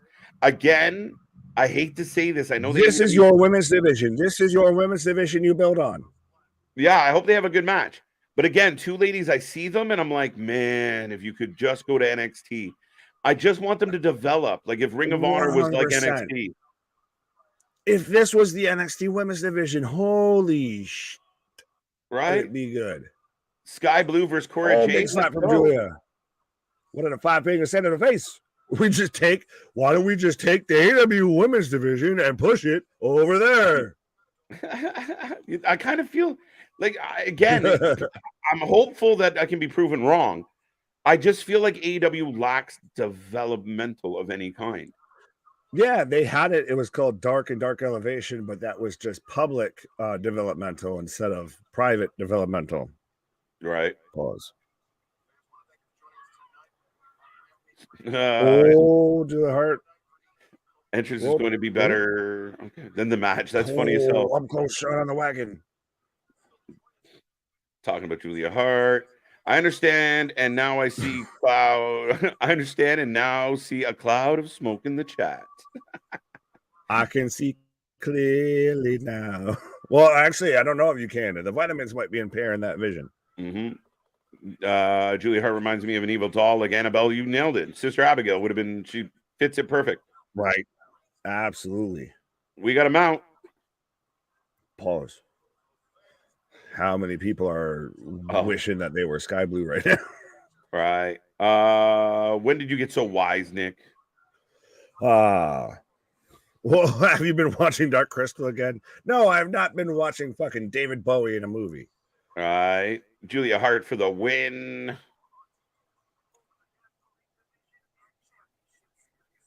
Okay. Hey guys. Is Soraya serious with her complaint about the kiss? Oh, my guy. It has to be a work. Let's Come on be honest. Now. Like, if that went over your fucking head, maybe get a ladder. She kissed a girl and she liked it. Right. Katy Perry, 100%. Good show for AEW. Good. Yeah, I don't hate it. Good, not great. Good, not great. Yeah, I think better than average. Then again, is the average? Is it an average Rampage or is it an average AEW show?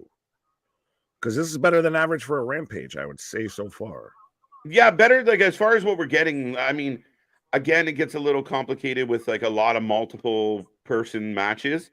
But at the end of the day, can I ask everyone a question? And I almost asked this in the chat earlier, but it just dawned on me when we were talking. Is it my imagination or is Kenny not working a whole lot of singles? Is that maybe by design? I think both. Okay, because he's in a lot of trios, a lot of like four-man. I think he's saving his body and everything like that. Okay.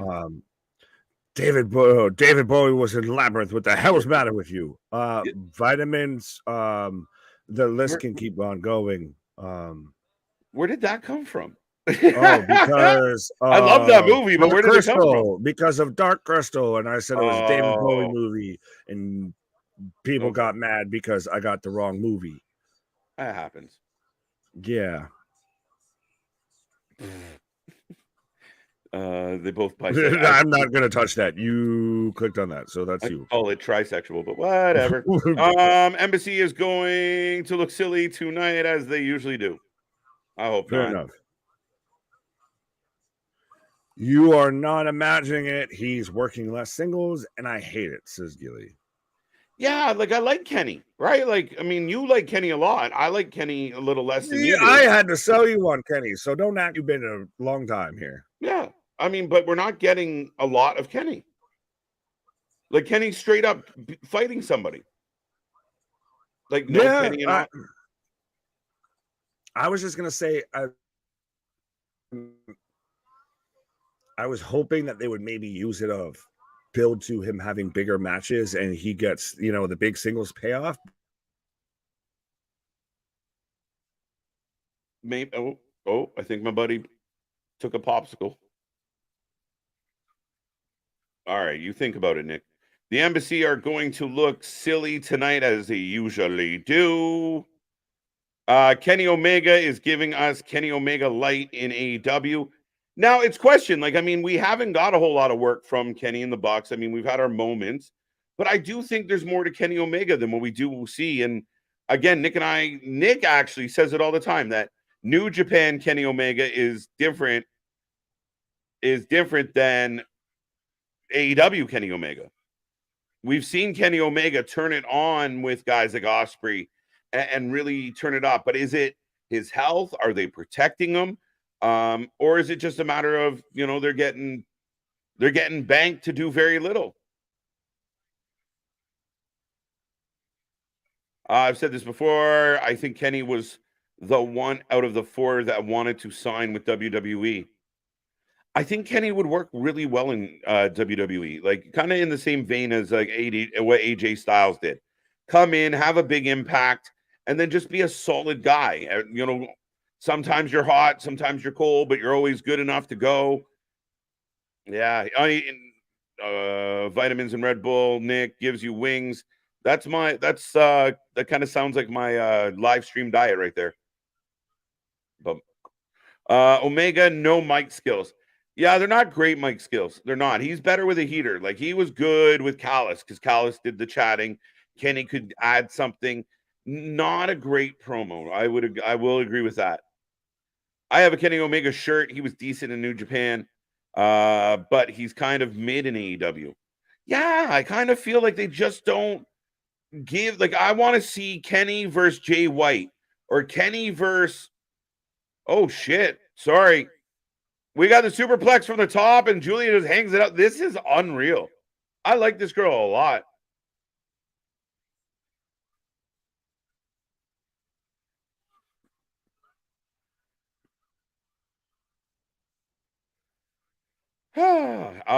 Yeah, I just feel like when we tuned in, like Nick and I got up at 3 a.m. By the way, Nick and I have to get up at 6 a.m. in February. That's going to be fun. Our first ever actual breakfast with the boys. We will be going live at 6 a.m. for Elimination Chamber this next year. But yeah, we get up at 3 a.m. We watch Kenny take on Will, and they burn the house down. They kill it, and it's amazing. But we don't get that Kenny a lot in AEW. And that's why I think I get mad when I hear a Meltzer saying, like, well, this is a 5-star Kenny match. And I'm like, no, I've seen a 5-star Kenny match. But Julia there it is. Wow. Rings of Saturn as Julia Hart gets rid of Sky Blue. That's a great win for Julia Hart. And this is outstanding for her. February is the best month of the year. All right. Yes, he is. He's fucking horrible. Fucking embarrassing. And Dave, if you ever want to come and talk about it, come talk about it. I'll let you know. Without Okada, Omega would be nobody. I don't know if that's fair to say, and I know my buddy Big Nick dropped out for a moment fixing his shit. Oh, we got Willow. Why is she coming out in a fucking sundress? Okay. Not, coming out to fight in a dress. Juilliard getting her Bray Wyatt on. Yeah, absolutely. It was wicked, though. I'm with you, Larry. Tony Storm, Julia Hart. Thunder Rosa, if she ever comes back. That's not, I can't, kind of. The joke never ends. It never does. It never does. Like I said, guys, it just blows my mind that so many people report him. Like, I'm looking forward to the day that you guys go read something on the internet that's like, McMahon banned from WWE, says KJ White, Big Nick. Like, it's just our opinion. It's our 2 cents. And everybody reports Meltzer's 2 cents like it actually is something. But we got the Bullet Club in the back.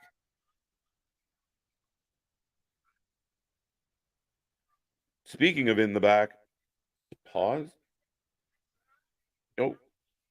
I don't know. I don't know the answer. I think Kenny saw that WWE was doing with Cody. Imagine if you were like, again, if you're anybody, hello, somebody. Hello, is it finally working now? I don't know which is botching more, my internet or fucking Fenix, Moxley, and the referee. Okay. Yeah, I think you're good. Okay. All right. I maybe got the joke out there. There you go. You did. Right, so I got Jay White backstage, hype it up. Him versus Idolo tomorrow on Collision, and now I've got Santana coming out. Okay. I don't have Santana coming out yet. I still have Jay talking. Because you refreshed the back ahead of me. In your moment in the spotlight. Guns Arriba. I like these 4. These 4 need more TV time. Let me know which 4 you're talking about, because I'm just getting Santana now. Okay. I've got. Let me know when you got him in the ring, because I sat there and halfway paused up and didn't want to be Britney Spears. So oops, I did it again here. That's funny as hell. Yeah, I'll let you know when Santana gets to the ring. Yeah, I think that's got to be one of the tempting things. And then when we talk about Jade, who might be, what do we say, Jada Parker? Oh. Hi. Yes. Okay. Hi. Jada Parker? Very angry. You're not gonna Smiling like face behind is just a face of rage. we see the blood. Just if I could smash a router and just make it reappear, I would. Your threats seem to be working though. Yeah, A weird right. match. If I keep eyeballing it, I'm a CM Punk it. But yeah, I mean, we talk about Jade signing, and I think it's the same thing. You see what they do, what platform. Like Cody got a documentary. Cody's getting other opportunities. Cody's Mr. fucking Sunshine. He's the mayor of WWEville. Like, if you see that, you think, wow, if I go there, what were they going to do for me? Oh, absolutely. I have bell ring. I don't know if you're. Oh, I got bell ring right now as well. Okay, I've got Santana up on the top turnbuckle. Are you there? Not yet, He hopped down. He just ate a punch. I've got a collar and a bow tie up. Are you there? Another punch from the bear dude. Drops from the bear dude, from Yogi Bear. From Yogi, hey boo boo. Hey boo boo. Hey Ortiz, I punch him in the face. It's hard to tell. Did Nick freeze again? No, he's good now. He's good. He had a moment. I'm Mr. Freeze. What what took out me? The same thing that killed the dinosaurs, the Ice Age. Mike Santana for the win. Yeah, it would have to be if they're gonna push him. Right. The Bang Bang Gang. There you go. Bang Bang Gang. I've got Little Bear out here just wailing away in the cornbuckle. In the turnbuckle, not the cornbuckle, the turnbuckle. Yeah, I got Santana with his arm in the air. Oh, I got a choppy chop. Let me know when you get chops from Santana. I got the bear dude rolling out to the floor. I feel like we're watching two different matches at this point. Like you're calling out spots I haven't seen. Okay, maybe I'm ahead of you. Tope by Mike Santana. I'm gonna go as far as I can forward. I got a tope by Mike. I've got 1, 2, 3 count. I've got Santana with the 1, 2, 3. So let me know once you get there. We fucking botched the shit out of this. Hey, my internet's been. It's late on Friday. Leave me alone. Wow, I don't have the fucking win yet. Oh, fair dude, let's go up. You're fine. Vince, I've seen what you've done for others. What? Pause. Thank you, MD. Right. Well, I like Daniel saying, by being Britney Spears, Nick meant he's going to shave his head and beat cars with umbrellas. How do you know what I do in my free time? I was going to attack onto that joke. I'm glad I didn't. You're good. You could have. No, it was dog pile. It was a roast beef joke. We probably better not. Heather, what up? Don't worry, Nick. Powdered Sugar Bear will get him. Heather letting us know her work schedule. I got Mike. Jesus. I got Mike with the win and Ortiz on the ramp. Oh, well, thanks. Santana walking up the ramp at Ortiz. I like this. That's where I'm at right now. So we managed to backslide into it. Face to face, Ortiz, Santana. Ortiz got my hat. No, he's got the fucking beret here. I thought he had my hat. I thought that was his. Okay. I didn't even realize he was wearing a hat. Yeah, he got a beret. Powder Sugar Bear.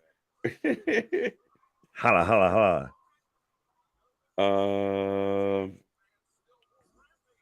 How about them Dallas Cowboys? How about Diggs's ACL? Man. How about that? I have that man in individual defensive player league, and I was like, fuck. Listen, man, the turf's starting to become a story this season. A lot of people fucking hurting things. Well, you can speak from experience there. Granted, that was Saad, but there with Nick Chubb, to where I honestly T's and P's, and hopefully that man can come back because that's the same leg and everything that he had, pretty much the same type of injury when he was in college. Like he's that Lattimore from South Carolina. He's that Willis McGahee from the U of that has that devastating knee injury, and you're like, oh, hopefully you can come back. Yeah, I mean, again, no, I mean, that's rough, man. And again, it just visualizing it, you cringe because you know what it feels like. Things that make you go, bruh. Yeah, no shit. Yeah, I lost my Chubb. Pause. It's a true story, guys. Ortiz hasn't been doing anything since Santana left. It's true. He had that weird kind of, he was angry at Eddie. Remember when him and Eddie were going to do stuff, but then it never really happened? Well, and then he got hurt? had that weird golf cart match with him and Ruby versus Sammy and Taya, and that's about the last we saw of him. Yep. What is this? I don't know. I got commercials for like the Dark Knight. I'm getting commercials for everything else that Warner could be airing outside of AEW right now. Everything that's better, Back to the Future, more ratings, that's more eyes, that's more entertaining, that's more attention. Stuff that I'd rather talk about than AEW right now is what I'm getting an advertisement for. Do those guys have real beef, or is it a work? It's real. With now, it's like, bang. Would you not agree with me that the beef that exists is it started out as it's a shoot, but now they're working it? Debatable, because we've seen how many You're gonna get a real fist fight have we seen gone sideways in AEW as it is. Oh, dude, we've had chokes, we've had punches, we've had doors kicked in, we've had real glass, we've had the menagerie. Let's see if we can get the rhyme scheme going with people rhyming menagerie going on after this. Right. But we've had everybody and anybody having beef backstage. It seems like a natural progression that we had, the brawl out in the dressing room, the all-in brawl at Gorilla, the next brawl in the fucking on the aisleway or in the ring. Right. They just slowly getting closer and closer to actually doing it in the ring. Actually making some fucking money here. I hope it doesn't turn into a shoot because I think Ortiz is in big trouble. Somebody gonna get hurt real bad. Somebody a lot smaller than the other guy. And a little bit. That's not saying never count the little man out, but still. No. Rocking the beret. I don't know. I almost read that as like the brat, which I still think that that's fucking great. And I love that I've seen that going around so much on social media today of the MGF, kind of tease and the homage to the brat, brat. It was so funny because when I was watching it live and my first thought was like, oh shit, they're doing like the Super Bowl Coca-Cola thing. And then it instantly, like as it came out of my mouth, I was like, and the bread thing. Holy shit. Right, yeah. Well, you already had him doing the Steiner math. Like, MJF is just a pro wrestling nerd. Let's be honest. Love him or hate him. He's one of us. He's just really good at what the fuck he does. Do you see now Mark Henry doesn't even do the It's Time and live anymore, that they do a video package with it? That's why he keeps saying all those nice things about Tony Khan. He's out there, please, sir, please put me back on the live. Right. Let me be. I like that little segment, didn't you? That was my favorite. That was your high. I always loved pitching it to you because it was I knew it was your highlight of like the week. And those live interviews were fun. Like there were some of them that were good. Even Moxie did a couple good ones. Coke and RVD versus Coke and Diet Coke, and we've got Pillow versus Spooky. Oh, good. FTR versus the Workhorsemen. Match of the night. Starks versus Danielson in a Texas death match, which, by the way, will be in not Texas. Never. It's an ode to the state. You don't have to be in the state to do it. The botches at night are big and bright, deep in the heart of Texas. Is that where we're going? Sorry, I was dancing. No, you're good. We got Swerve. I'm also getting it advertised for Swerve. For Wrestle Dream. We're getting all the matches advertised for Wrestle Dream, which, by the way, if you go to our Twitter, you can enter yourself a chance to win tickets so you can be there live. You can rub it on our faces of how you got to see everything live while we're here talking about it, probably on a delay. But if you win the tickets, bring a sign. Bring a sign, bring some merch. At least send us pictures letting us know that you made it there. We're like a concerned parent. At least let us know you're safe there. My way. They're playing Wayward Son again. On my wayward son. Does Tony just own the license outright to this? Maybe. Well, and why are we doing this with Hangman instead of fucking Kenny? Dude, I'm really confused about all of it. Truly. I think they just won. They realized that to them, this is their checkmate. They have won. Now they are in complete control. We got rid of the problem child. Tony got his little rocks off. He brought in Punk. We made it so it didn't work. So now he realizes what we wanted to do is what works all along. So now it's checkmate. So now we can do whatever the fuck we want. Right? No, I agree with you. How about them Raiders? What about them? Let's go, Buffalo. What's going on with the WWE? Lots is going on with the WWE. Right.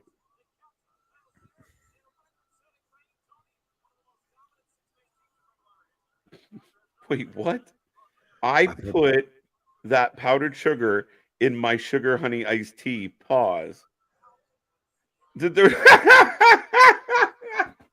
Realize what you said, sir, before I respond to that. I'm going to give you a moment. Now that it's been said out loud and that you heard someone else say it, I'm going to let you have a moment to realize what you put out there in that world, in the universe, and let you retract that statement. Holy sugar honey iced tea. All right. Yeah, whatever you do with your sugar honey iced tea is between you and your sugar and your honey.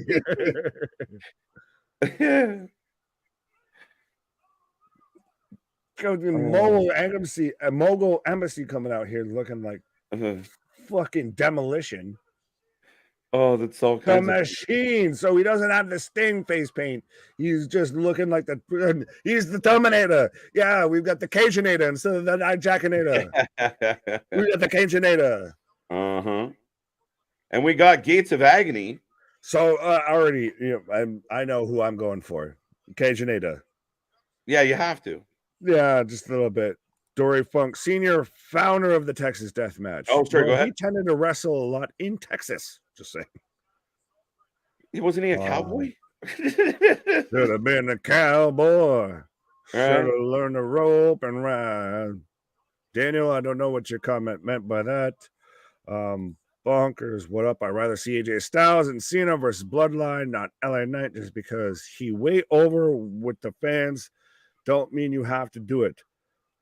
Sure does. Yeah, do it. Listen to me. Yeah.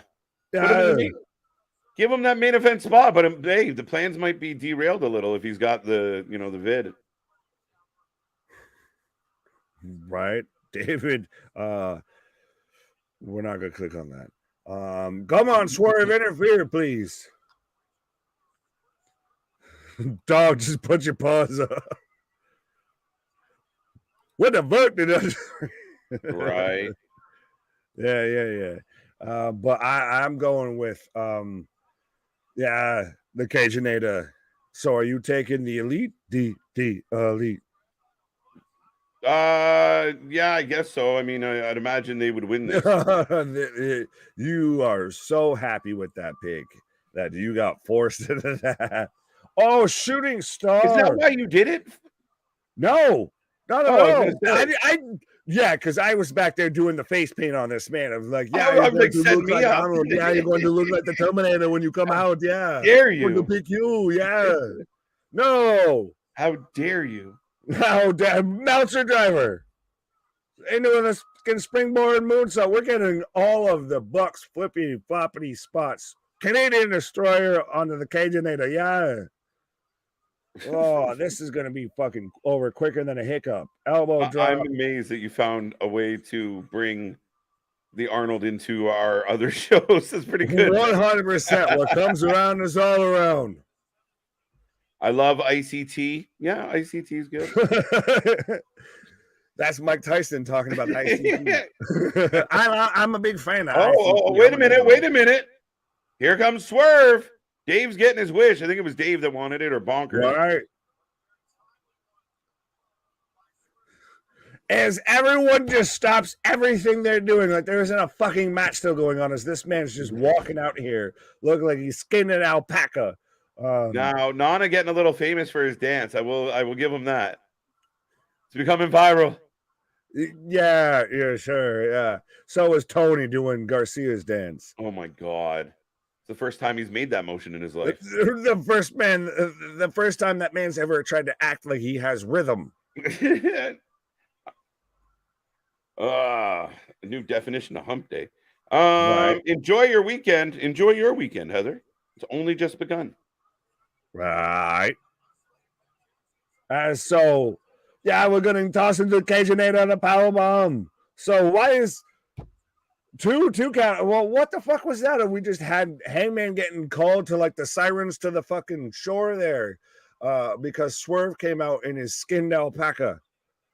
I just said that again because we got MD with skinned alpaca. You right?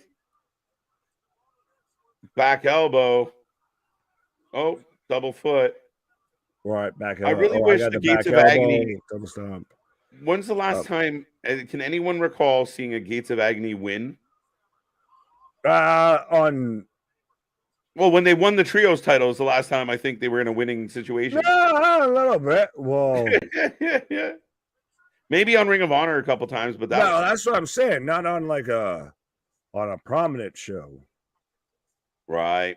The Embassy for the win. Yeah, good luck. Yeah, Adam Page and the Cajunator. Yeah. Feel like I need to be eating a baconator right now. That could just be the munchies. Yeah, do it. Made this man fuck up. Drop my shit. Hangman has lost his momentum. I rooted for Swerve in he has all the mojo. Swerve's great. He's gonna go under, unfortunately, to Page. I believe at the end of the day, just because of the company. But to me, Hangman, we were talking earlier about guys that struggle to get over because of their personality. That like Page can go in the ring. I liked Page better in Ring of Honor. I felt like he had more edge, and when he was first introduced to us in Ring of Honor, I thought he was good, especially as a heel. He was a bit of a dick, and in AEW again, he's fluffy and he doesn't get over with me. It's cowboy shit, but it's cowboy soft serve is more apropos with this, I feel. Wait. I know. Wait. 1 second. Sorry to interrupt there. No, you're good. You're good. Where is it? Where's Big Dog? Come on. Oh, 1 second. It was exactly what Big Dog said about the sugar honey iced tea. Say it's like putting powdered sugar on it. Oh, cowboy powdered sugar. You can have that. You can have that. Wow, we get a lot of comments around here. Shit. There you go. That's what it is. Cowboy powdered sugar. Yeah. But no, I like this of JV saying rhythm, something TK can't buy. Yeah, not a second of it.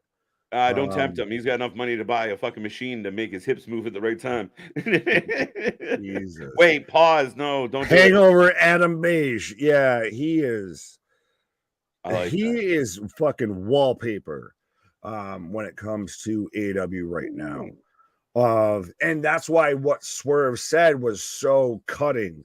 And was so impactful because he fucking said what a lot of people have been thinking. If anybody else had that spot, they would have been taking that ball and fucking ran with it. I mean, you had it and knew you were the golden goose and didn't capitalize on the moment. And you knew, like, again, like Tony had that 2-year plan of like who was going to be champions and when, and you knew you had a ball, like you said, and he could have taken off with it. And again, I think when you want to think of the champion and the guy who's going to carry the company, he's got to, even as a baby face, he's a badass. He can stand up to people. And a lot of with Page was feelings and emotions and softness and man, butterflies and fuck off. Softest wrestler alive. Oh, there you go. What is the Young Bucks for $200, Alex? What is Hangman for $400, Alex? What is Matt Jackson for $300, Alex?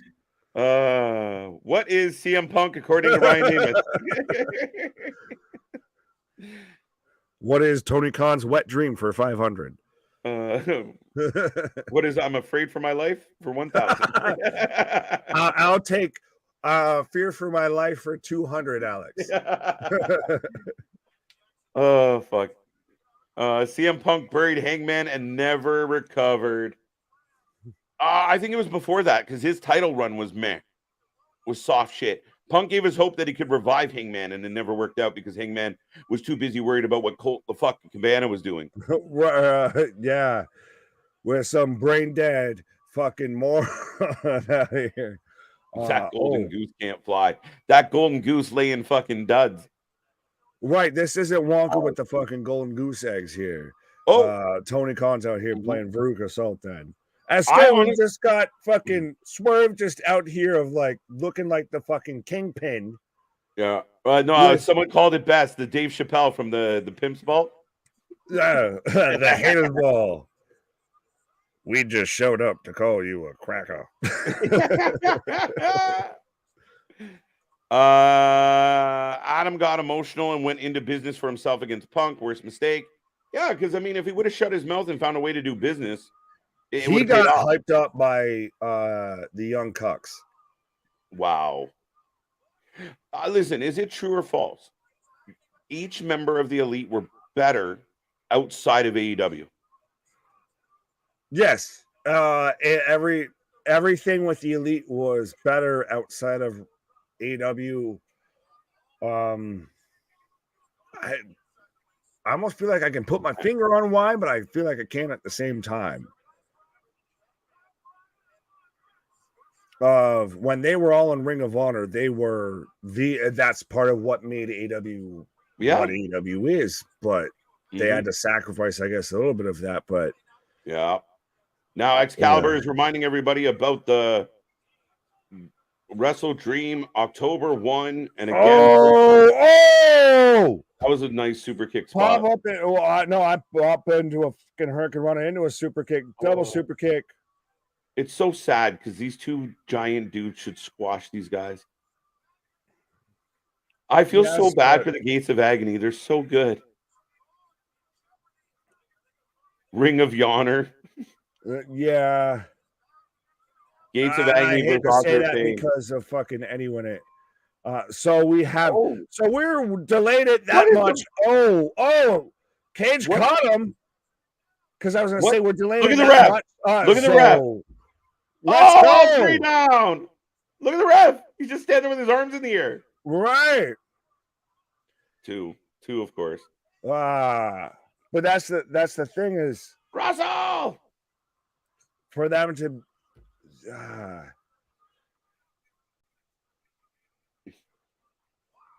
Yeah, occasionally, but I was saying. Anyways, I was trying to go on about how the Bucks shouldn't win it and everything, and then they turned around and got caught in the fucking counter, and then just literally my idea ate itself within itself, and it's like my brain was like, "All right, get out of this, asshole." Dead end, turn around. Right. AEW is calling it Wrestling Dream because it puts you to sleep.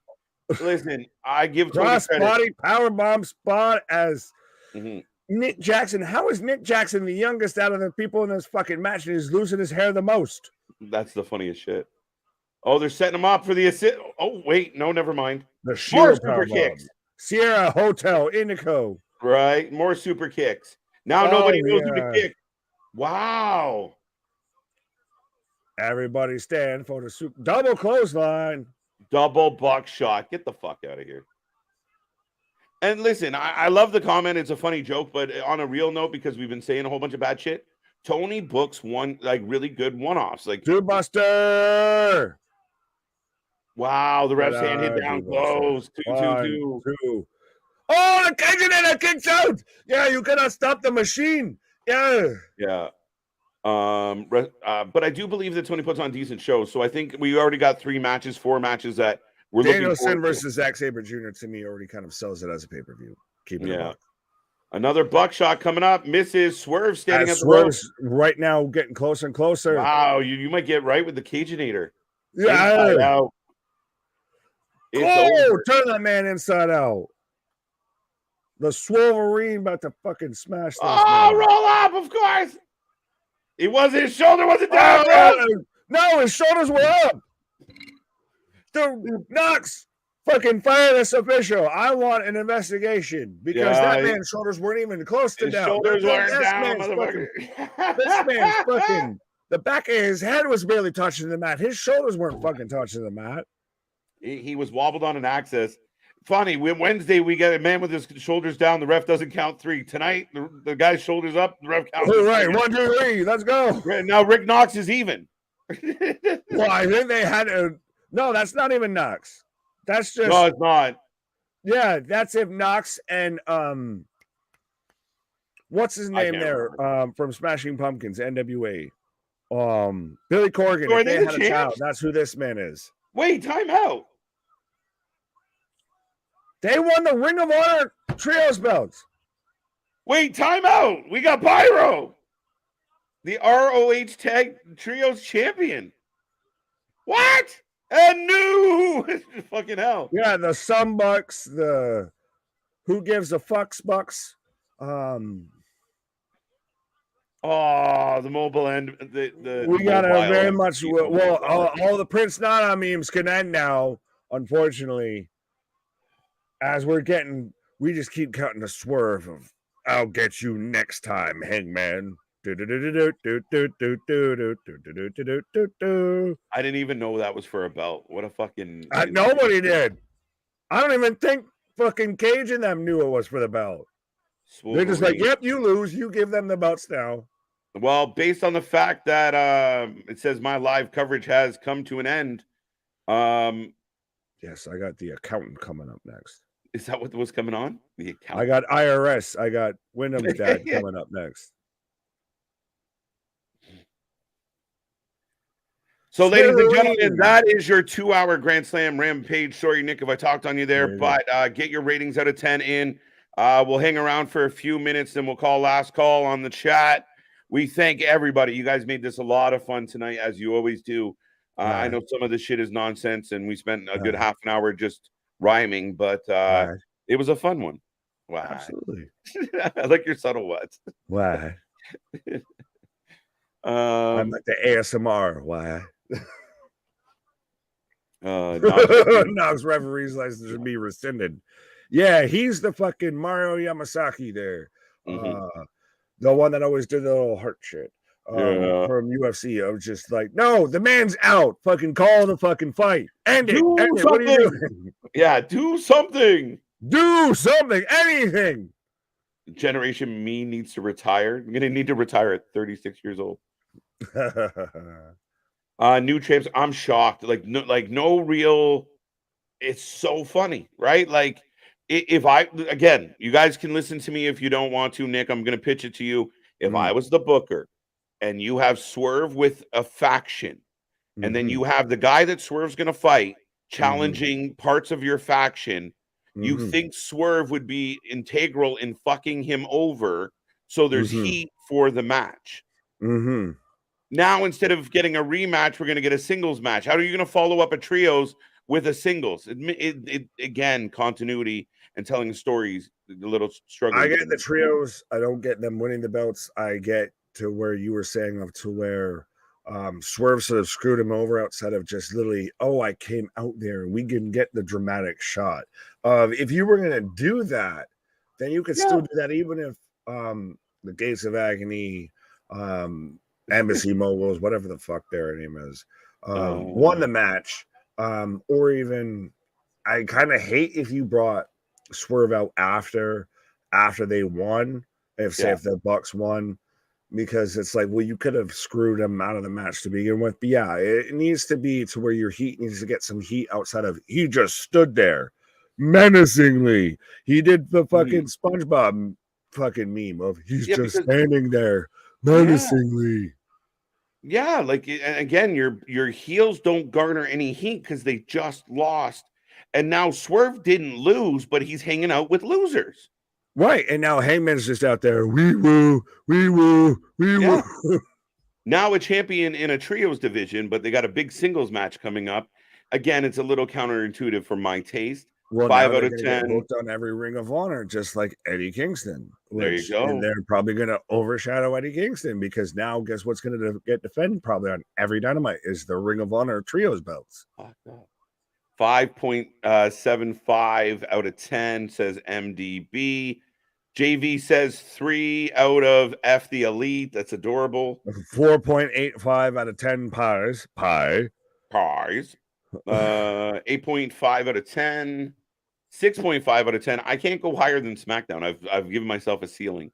Right, and that was a 5.5, and I don't even think I could say that's an even draw.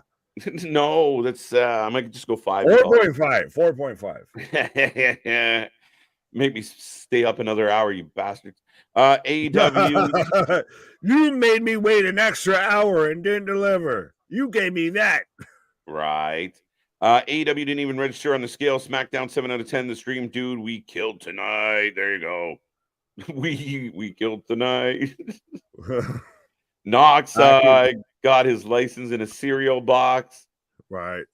Pretty good for AEW. I mean, it wasn't. Listen, I will say it was one of the better rampages we've had in a long time, but it's a Grand Slam rampage. It should be.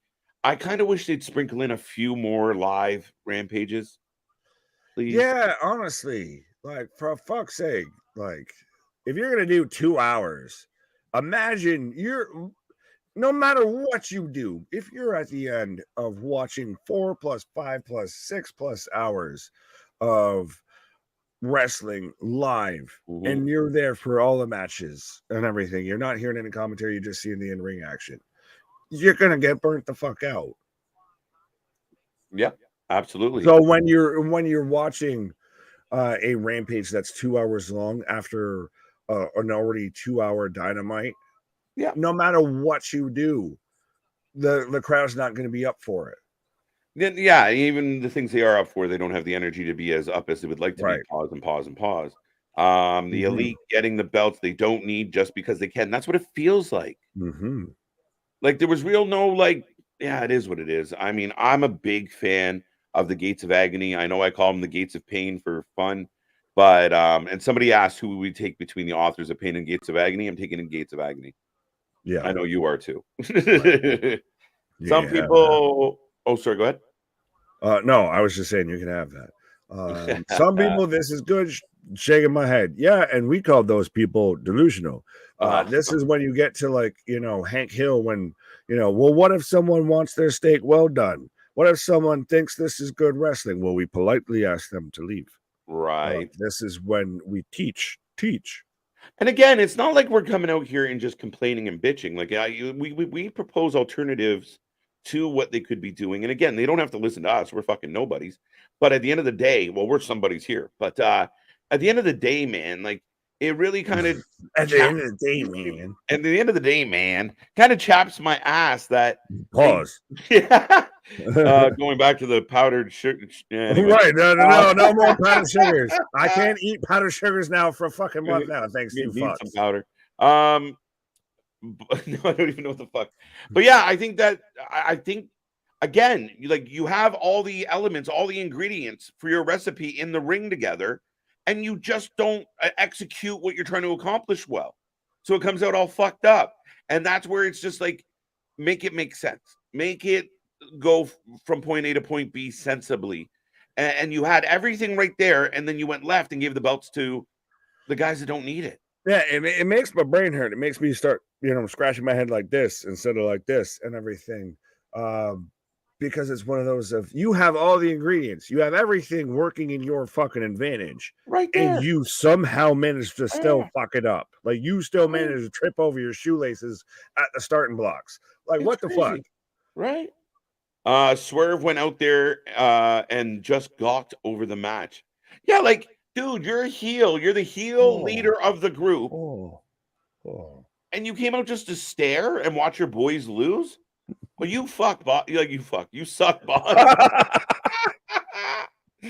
I was gonna put on my fur, like how how Swerve put on his fur. I'll put on there. My you go. fur. You put on your fur. I'll just come out and just gawk at that. Dude, I want to see you in that and the neck brace. Bro, my hair will pop off. And the scarf.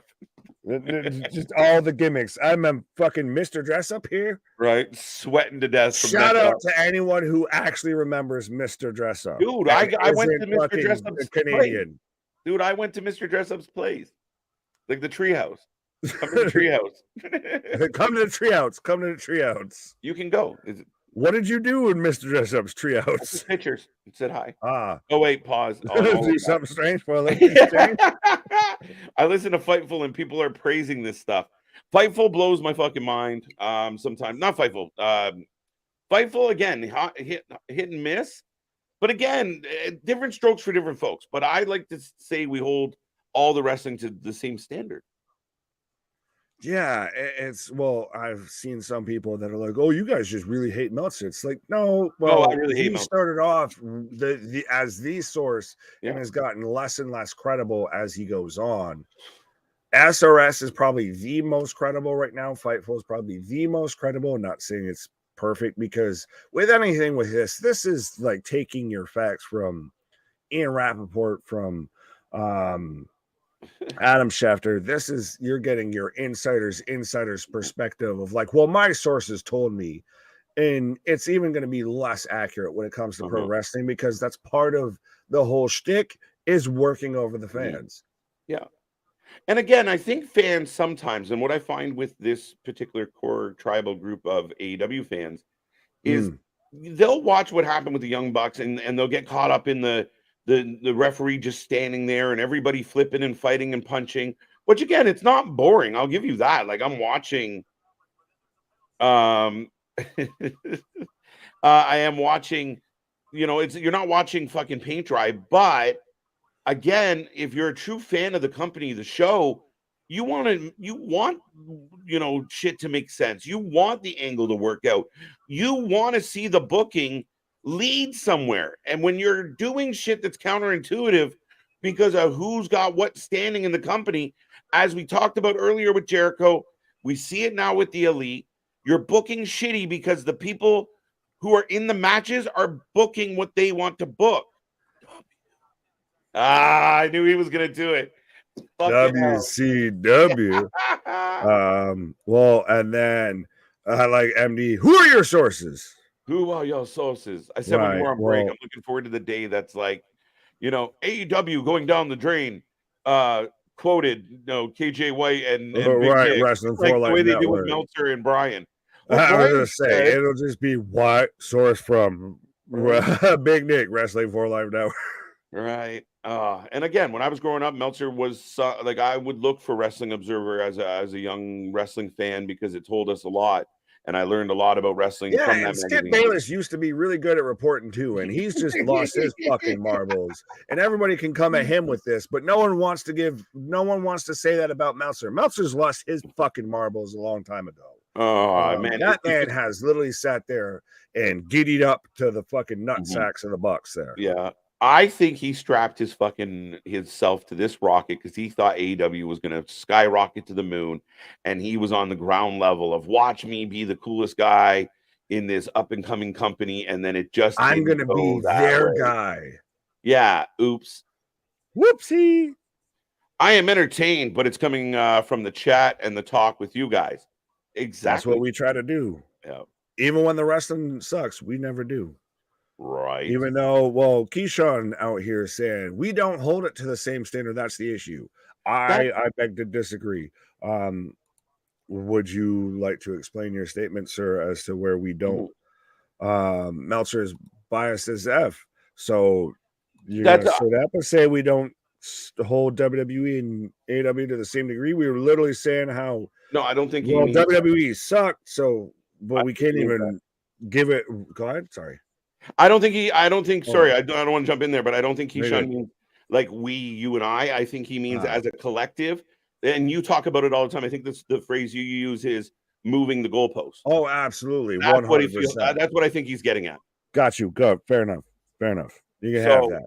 And I think that's an accurate statement, that if WWE does something and anybody doesn't agree with it, or it's off, or they don't tell the story, why didn't they tell us why Brock wanted to beat up Cody? It's shit. It sucks. But then we get this nonsense, and you're like, oh, come on. Let's be fair. Call it all the same way. Right. Well, I like. I liked MD with the whoopsie. This man getting the reference. The Johnny Cage. Whoopsie. Yes, coerce and suspension of disbelief. Both are very important, especially when AEW said they never insult the intelligence of fans. Well, that tells you how low they think your intelligence is, that they don't think you're insulting you right now. They think that your intelligence is lower than even theirs is, which is fucking astronomical. But yeah, we're gonna throw it out there. I'm gonna say last call, other than if you want to throw a good night in the chat as far as the conversation goes. We're gonna wind it down on the last few here, folks. But yeah, we got a couple comments that I'm looking forward to here. People want Dave to tell who his sources is. Chris Jericho. Yeah. A couple weeks ago, Sat mentioned that he's spoken directly to Punk through everything, and people said he was wrong for that. Why? Nick Houseman's direct source is CM Punk. Yeah, exactly. He's just literally the mouthpiece for Punk. Yeah, I think what's got annoying with Meltzer is this culture of, and we see it with other people who don't even have connections in the wrestling world. Oh, according to sources. You can't just lie and say it's according to a source. That's why even anything that we ever try and report on here or talk about or anything or try and take as a fact, we quote an article, we quote a statement. We find someone to blame. What? Yeah, exactly. Well, no, it's one of those, where I'm not a journalist. Are you a journalist? I'm not a journalist. I am a pundit. I am a personality. I am not a journalist. I am not reporting anything. I am giving my take. I am the Stephen A. Smith of pro wrestling. Yeah, we'll go with that. And I completely agree. I mean, at the end of the day, that's why I said it'd be funny when we start getting quoted on fucking like the way they're just shooting the shit on a podcast and people are reporting it like it's facts. It's just their fucking conjecture, their opinion. Right. It was KJ the White and Nick the Brick and their vitamin leading a wrestling conspiracy. There we go. I like it. Why does that sound like the start of like The Hobbit or something like that? Lord of the Smarks. Right. One ring to rule them all. One company to book them all. What match are you looking forward to most tomorrow night on Collision? Ricky Starks, and yeah, I think that would have to be the one. Yeah. I really want to see Andrade and Jay White. I'm a big fan of both of those. Fair enough. I'm surprised that we're getting a Texas death match. So that's, I guess, going to be the obvious favorite here. What's up, McVeigh? Yeah. Stephen A. Smith of pro wrestling is a strong statement. Okay, I'll take Pat McAfee then. Don't take it back. Fuck it. I own it. I didn't take it back. I just sidestepped. I gave him a little stutter step there. Big dog jumping the gun, trying to steal your gimmick. I'll be the Shannon Sharp. Skip. Right. Ladies and gentlemen, one last time, I will remind everybody, go to our Twitter for your chance to win 2 tickets to Wrestle Dream. We will be giving those tickets away on the Dynamite stream this week. Make sure you go check that out. All you got to do is retweet the post. Make sure you're a subscriber. And if you're here, you should be a subscriber anyway. So go check that out. Add a GIF of who you want to see at Wrestle Dream. And we are giving away 2 tickets to that show. It's stacking up nicely.